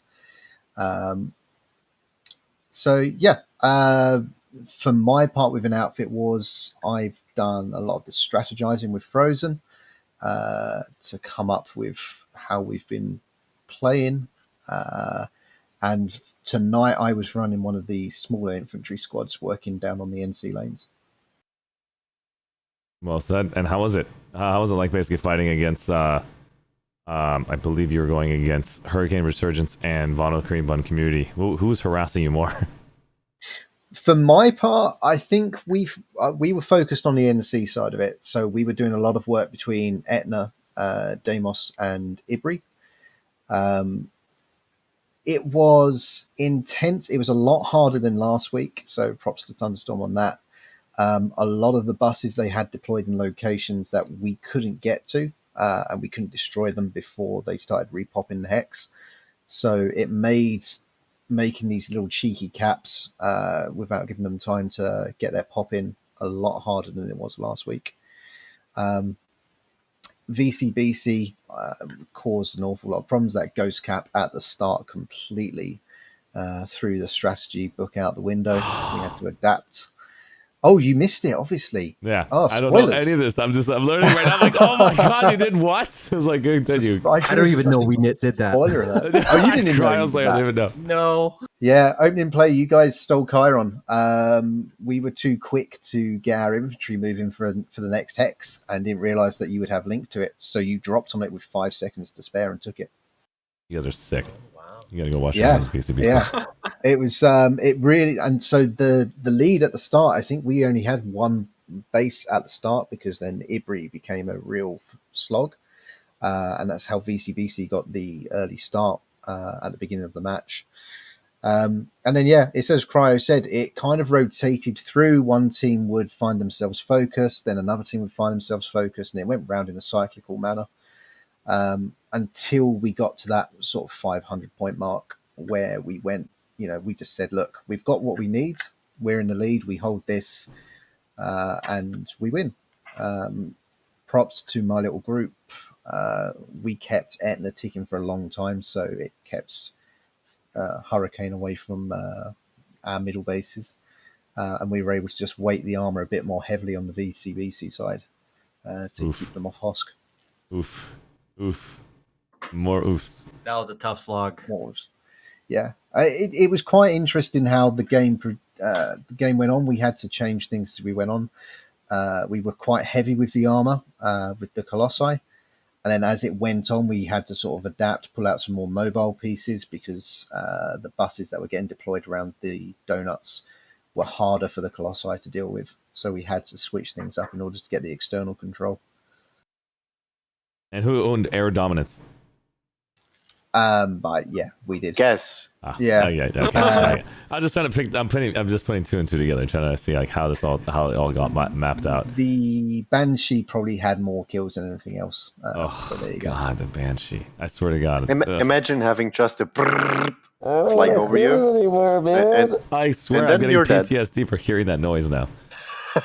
It's gonna be like like just we're hanging out at a dinner table and somebody just plays the Banshee sound effect. Like, oh God! Yeah. Get under the table. The Banshee is basically like the Stuka from World War II. You just hear the siren, the noise, and you know you are dead. Yeah. 100%. Yeah. That's just, I've seen it so much that I had to like actually turn away as a caster. I'm like, let's go somewhere else. It's so painful. I do enjoy my air hammer, but definitely Banshee is just disgusting at times. Air hammer is still, I'm not going to deny it, it's super powerful, but you at least know it was quick and painful. With the Banshee, you hear it coming, you know it's around, and then you're dead. You're like, what? Oh. It's like they just hold it from here, and your body's here, and like, it's like you're done. And it's great when people are trying to all run through a doorway as well. You can just hold these little choke points. I think we did it a couple of times on Ibri where we knew where the router was. We couldn't get to the router, but we could stop them getting away from it. Yeah. Everybody has different tactical designs on that. It's super painful. Well, thank you so much, Shifty. I appreciate that. Oof. Let's go to Red Rory. Oh shit! Dude, congratulations to you, buddy. Cheers, mate. Damn. It was a good match. What was your role in this entire design? My role today was drinking the blood of our enemies and spitting it out across the wall of the donut. Not bad. I could say the bacteria could be too much, but thank God you did not swallow. But just kidding. I'm kidding. Ah, shit, here we go again. I was just thinking what I was saying to that. Someone clip that. Someone clip that. That sounds actually wrong when you don't know the. Oh the front God. part. Yeah, especially a version without the context, please. Out of context, Just clip the swallow part. So bad. Red Rory, so overall, were you a platoon lead, squad leading this round? What were you doing? Today was doing a bit of farming, a bit distracting. So our squads were split up into like, I won't give away too much. 2 fire teams. But yeah, fire teams, Yeah. and then so we went off doing our own thing in a fire team. Just raking in the kills, getting the farm. So it was really. Yeah, the thing we can say is 2 fire teams, nothing more. That's awesome. That's awesome. And hey, and overall hard fought win, or like I didn't get a chance to see the score, so when I get a chance to rewatch it, like was it tough overall from start to finish, or you guys had control? What was it like in your position? I'm not a cocky person, so I'd say watch the stream. Okay, I look forward to seeing that. Thank you, I appreciate It's that. close until the end. I got it, because that's what I heard. Like the last 15 minutes, like there's nothing they could have done. Yeah, the last minutes were the outstanding minutes. Got it. I The can't wait to outstanding see moves. it. I cannot wait to see it. And then our trigger fingers warmed up, and then there we were. Dude, so good. So I think good. we have to give big props to Frozen, who ran the show. He had the end game. He had the end game plan in his mind. He had it all set out, and he executed it perfectly. Frozen, He needs to stop congrats. fighting. We need him to get his glory. Yeah, I know, dude. Frozen, mad props to you, buddy. I like how Shrimp HX is like, I had better, not gonna lie. He's just in there. All right, let's go over to Thunderstorm. Hurricane Resurgence. Well, hello. What's up, my dude? That's a little bit disappointed, but other than that, I mean, I'm Gucci with it. Really? You had fun? Yeah, we had fun. Like, to be honest, for us as an outfit that's been around for like 3 months now, and then going straight to the finals after the creation was already a huge step for us. We expected to be like out after the first 2 games, but somehow managed to go 4-0 and were able to actually throw our 5th match to give as many people as we could the rewards. And just today's match, I think the loss was mostly on me. I put a lot of pressure on VCBC here, and that kinda paid back. At the point where we knew we had to stop the TR, and the TR was like at 650 points at that point, we decided to move all our people over to like their warp gate bases and try to cut them completely off. And in that time, actually, VCBC, instead of like me thinking that they would go for the other warp gate base, went to 2 of our bases, which we couldn't resecure again. And well, that just punished us. Really? Yeah, it was Sorry. that brutal.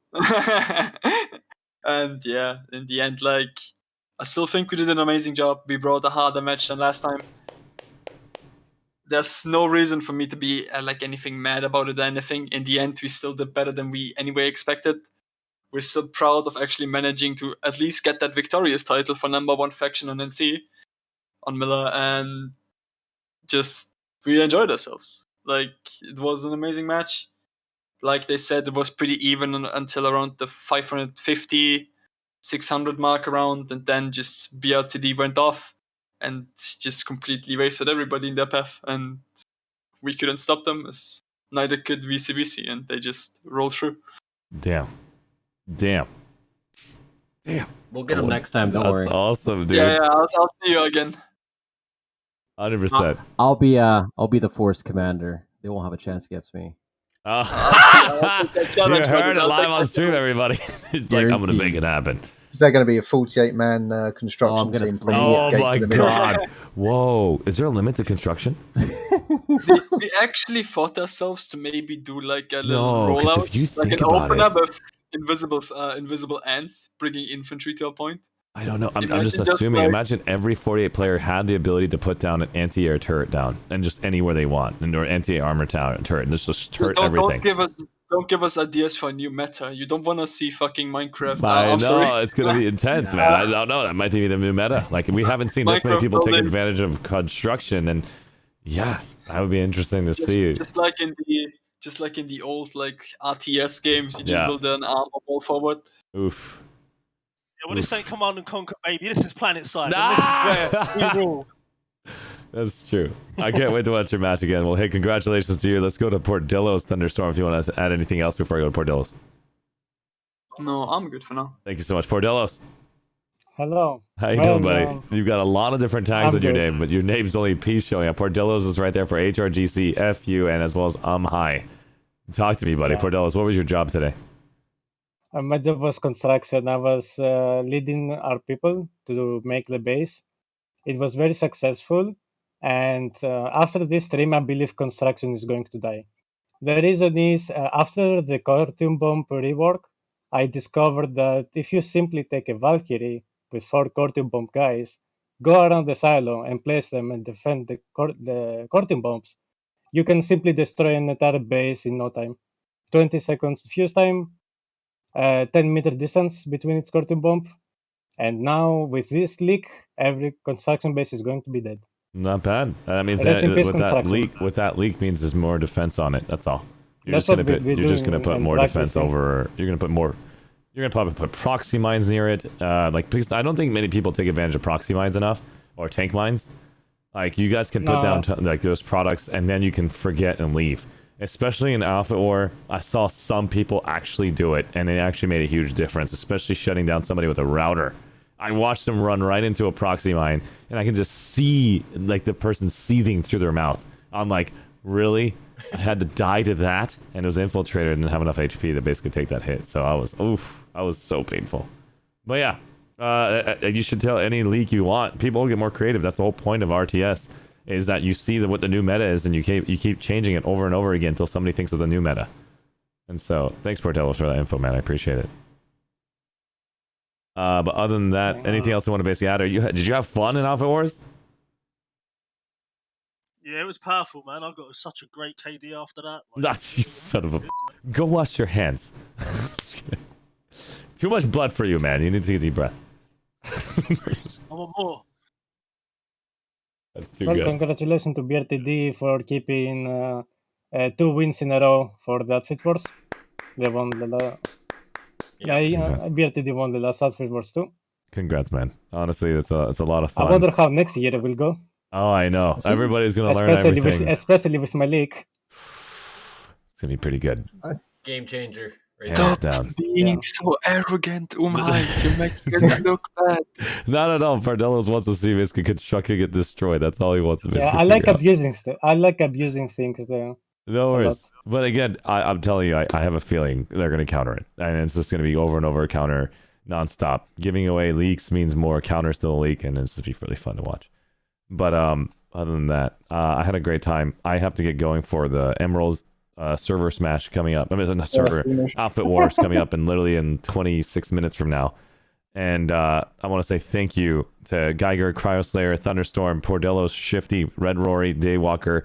You guys are super patient, giving me a chance to showcase Cobalt first. I made a agreement to both of your servers that I would give all the attention to one, and then I'd give the attention to the next. So that way, I hit gold, I hit silver, I hit bronze, and it's all because of the ArsheeTV feedback channel.